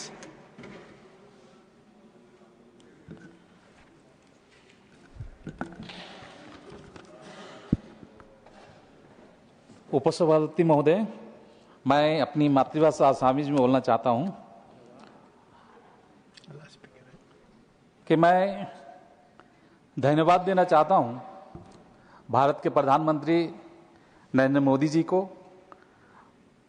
मैं धन्यवाद देना चाहता हूं भारत सरकार के शिक्षा मंत्री धर्मेंद्र प्रधान जी। अब मैं धन्यवाद देना चाहता हूं असम के मुख्यमंत्री डॉक्टर हिमंत बिस्वा शर्मा जी को। কংগ্ৰেছৰ মনমোহন সিং ডাঙৰীয়া ভাৰতৰ প্ৰধানমন্ত্ৰী হৈছিল। অসমৰ পৰা তেওঁ প্ৰতিনিধিত্ব কৰিছিল, কিন্তু কেতিয়াও ভবা নাছিল যে নৰ্থ ইষ্ট বা অসমৰ উন্নয়নৰ কথা। আজি কংগ্ৰেছে ডাঙৰ ডাঙৰ কথা কয়, কিন্তু নৰেন্দ্ৰ মোদী ডাঙৰীয়াই নৰ্থ ইষ্টৰ উন্নয়নৰ কাৰণে কিছুমান এনেকা পদক্ষেপ লৈছে। আমি ধন্যবাদ দিবই লাগিব ভাৰতৰ প্ৰধানমন্ত্ৰী নৰেন্দ্ৰ মোদী ডাঙৰীয়াক। আজি এই IIM প্ৰতিষ্ঠা হ'ব গুৱাহাটীৰ কামৰূপ জিলাত, আৰু এইটো 22 নম্বৰ IIM হ'ব আৰু ইয়াত 555 কোটি টকা খৰচ কৰা হ'ব। তো মই পুনৰ ধন্যবাদ জনাইছোঁ ভাৰতৰ প্ৰধানমন্ত্ৰী নৰেন্দ্ৰ মোদী ডাঙৰীয়াক। মই ধন্যবাদ জনাইছোঁ ভাৰতৰ শিক্ষামন্ত্ৰী আমাৰ ধৰ্মেন্দ্ৰ প্ৰধান ডাঙৰীয়াক। মই ধন্যবাদ জনাইছোঁ আমাৰ অসমৰ মুখ্যমন্ত্ৰী ডক্টৰ হিমন্ত বিশ্ব শৰ্মা ডাঙৰীয়াক। নিশ্চয় আপোনালোক জানে আমাৰ চৰকাৰে গুৱাহাটীত এইমছ নিচিনা হস্পিটেলো ইতিমধ্যে স্থাপন কৰিছে। এনেধৰণৰ পদক্ষেপ ইতিমধ্যে চৰকাৰ দ্বাৰা লোৱা হৈছে। সেইকাৰণে মই চৰকাৰক ধন্যবাদ জনাই মোৰ চমু বক্তব্য সামৰণি মাৰিছোঁ। Thank you, Mr. Teliji. Now, Sri Dharmendra Pradhan to reply to the discussion.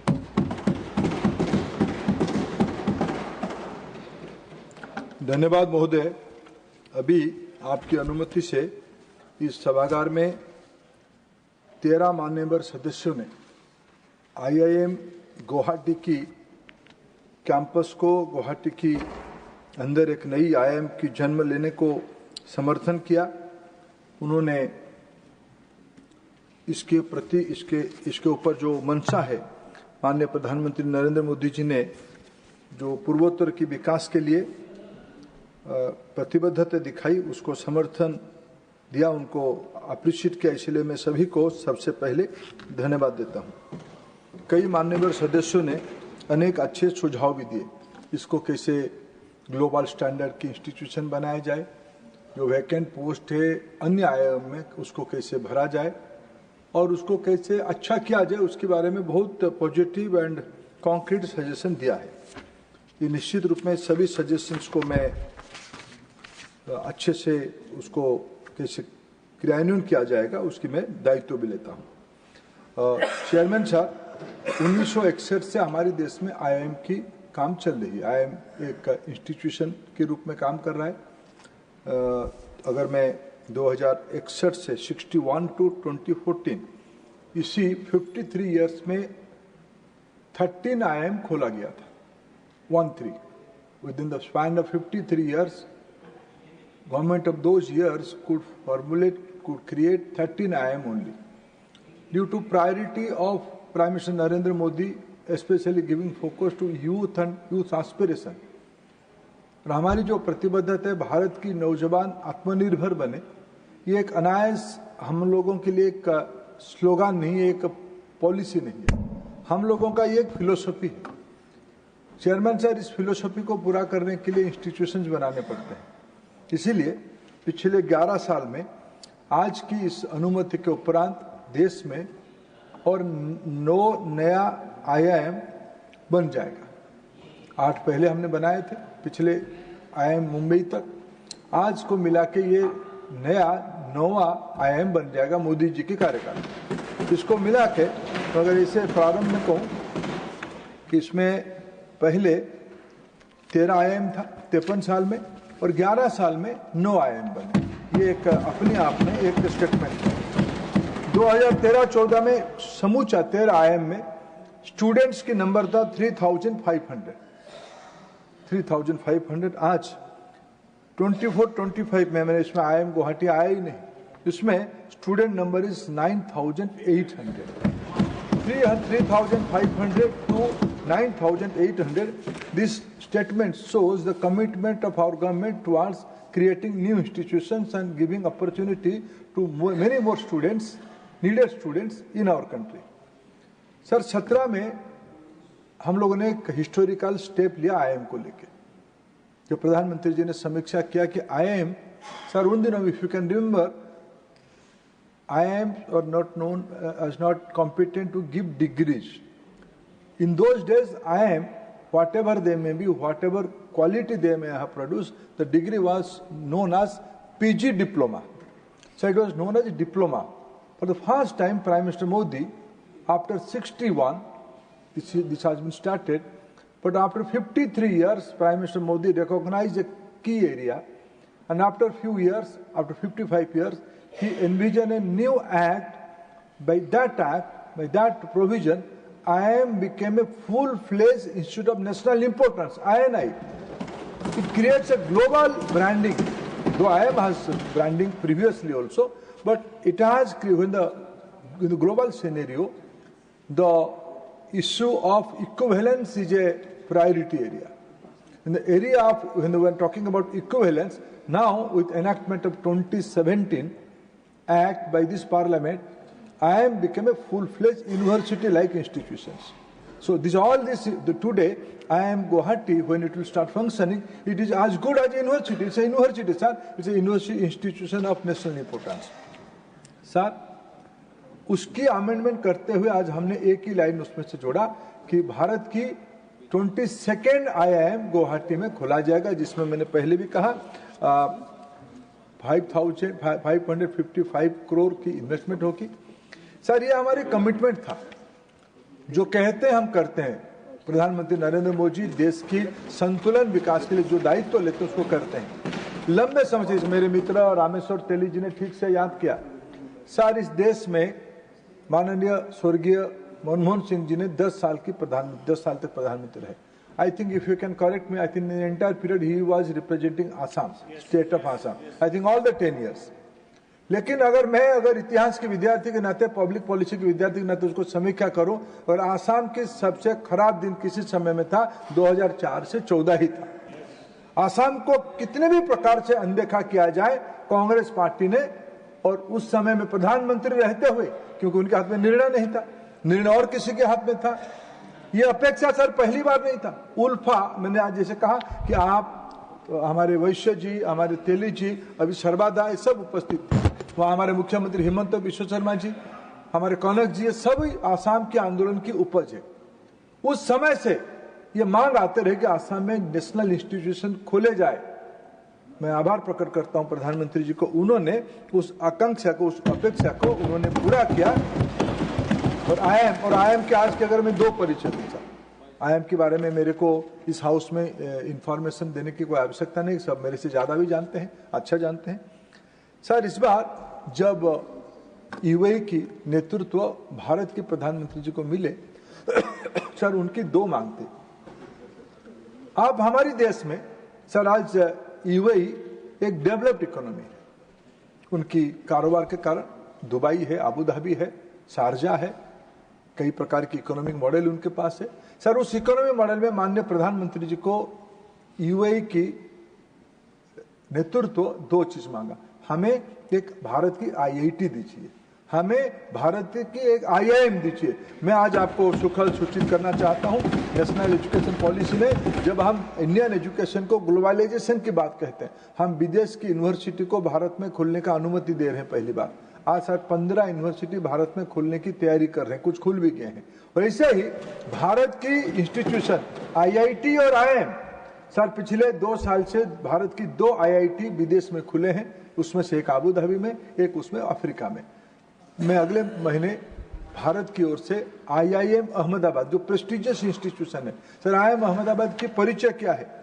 IIM Ahmedabad factory for producing unicorn, Bharat में 2014 में बिल्कुल गिनती में स्टार्टअप होते थे, आज इसकी संख्या 1,50,000 से ऊपर जा चुका है। उनमें से अनेक यूनिकॉर्न बन चुके हैं, वो सारे ज्यादातर लोग आईआईएम अहमदाबाद से जुड़े हुए हैं। ये आज इस प्रकार के आईआईएम हम लोग वहां खुलने वाले हैं। हमने, जैसे मैंने कहा कि हम लोगों ने कोई भी चीज को, आज आसाम की क्या परिचय हो रही है, नॉर्थ ईस्ट की क्या परिचय हो रही है। सर आज आसाम में longest rail cum road Bogibeel bridge आज आसाम में है। विश्व के सबसे 2 बड़े इंपोर्टेंट टनल, मेरे मित्र देश की इस संसद की जिनके नेतृत्व हम काम करते, पार्लियामेंट्री अफेयर्स मिनिस्टर और मेरे मित्र अरुणाचल की जननेता श्री किरण रिजिजू जी को मैं बधाई देता हूं। उनके राज्य में शीला टनल बन चुके हैं और इसी कार्यकाल में बन चुका है।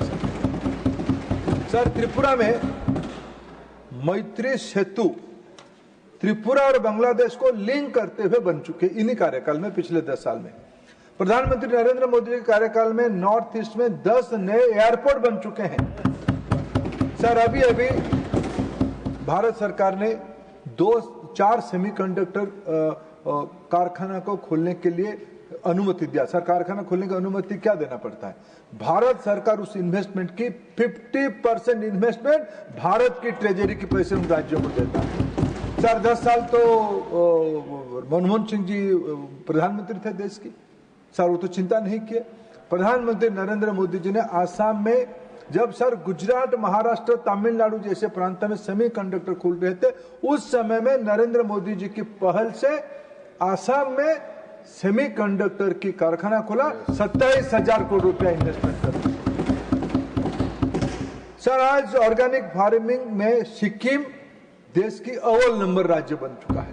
मेघालय में फूड प्रोसेसिंग की अपनी नई दुनिया बना रही है। सर प्रधानमंत्री जी ने कहा है कि अष्टलक्ष्मी 7 सिस्टर्स प्लस सिक्किम, 8 राज्य हमारी भारत की स्वाभिमान की, भारत की विकास की, भारत की संवेदनशीलता की, भारत की भाईचारा के प्रतीक है। उसको हमारी सरकार में एक्ट ईस्ट पॉलिसी के तहत पहला अधिकार, कभी सर इस देश में नेतृत्व कहता था संसाधनों की पहला अधिकार कोई वर्ग की है। प्रधानमंत्री नरेंद्र मोदी जी ने कहा संसाधनों की पहला अधिकार देश की गरीबों की है, देश की महिलाओं की है, देश की युवाओं की है, देश के किसानों की है, और उसको करके दिखा। संसाधनों की पहला अधिकार भारत की पूर्वोत्तर हिस्सा की है, नॉर्थ ईस्ट पार्ट की है, सब करके उन्होंने दिखाया। मैं इस पहल के लिए फिर मैं एक बार आसाम की सरकार को, विशेष करके वहां का मुख्यमंत्री श्री हिमंत बिस्वा शर्मा को धन्यवाद देता हूं। उन्होंने निरंतर प्रयास करते हुए आसाम में प्रधानमंत्री जी की अनुमति प्राप्त करके आज आसाम में गुवाहाटी में आईआईएम खुलने वाला है। मित्रों, मैं अध्यक्ष जी, मैं सभी सदस्यों का और इस सदन का फिर एक बार आभार प्रकट करता हूं और मैं आश्वस्त करता हूं हमारे देश में अभी जॉब सीकर की संख्या, विशेष करके अच्छे इंस्टीट्यूशन में पढ़ने वाले बच्चे नौकरी के पीछे ना जाए। वो नौकरी बनाए. There should be job creator. There should not be job seeker. There should be job creator. At least those who are studying in elite institutions like IIT and IIM. I am happy today the way Northeast is emerging itself, and Prime Minister Modi is solidly behind for the development of the Northeast, and the new leadership of that zone is aspiring for a new heights. This IIM Guwahati will certainly create a bigger scenario for entire Northeast, especially Assam and Guwahati. Again, I thank all the members for supporting this bill. Thank you, sir. Thank you, Honorable Sri Dharmendra Pradhanji. The question is that the Indian Institute of Management Amendment Bill 2025, as passed by the Lok Sabha, be taken into consideration. Those in favor, please say aye. Aye. Those against, please say no. I think the ayes have it, the ayes have it, the ayes have it. The motion is adopted. We shall now take up clause by clause consideration of the bill. Clause 2 stands part of the bill. Those in favor will please say aye. Aye. Those against, please say no. I think the ayes have it, the ayes have it, the ayes have it. Clause 2 is adopted. Clause 3 stands part of the bill. There is one amendment. Amendment number 1, Dr. Fawzia Khan, not present.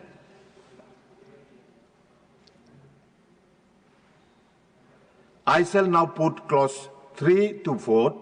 Those in favor will please say aye. Aye. Those against, please say no. I think the ayes have it, the ayes have it, the ayes have it. Clause 3 is adopted. Clause 4 stands part of the bill. Those in favor will please say aye. Those against, please say no. I think the ayes have it, the ayes have it, the ayes have it. Clause 4 is adopted. Clause 1, the enacting formula and the title stands part of the bill. Those in favor will please say aye. Those against, please say no. I think the ayes have it, the ayes have it, the ayes have it. Clause 1, enacting formula and the title are adopted. Now, Sri Dharmendra Pradhan, Honorable Minister, to move that the bill be passed. Chairman महोदय, मैं आपके माध्यम से सदन को इस bill को पारित करने के लिए अनुरोध करता हूं. Motion moved that the bill be passed. The question is that the bill be passed. Those in favor will please say aye. Aye. Those against, please say no. I think the ayes have it, the ayes have it, the ayes have it. The bill is passed.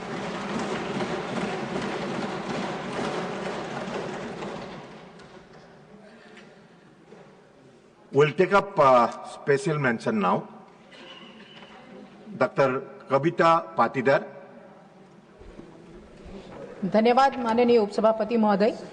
मैं सर्वप्रथम हमारे यशस्वी प्रधानमंत्री एवं उनकी दूरदर्शी सरकार का हार्दिक अभिनंदन करती हूं, जिनकी कृषक कल्याणकारी योजनाएं प्रधानमंत्री किसान सम्मान निधि, मृदा स्वास्थ्य कार्ड, प्रधानमंत्री सफल बीमा योजना तथा किसानों की आय दुगना करने का संकल्प आज देश के अन्नदाताओं को आत्मनिर्भर, सशक्तिकरण और सम्मान की दिशा में दृढ़ता से आगे बढ़ा रहे हैं.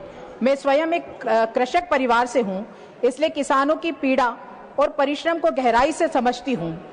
इसलिए किसानों की एक गंभीर समस्या को सदन के समक्ष रखना चाहती हूं. वर्तमान में घोड़ा रोज और जंगली सुअर लहलहाती फसलों को पल भर में बर्बाद कर रहे हैं. मेरे किसान भाई सीमित साधनों के चलते अपनी फसलों को नहीं बचा पा रहे. कुछ किसान भाई लोहे की तार फेंसिंग करवा भी लेते हैं, पर घोड़ा रोज 20-12 फीट की लंबी लंबी छलांग लगाकर फसलों को बर्बाद कर रहे हैं और मेरे किसान भाई कुछ भी करने में असमर्थ है. अतः मेरा सरकार से विनम्र आग्रह है कि राष्ट्रीय स्तर पर एक विशेष अभियान चलाकर इन वन्य पशुओं को पकड़कर संरक्षित अभयारण्यों में भेजा जाना चाहिए या विशेषज्ञों की राय लेकर इस समस्या का निराकरण करने हेतु एक व्यवस्थित योजना बनानी चाहिए, ताकि मेरे किसान भाई घोड़ा रोज और जंगली सुअरों से अपनी फसलों को बचा सके और इस समस्या का से उनको छुटकारा मिल सके. बहुत बहुत धन्यवाद. धन्यवाद. श्री गुलाम अली. शुक्रिया Deputy Chairman, sir. Demand to combat drugs menace through community participation. I rise to draw the attention of government to the alarming drug menace plaguing Jammu and Kashmir. An estimated 1.35 million people in J&K, about 8% of the population, are affected by substance abuse. Sir, 90% of these drug users are youth between 17 and 33-year-old. The proliferations of opioids, especially heroin, has created a public health crisis. For instance, shared needles have driven hepatitis C prevalences to nearly 20% among injecting drug users. Law enforcement alone cannot curb this epidemic, which is eating away at our social fabric. The need of hour is a massive community-driven fight back against drugs. We cannot succeed unless the fight becomes a public movement involving all sections of society.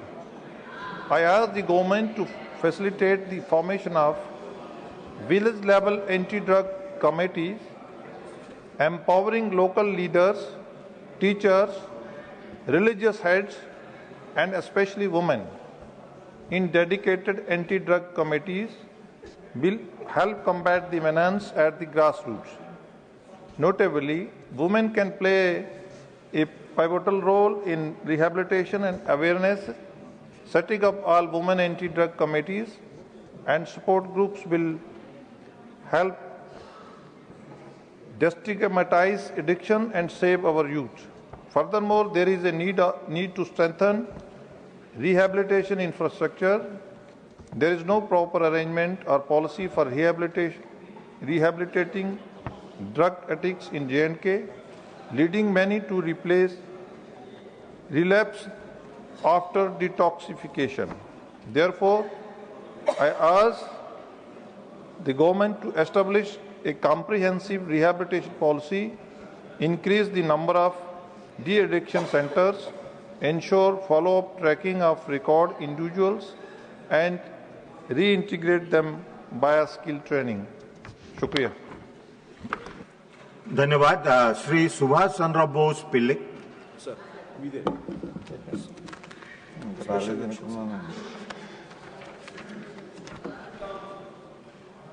Deputy Chairman, sir, thank you very much, sir. The aquaculture in the state of Andhra Pradesh is facing big crisis due to tariff attack by United States President Donald Trump.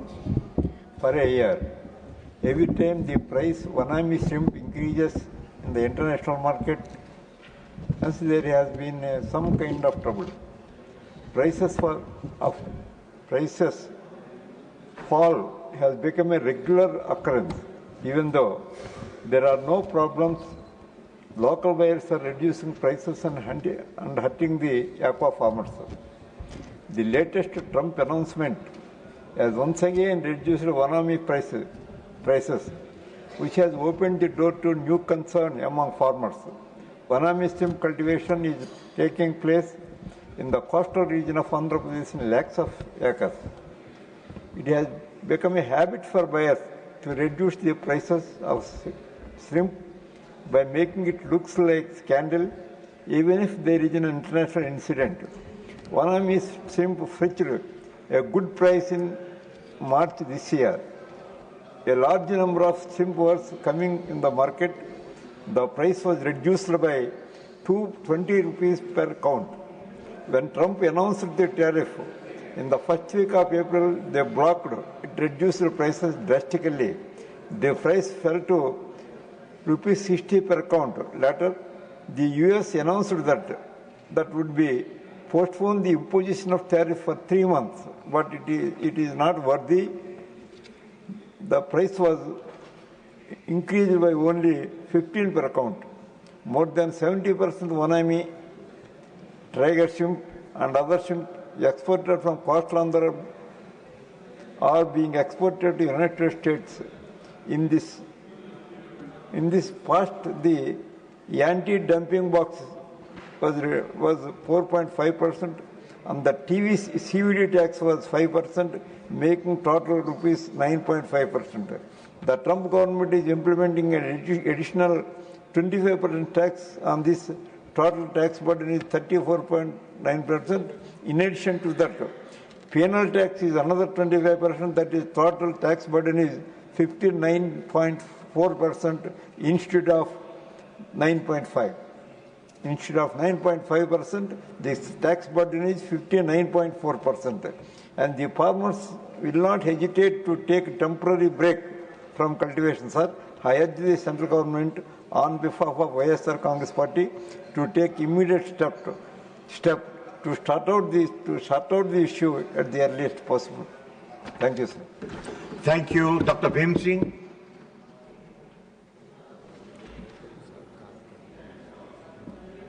Mahoday,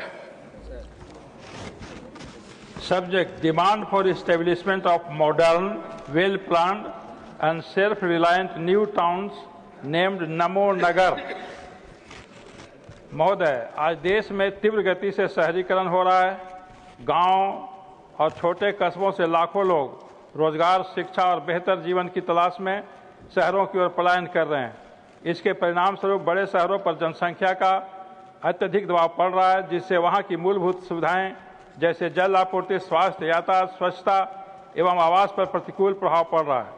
वर्तमान शहरों की पूर्व निर्धारित व्यवस्था इस तेजी से बढ़ती जनसंख्या का भार वहन करने में असमर्थ होती जा रही है। इस परिस्थिति को देखते हुए समय की आवश्यकता है कि देश में नए नगरों की योजना और स्थापना की जाए।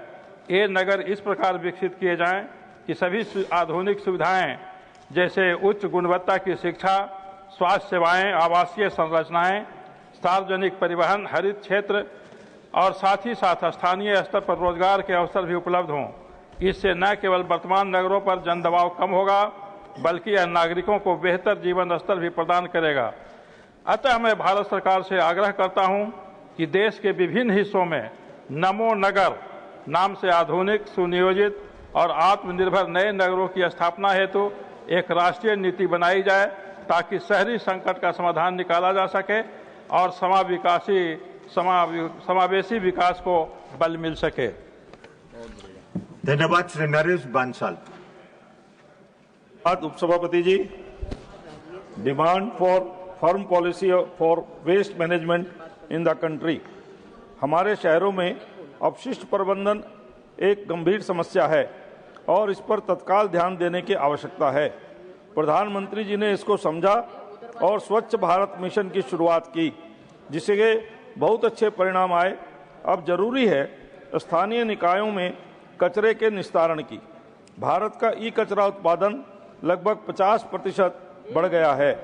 प्रत्येक वर्ष नगर निकाय में ठोस कचरे की मात्रा बढ़ रही है और अनुमान है कि हर साल 110 मिलियन मैट्रिक टन नगर पालिका ठोस अपशिष्ट का उत्पादन होता है। भारत अब आधिकारिक तौर पर अमेरिका और चीन के बाद दुनिया का तीसरा सबसे बड़ा ई कचरा जनरेटर है। इस कचरे के निस्तारण के लिए वैज्ञानिक तरीकों को अपनाने की जरूरत है। ऐसी व्यवस्था होनी चाहिए जिससे बायोडिग्रेडेबल कचरे को स्रोत पर ही अलग किया जा सके और संसाधित किया जा सके। यहाँ तक कि जब कचरा संग्रहण और परिवहन हो भी रहा है तो कचरे का पृथक्करण और पुनर्चक्रण आवश्यकता अनुसार नहीं हो पा रहा है। इसलिए मौके पर ही कचरे का पुनर्चक्रण और पृथक्करण और प्रसंस्करण आवश्यक है। इसके साथ ही पूरी प्रक्रिया को विकेंद्रित करने की आवश्यकता है, ताकि स्थानीय स्व सरकारें स्रोत पर कचरे को संभालने के लिए सशक्त हो। सरकार को इस मामले पर तत्काल गंभीरता से ध्यान देना चाहिए। धन्यवाद। धन्यवाद। Shri Sadanand ji. Thank you, Upasabhapati Mahoday. My special mention is need for establishment of 150-bedded ESIC hospital at Mulgaon in North Goa district. I rise to draw the attention of the government to the urgent need for establishment a 150-bedded employee state insurance corporation hospital at Mulgaon in North Goa district in Goa. At present, the ESIC scheme covers over 2.54 lakh insured persons and approximately 8.5 lakh beneficiaries in Goa. A large number of these insured persons reside in North Goa district. Currently, Goa has only one ESIC hospital located in Margaon in South Goa district. This results in difficulties for insured workers who have to travel long distance for seeking timely medical attention and treatment. In this regard, it is also important to note that in the 189th meeting of the ESIC, the acquisition of approximately 5 acres of land at Bulgaon was approved at a proposed rate of Rs 14.16 crore for the construction of the ESIC hospital, and accordingly, the sale deed was executed in December 2023, and possession of the land was also handed over to the ESIC by the Goa Housing Board Corporation. This new proposed ESIC hospital in Mulgaon, North Goa district, will be operated directly by ESIC and will cater to nearly 1.35 lakh insured person in North Goa, as well as an insured person is adjoining Sindhudurg district of Maharashtra, which also lacks an ESIC hospital. This new ESIC hospital in Mulgaon is not just a need, it is a critical requirement for the welfare of the insured working population in the North Goa district. I appeal to the government to ensure that the construction of the 150-bedded ESIC hospital at Mulgaon is taken up on priority and that all pending processes are expedited at the earliest. Thank you, sir.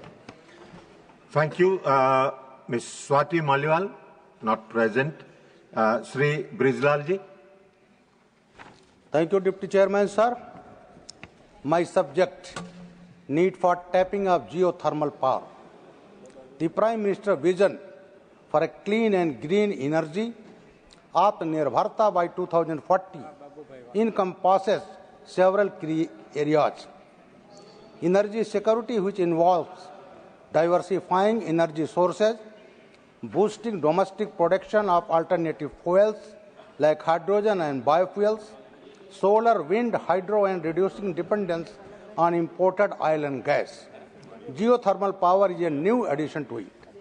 Geothermal energy is a heat from Earth's interior generated by radioactive decay. India has 381 thermally anomalous sites identified by the Geological Survey of India GSI with a potential to generate 10,600 megawatt, enough to power 10 million households. ONGC is leading India's first geothermal power project in Puga Valley, Ladakh, with the aim of generating 1 megawatt power in the initial phase.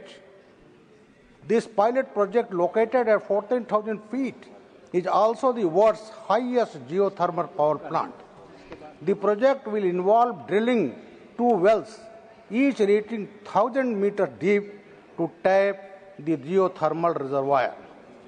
Key projects include 20 kilowatt pilot plant in Manuguru, Telangana, Dirang in Northeast, and ONGC's 1 megawatt project in Puga Valley, Ladakh, and finally, which will be a commercial scale plant of 250 megawatt in future.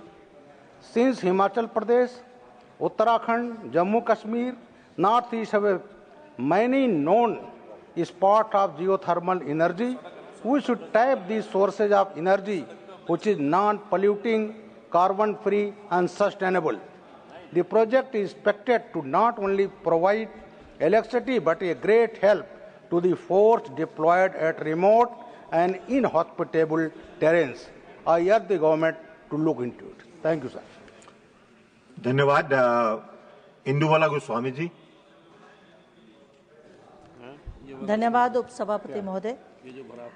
My special mention is demand for the construction of Utrala Holy Road in Bajnath, district Kangra, Himachal Pradesh.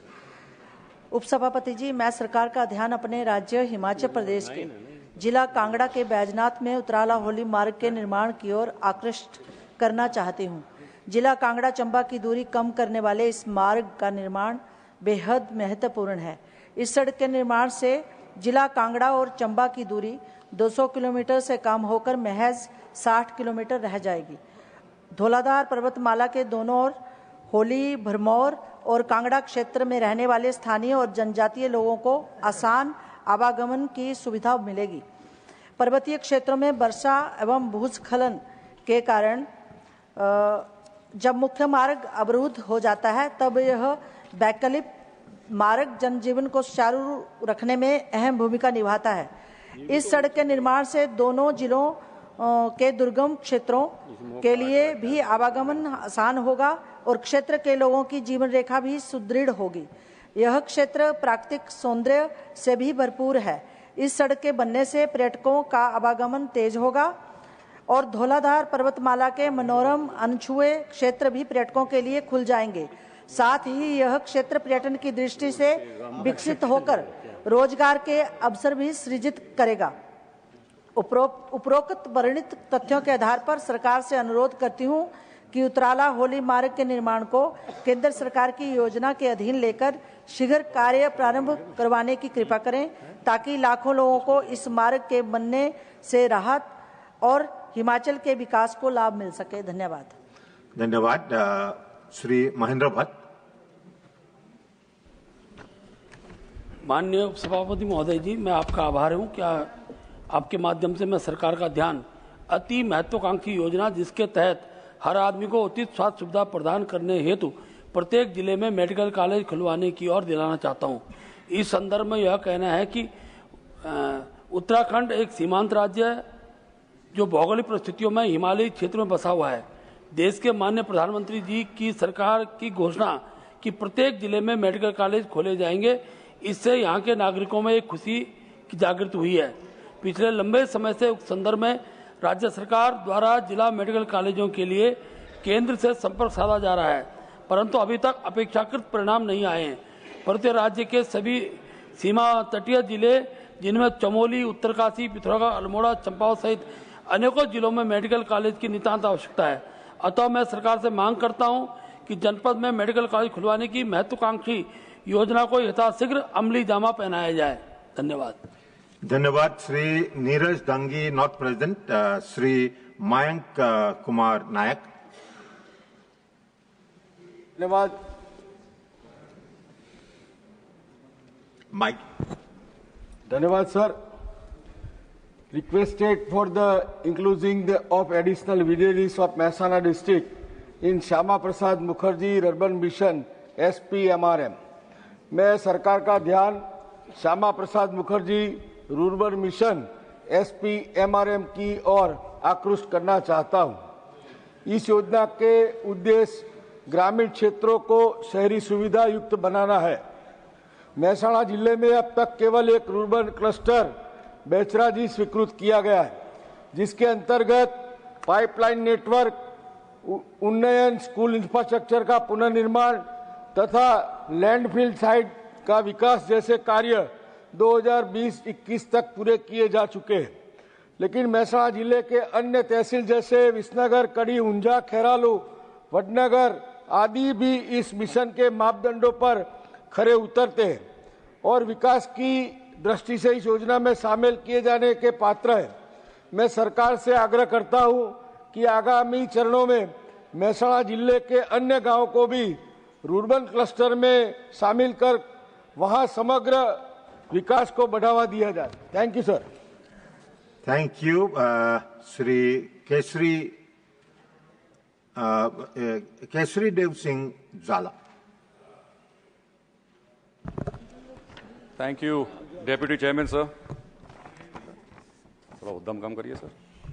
Mike. Sir, I rise to my subject today, sir, is the demand for the legal recognition and support for last-minute living wills in India. Sir, I rise today to advocate for the legal recognition and support of last-minute living wills in India, an issue which is vital to preserving human dignity and autonomy in healthcare. A last-minute living will, sir, or an advance medical directive enables individuals to express their medical preferences should they become unable to communicate, especially in cases of terminal illness, comas, or irreversible conditions. Sir, the right to autonomy in healthcare is enshrined in our Constitution. In 2018, the Honorable Supreme Court upheld the legality of passive euthanasia and affirmed the right to self-determination in the end-of-life care. Yet, despite this landmark ruling, the practical implementation of a last-minute living will remains limited. This gap leaves many vulnerable to prolonged suffering through unwanted medical interventions. To address this, sir, I propose the following. First, the legal accessibility and the awareness. Citizens must be empowered to create these wills easily with clear guidelines and support systems. Secondly, the healthcare integration. Hospitals should be mandated to honor these wills with proper training for medical staff to respect patient directives. Third, the safeguards and the oversights. A medical board must review these wills to ensure ethical compliance and to prevent misuse. And the fourth is the emotional relief that the families get. These wills spared loved ones from making painful decisions during medical crisis. In conclusion, sir, through you, I urge the government to bring legislation that supports the creation and enforcement of last-minute living wills in India. Let us uphold every citizen's right to choose dignity and peace at the end of their lives. Thank you. Thank you. Sri Sujit Kumar.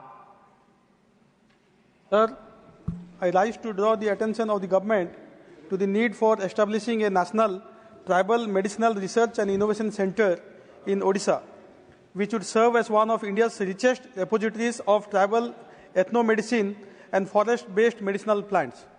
Sir, Odisha is home to many tribal communities, including 30 particularly vulnerable tribal groups, PVTGs, such as Bonda, Dongriya, Kond, and Saura.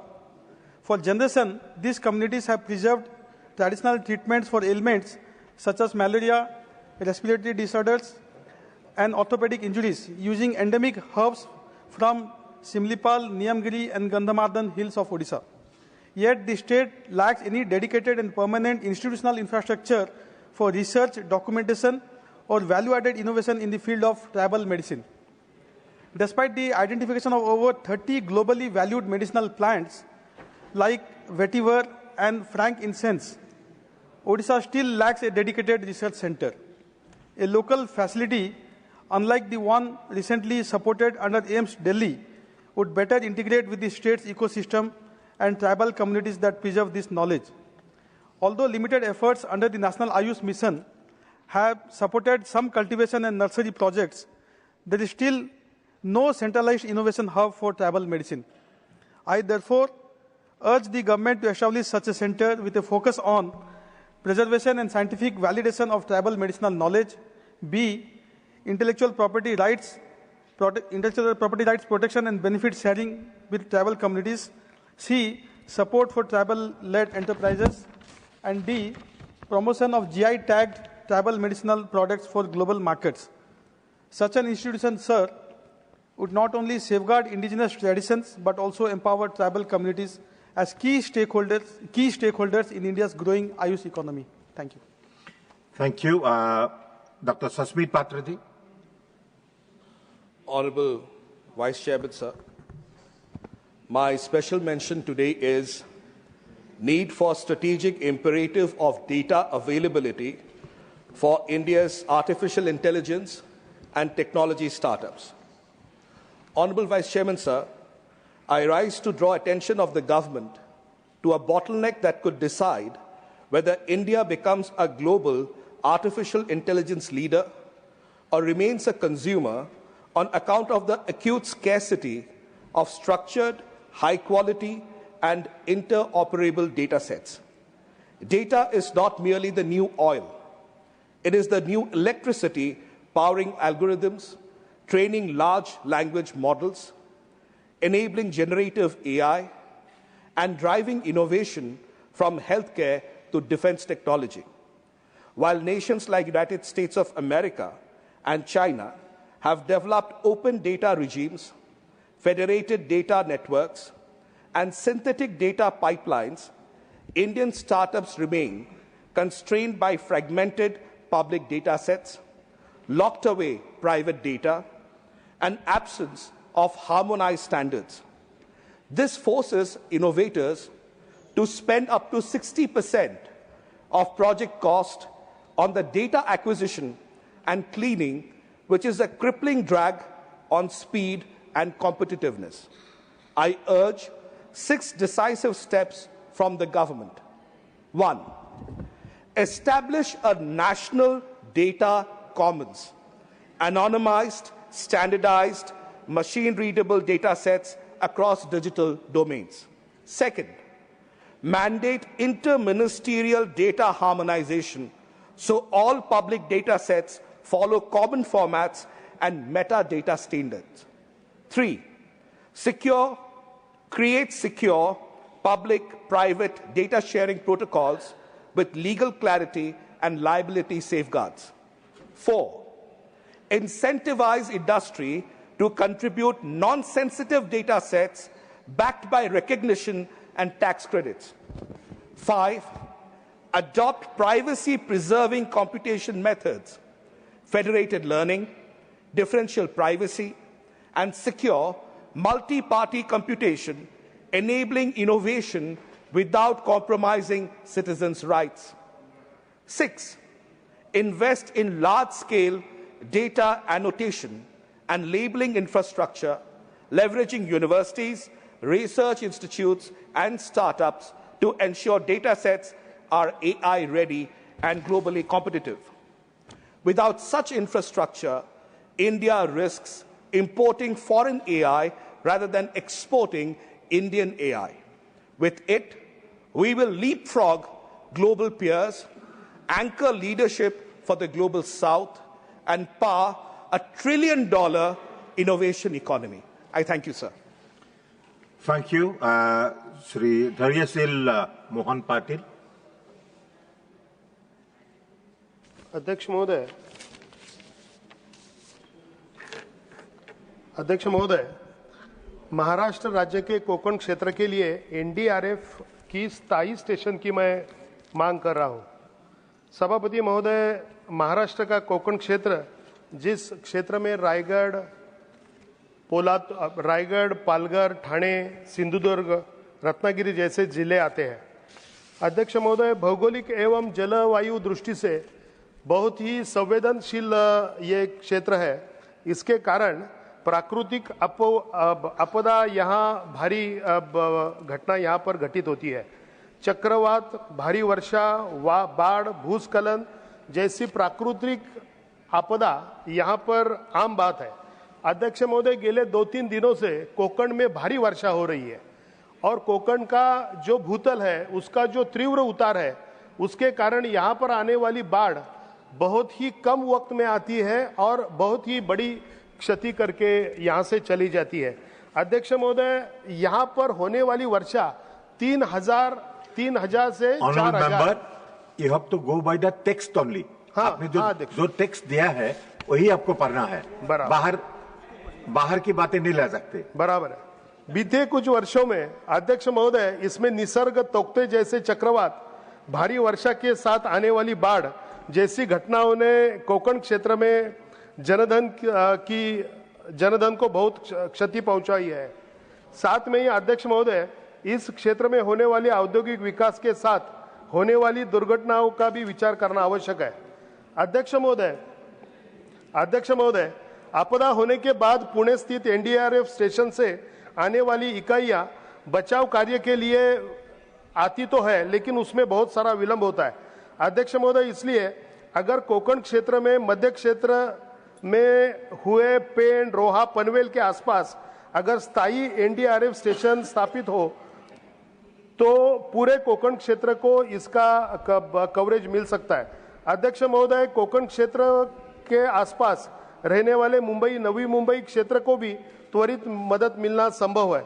इसलिए अध्यक्ष महोदय, मैं ये मांग करता हूं कि केंद्र सरकार से ये आग्रह करता हूं कि महाराष्ट्र के कोकण क्षेत्र के लिए पेन स्थित स्थायी एनडीआरएफ स्टेशन स्थापित किया जाए। ऑनरेबल मेंबर, आपका जो अप्रूव टेक्स्ट है, जो आपने दिया था, जो अप्रूव हुआ है, उसी को पढ़ना है।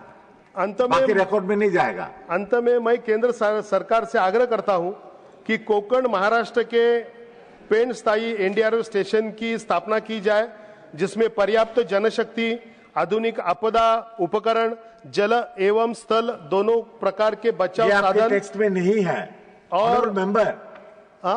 वही पढ़ रहा हूँ, जो टेक्स्ट आपको अप्रूव हुआ है वही पढ़ रहा हूँ सर। अभी जो पढ़ रहे हैं वो टेक्स्ट में नहीं है, आपका अप्रूव टेक्स्ट में नहीं है। नहीं, मुझे यही मिला है सर। चलिए समाप्त कीजिए। अब वही बोल रहा हूँ। फिर पढ़ूं मैं? नहीं, आप आखिरी पैराग्राफ पढ़िए। सेम ही है, ठीक है। यह कदम केवल आपदा प्रतिक्रिया की गति और क्षमता को बढ़ाएगा, बल्कि कोंकण क्षेत्र में लाखों निवासियों के लिए जीवन एवं संपत्ति की सुरक्षा भी सुनिश्चित करेगा। आभारी। धन्यवाद Patil ji. Shrimati Sangeeta Yadav.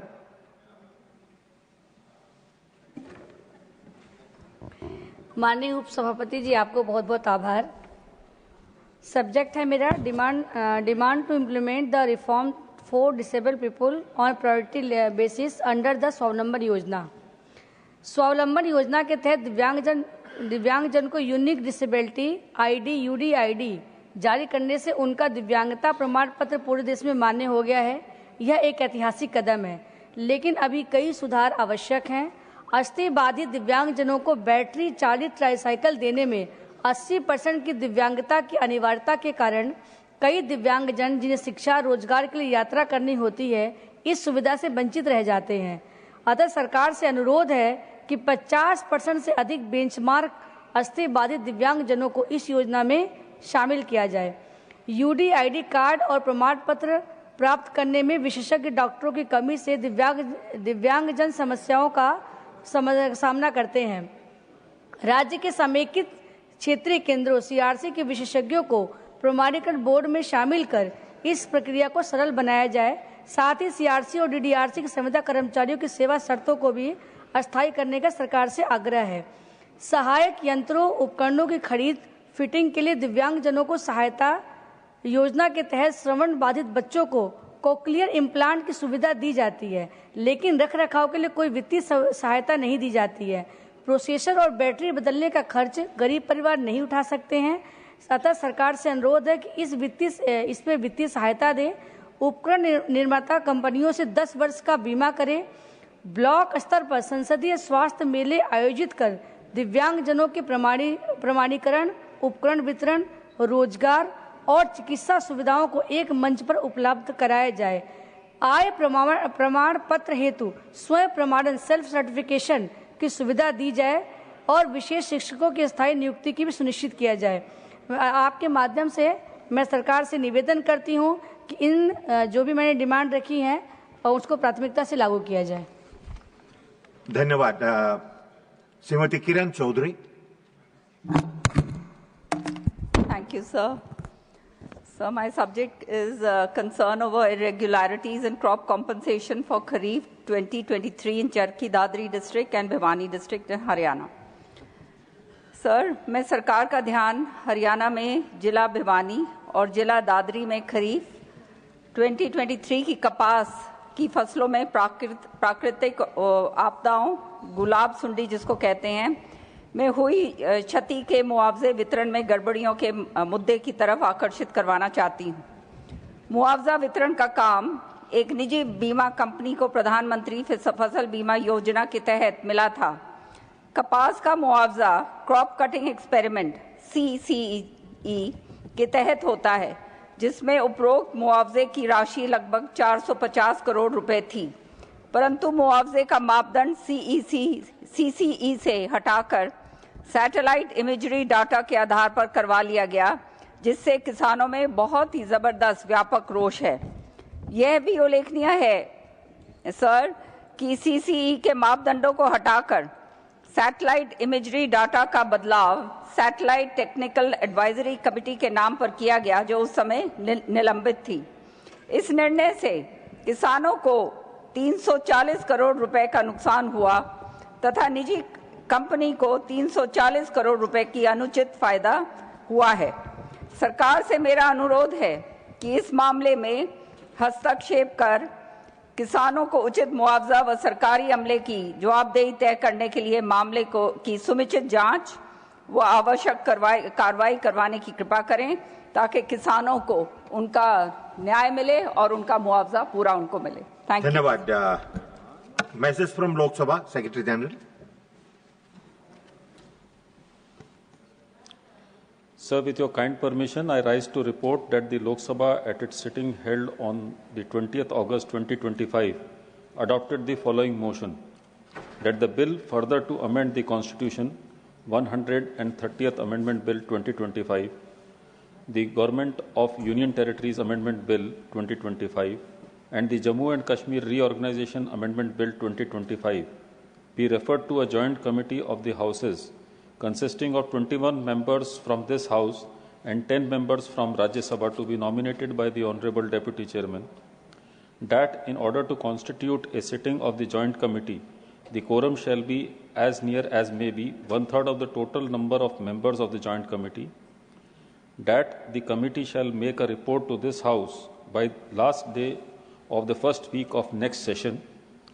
That in other respects, the rules of procedure and conduct of business of this House relating to parliamentary committees shall apply with such variations and modifications as the Speaker may make, and that this House recommends to Rajya Sabha that Rajya Sabha do join the said joint committee and communicate to Lok Sabha the names of members to be appointed by Rajya Sabha to the joint committee.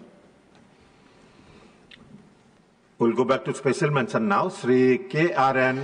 Rajesh Kumar. Not present. Dr. Sumer Singh Solanki.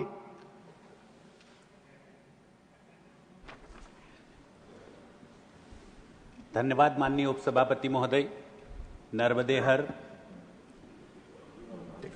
माननीय उपसभापति महोदय, उद्यानिकी फसलें केला, पपीता, संतरा, अनार, आम को प्रधानमंत्री फसल बीमा योजना में शामिल करने से संबंधित मेरा स्पेशल मेंशन है। मैं एक महत्वपूर्ण विषय की ओर सरकार का ध्यान आकर्षित करवाना चाहता हूं। यह विषय देश के उन लाखों किसानों से संबंधित है जो उद्यानिकी फसलों की खेती कर अपने परिवार और देश की अर्थव्यवस्था को मजबूत कर रहे हैं। प्रधानमंत्री जी ने किसानों के हित में अनेक योजनाएं लागू की है। इन्हीं में से एक ऐतिहासिक योजना प्रधानमंत्री फसल बीमा योजना है। इस योजना का मुख्य उद्देश्य प्राकृतिक आपदाओं, अतिवृष्टि, सूखा, ओलावृष्टि, पाला, तूफान आदि कारणों से होने वाली फसलों के नुकसान की भरपाई करना है, जिससे किसानों को उनकी मेहनत का उचित मूल्य और सुरक्षा मिल सके। आज देश के अनेक हिस्सों में प्रधानमंत्री फसल बीमा योजना के अंतर्गत केवल खाद्यान्न, दलहन और तिलहन फसलों को अधिसूचित किया गया है, जबकि उद्यानिकी फसलें जिनमें केले, आम, अनार, संतरा, पपीता जैसी फसलें शामिल नहीं है, इस योजना में अधिसूचित नहीं किया गया है। बड़वानी जिले के 2 लाख हेक्टेयर क्षेत्र में विभिन्न फसलों की खेती की जाती है, जिनमें लगभग 30,000 हेक्टेयर क्षेत्र में उद्यानिकी फसलों का उत्पादन होता है। खास तौर पर केले की खेती की जाती है, जिसका औसत उत्पादन लागत 7 लाख रुपए प्रति हेक्टेयर है। यह लागत तुलना में अधिक हो जाती है अगर कोई प्राकृतिक आपदा जैसे तूफान, ओलावृष्टि इन बागानों को नष्ट कर देती है। तो चिंताजनक बात यह है कि वर्तमान में ऐसी कोई फसल बीमा योजना नहीं है जो इस नुकसान की भरपाई कर सके। मैं सरकार से आग्रह करता हूं कि उद्यानिकी फसलों को तत्काल प्रभाव से प्रधानमंत्री फसल बीमा योजना अंतर्गत अधिसूचित किया जाए या इन फसलों के लिए पृथक बीमा नीति बनाई जाए, ताकि उद्यानिकी किसान भाइयों और बहनों को इसका लाभ मिल सके। जय हिंद, नर्मदे हर। धन्यवाद। श्री महाराजा संजोग लेशम। Thank you, sir. Sir, my subject of my special mention is demand for two-pronged approach in the construction of Jiribam Imphal Railways project. Sir, Jiribam Khongsang section 55.36 km had already been completed and commissioned in September 2022. However, remaining portion of Khongsang, None, 18.25 kilometers and the None-Imphal 37.02 kilometers are yet to be completed. Apart from frequent burns, blockades and extortion, etc., our national highways are prone to mud and landslides during the rainy seasons, which hampers the movement of good trucks carrying essential commodities in the state. So, the speedy completion of this railway project will be the only solution for all this inconvenience. I therefore draw the kind attention of government to start the construction works also from Imphal and so as to speed up the project. As of now, the construction work is being progressed only from Jiribam side. Therefore, two-pronged approach for construction from both sides will give the required impetus to move the construction works towards a speedy completion. Otherwise, it will take another 2 or 3 more years to complete the project. Thank you, sir. Thank you, Dr. Fozia Khan, not present. Srimati Maya Narodia. त्वदीय पाद पंकजम नमामि देवी नर्मदे। धन्यवाद उपसभापति महोदय जी, आपने इस महत्वपूर्ण विषय पर मुझे बोलने का अवसर प्रदान किया। मैं आपके माध्यम से सरकार का ध्यान एक अत्यंत महत्वपूर्ण विषय की ओर आकर्षित करना चाहती हूं, जो देश भर के करोड़ों अन्य पिछड़ा वर्ग ओबीसी से संबंधित छात्रों और युवाओं से जुड़ा हुआ है। यह एक स्थापित तथ्य है कि केंद्रीय सेवाओं और शैक्षणिक संस्थानों में ओबीसी आरक्षण का लाभ लेने के लिए उम्मीदवारों को हर वर्ष नया जाति प्रमाण पत्र प्रस्तुत करना अनिवार्य होता है, जबकि अनुसूचित जाति एससी और अनुसूचित जनजाति एसटी वर्ग के उम्मीदवारों के लिए ऐसी कोई वार्षिक नवीनीकरण की प्रक्रिया अनिवार्य नहीं है। माननीय महोदय जी, यह दोहरा मापदंड न केवल अनुचित है, बल्कि इससे छात्रों को हर वर्ष अनावश्यक प्रशासनिक प्रक्रियाओं से गुजरना पड़ता है, जिससे न केवल समय और संसाधनों की बर्बादी होती है, बल्कि कई बार योग्य अभ्यर्थी अंतिम तिथि तक प्रमाण पत्र न जमा कर पाने के कारण सुनहरे अवसरों से वंचित रह जाते हैं। मैं सरकार से अनुरोध करती हूं कि इस विषय पर गंभीरता से विचार करें और ओबीसी अभ्यर्थियों के लिए भी जाति प्रमाण पत्र को स्थायी रूप से मान्यता देने की व्यवस्था करें, जैसा कि एससी और एसटी वर्ग के लिए प्रचलित है। धन्यवाद। धन्यवाद। Doctor Sikandar Kumar. Thank you, sir, for giving me the opportunity to speak on very important subject. My special mention is on concern over the effects of plastic pollution. महोदय, मैं सरकार का ध्यान भारत में प्लास्टिक अपशिष्ट की बढ़ती गंभीर समस्या की ओर आकर्षित करना चाहता हूं। प्लास्टिक ने आधुनिक भारत जीवन में क्रांति तो ला दी है, लेकिन इसके साथ साथ अब यह गंभीर पर्यावरणीय चुनौती भी बन गया है। पहाड़ी राज्यों हिमाचल प्रदेश, उत्तराखंड, नॉर्थ ईस्ट इत्यादि कई राज्यों में प्लास्टिक से बने सामानों का उपयोग, कटलरी, पैकेजिंग, दैनिक उपभोग लगातार बढ़ने से पर्यावरण में प्रदूषण और नए युग के लिए स्वास्थ्य का गंभीर संकट उत्पन्न हो गया है। प्लास्टिक अपशिष्ट अब माइक्रोप्लास्टिक में विघटित होकर भोजन, जल और मृदा तंत्र प्रणालियों में भी प्रवेश कर गया है। प्रतिबंध के बावजूद सिंगल यूज प्लास्टिक के प्रभुत्व को अभी भी नकारा नहीं जा सकता। मैं भारत सरकार से आग्रह करना चाहता हूं कि भारत के बढ़ते प्लास्टिक अपशिष्ट के संकट को दूर करने के लिए कड़े प्रयासों और कठोर नियमों के निर्धारण की समीक्षा की जाए, जिससे इस गंभीर समस्या के दुष्परिणामों से भविष्य को बचाया जा सके। धन्यवाद। धन्यवाद। Doctor V Sivarasan, not present. Dr. Medha Visram Kulkarni. Thank you, Honorable Deputy Chairman, sir. My subject for today's special mention is urgent demand to resolve Aadhaar access barriers faced by biometrically unfit citizens. Honorable Deputy Chairman, sir, I rise to draw the attention of this august House to an urgent and deeply concerning issue affecting thousands across our country. There are countless citizens, particularly senior citizens, persons with disabilities, manual laborers, farmers, and those in rural and remote areas who are unable to authenticate their Aadhaar due to worn out fingerprints, retinal damage, or physically impairments. Many also suffer from chronic health conditions that prevent biometric verification. As a result, they are being denied access to essential services such as food rations under PDS, old age pensions, healthcare benefits, and even banking. This is not merely a technical flaw, it is a denial of dignity and basic rights to the most vulnerable. While UIDAI does provide for exceptional enrollment and alternative mechanisms such as facial recognitions and OTP-based authentication, these alternatives are not being implemented effectively at grassroots. Frontline staff are often unaware and unwilling to facilitate such cases.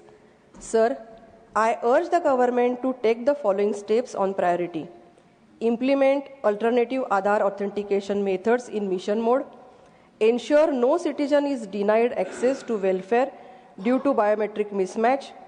Launch a nationwide awareness campaign and establish dedicated grievance redressal system. Appoint a nodal officer in each district to ensure easy access and swift resolution. Sir, I urge the government to look into this matter. Thank you, sir. Thank you, Sri Samik Bhattacharya. Thank you, sir. The subject concern over impediments in completion of the new Godia Sector 5 and Airport Metro line in Kolkata. I wish to draw the attention of the government to delay in completion of the new Godia Sector 5 Airport Metro Corridor, a project critical to the urban mobility infrastructure of Kolkata. While significant progress has been made and the stretch from New Godia to Sector 5 is almost ready for commissioning, a crucial 366-meter segment near Chinglihatta remains incomplete. The short but vital section has become a choke point, holding up the inauguration and operation of the entire route. The delay not only undermines the spirit of the timely infrastructure delivery, but also deprives lakhs of daily commuters, especially IT professional students, airport-bound passengers, of a last and modern transport solution. There has been little headway in resolving the pending issues involving land acquisition, alignment, clearance of interdepartmental coordination. I urge the government to ensure that the remaining stretch at Chinglihatta is expedited on priority. Completion of this metro corridor will significantly boost connectivity between South Kolkata, the IT hub at Sector 5 and the airport, benefiting the city's economy and easing urban mobility. Thank you, sir. Thank you, Sri Sanjay Singh. Not present. Sri Sanjay Seth. Not present. Srimati Devi Mathur. Not present. Dr. K. Lakshman. Thank you, sir, for allowing me to speak on the most concerned and alarming issue. The subject is concern over menace of online gaming and betting apps among youth. I rise to express concern over the exploding menace of online gaming and betting apps that are rapidly ensnaring the Indian youth. These platforms, camouflaged as entertainment or skill-based games, are driving countless individuals into addiction, debt, and even suicide. In cities like Hyderabad, suicide helplines have reported a 60% surge in distress calls from betting addicts. In one harrowing case, a young girl fell into a 9 lakh debt trap after initially winning on a casino app. Tragically, such stories are now common across states. What makes this worse is the glamorization of these platforms by celebrities and influencers, whose endorsements mislead lakhs of impressionable users. This cannot be allowed to continue unchecked. Sir, I request the government to take multi-pronged action, that is to launch a nationwide digital de-addiction awareness campaign to educate youth and families about the psychological and financial harms. There is a need to bring strict and centralized regulation over online betting and real money gaming apps, including mandatory age verification, spending caps, and Aadhaar-linked logins. ASCI, Advertising Standards Council of India, is required to be empowered to regulate and prohibit celebrity endorsements of such apps. Further, banning of all betting and gambling platforms that endanger social and financial stability may be considered. Let us act before a generation is lost chasing illusions behind screens. We must uphold the safety and dignity of our youth, the architects of Vikasit Bharat. Thank you, sir. Thank you. Sri Raghav Sadda. Thank you, sir, for permitting me to raise an important issue under special mention. My subject is demand for free subscription of advanced generative AI tools to all Indians. Bharat के हर नागरिक को advanced generative AI tools की मुफ्त subscription दी जाए। आज दुनिया बहुत तेजी से बदल रही है।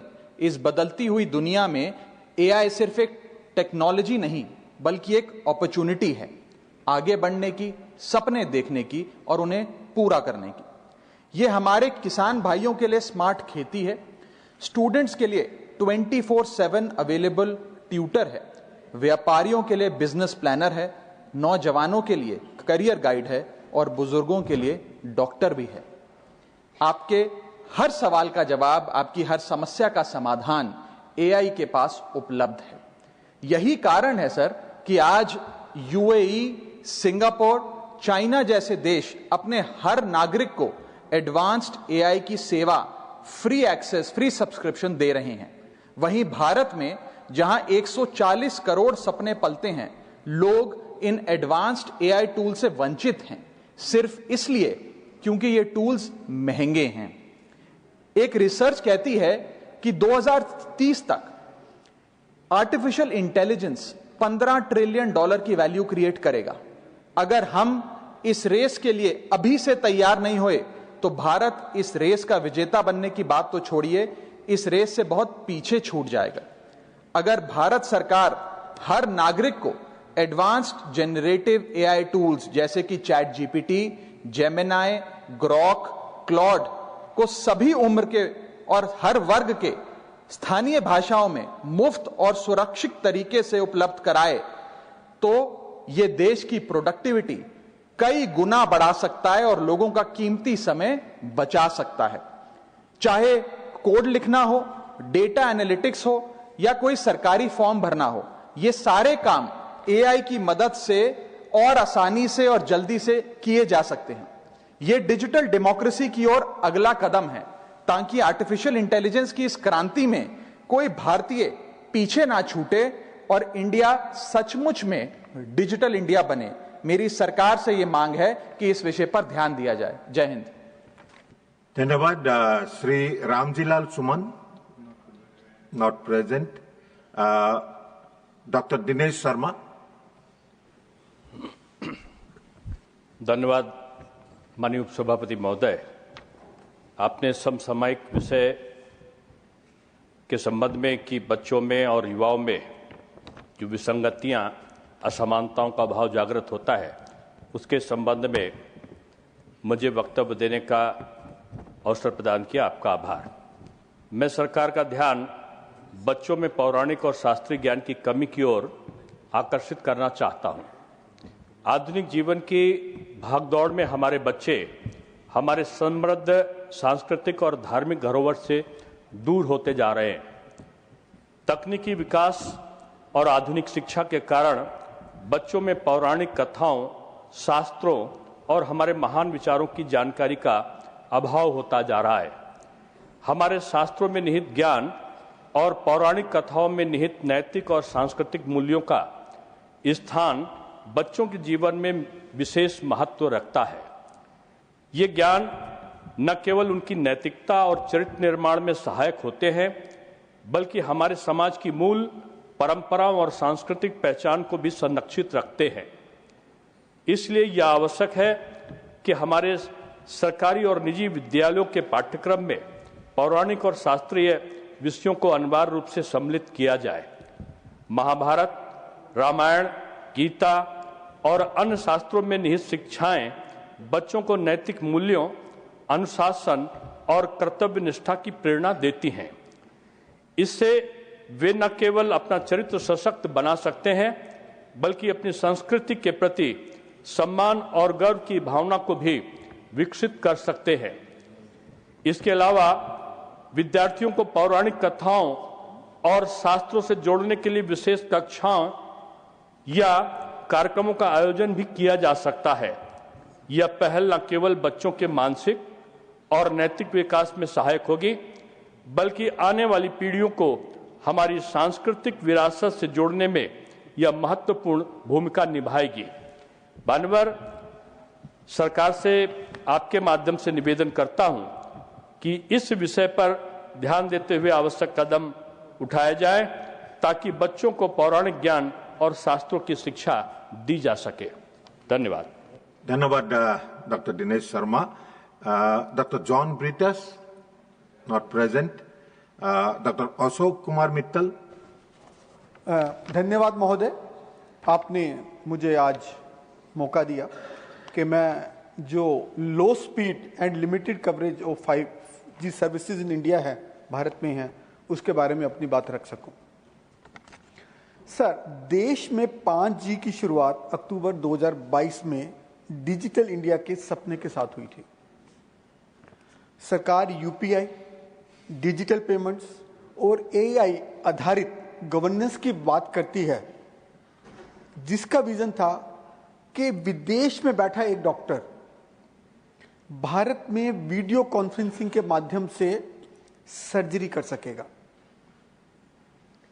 भारत की औसत 5G डाउनलोड स्पीड 2023 की शुरुआत में 304 Mbps थी सर, 2023 में, जो 2023 के अंत तक 280 Mbps रहेगी और आज सर सिर्फ 91 Mbps तक रह चुकी है, गिर चुकी है। ये वैश्विक रैंकिंग में भारत 12वें स्थान पे था और वो फिसलकर 26वें स्थान पर आ गया है। यूएई, कतर, दक्षिण कोरिया जैसे देश 400 Mbps की स्पीड के साथ काम कर रहे हैं। दूसरी तरफ 2024 में 5G यूजर्स की संख्या 29 करोड़ हो चुकी है और 2028 तक 77 करोड़ होने का अनुमान है। ग्रामीण और पिछड़े इलाकों में 5G अभी भी एक सपना रह गया सर, वहां तक तो पहुंचा ही नहीं। सबसे चिंताजनक बात है BSNL की, जो सरकारी कंपनी है। जियो और एयरटेल ने तो 2022 में 5G लॉन्च कर दिया था, तब से लेकर आज तक BSNL ने 5G की शुरुआत ही नहीं की है। पहले डेडलाइन थी दिसंबर 23, मतलब 1.5 साल पहले ही, फिर जून 24 हुई और अब जुलाई 25 थी और वो भी सर निकल गया। मेरा सरकार से आग्रह है कि वह इस विषय को गंभीरता से ले और देश भर में 5G network coverage, 5G network coverage, speed spectrum उपयोगिता की पारदर्शी निगरानी सुनिश्चित करे और एक national digital infrastructure performance report जारी करे, जिससे सभी टेलीकॉम ऑपरेटरों की जवाबदेही तय हो सके। धन्यवाद। धन्यवाद। श्री गोला Baburao. Thank you very much, Vice Chairman Mahoday. The subject is concern over issues faced by Vizag Steel Plant. Being India's first shore-based integrated steel plant, the RINL was earning profits and had a positive net worth. But subsequently, it started incurring losses due to not having captive mines. RINL is buying iron ore from open market at higher rates. Unlike other PSUs, steel companies which have captive mines and enjoy cost of advantages. Secondly, RINL is borrowing money at the rate of 14% interest for working capital. As a result, the cost of production has gone up, thereby affecting its profitability. RINL has been appealing for allocation of iron ore mines under Section 17A of the MMRDR Act 2015, but no significant progress has happened so far. I therefore demand that time has come to allot iron ore mines to RINL to make it profitable. Further, the employees of RINL are facing issues of wage revision, promotion policy, recruitment, delayed payment of salaries, cuts in salary, perks, HRA, etc. Recently, RINL has introduced 2 voluntary retirement schemes. Nearly 1,500 employees have been given VRS. Andhra Pradesh Assembly has also passed the unanimous resolution against the privatization of the RINL. Steel Ministry says that CCEA approved 100% RINL disinvestment. Hence, I make the following demands from the government. The immediate allocation of iron ore mines to RINL. Second, stop retrenchment of employees. Third, provide more money for working capital. Fourth, merge RINL with SAIL. Thank you so much. Thank you, Sri Sant Balbir Singh, not present. Dr. Anil Sukhdev Rao Bonde, not present. Sri Santosh Kumar P, not present. Sri Mithilesh Kumar Ji.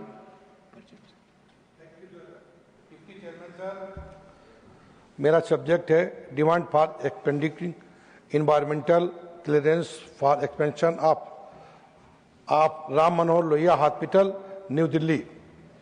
मैं नई दिल्ली स्थित doctor Ram Manohar Lohia अस्पताल में super speciality block के विस्तार कार्य में हो रही देरी का मुद्दा उठाना चाहता हूं मान्यवर, जो मुख्यतः प्रक्रियात्मक और पर्यावरणीय स्वीकृतियों में आ रही बाधाओं के कारण लंबित है।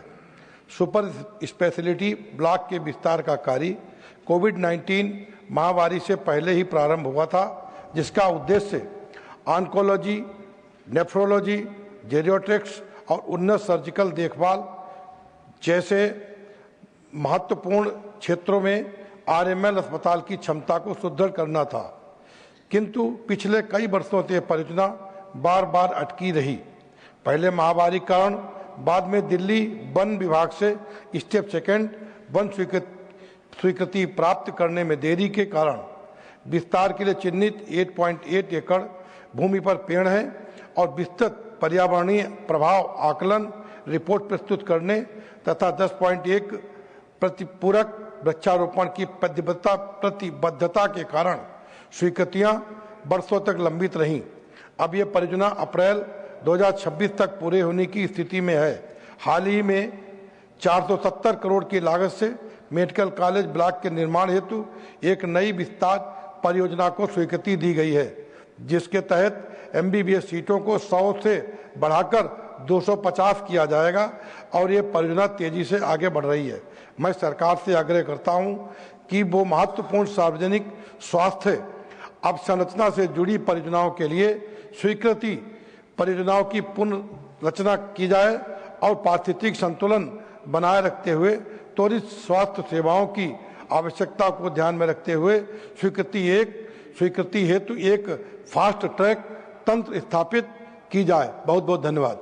धन्यवाद। Miss Swati Maliwal. Thank you, Chairman, sir, for allowing me to speak, to put up a special mention on a crucial issue. Sir, Delhi और अन्य बड़े शहरों में अवैध डेयरियां एक गंभीर समस्या बन चुकी हैं। गाय को हमारे समाज में मां का दर्जा दिया गया है, लेकिन कई अवैध डेयरियां मुनाफे की भूख में गौ माता पर अत्याचार कर रही हैं।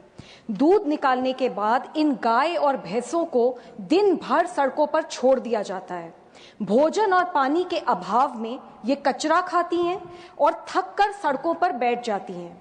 इससे दुर्घटनाएं होती हैं और गाय तथा वाहन चालकों दोनों की जान जोखिम में पड़ती है।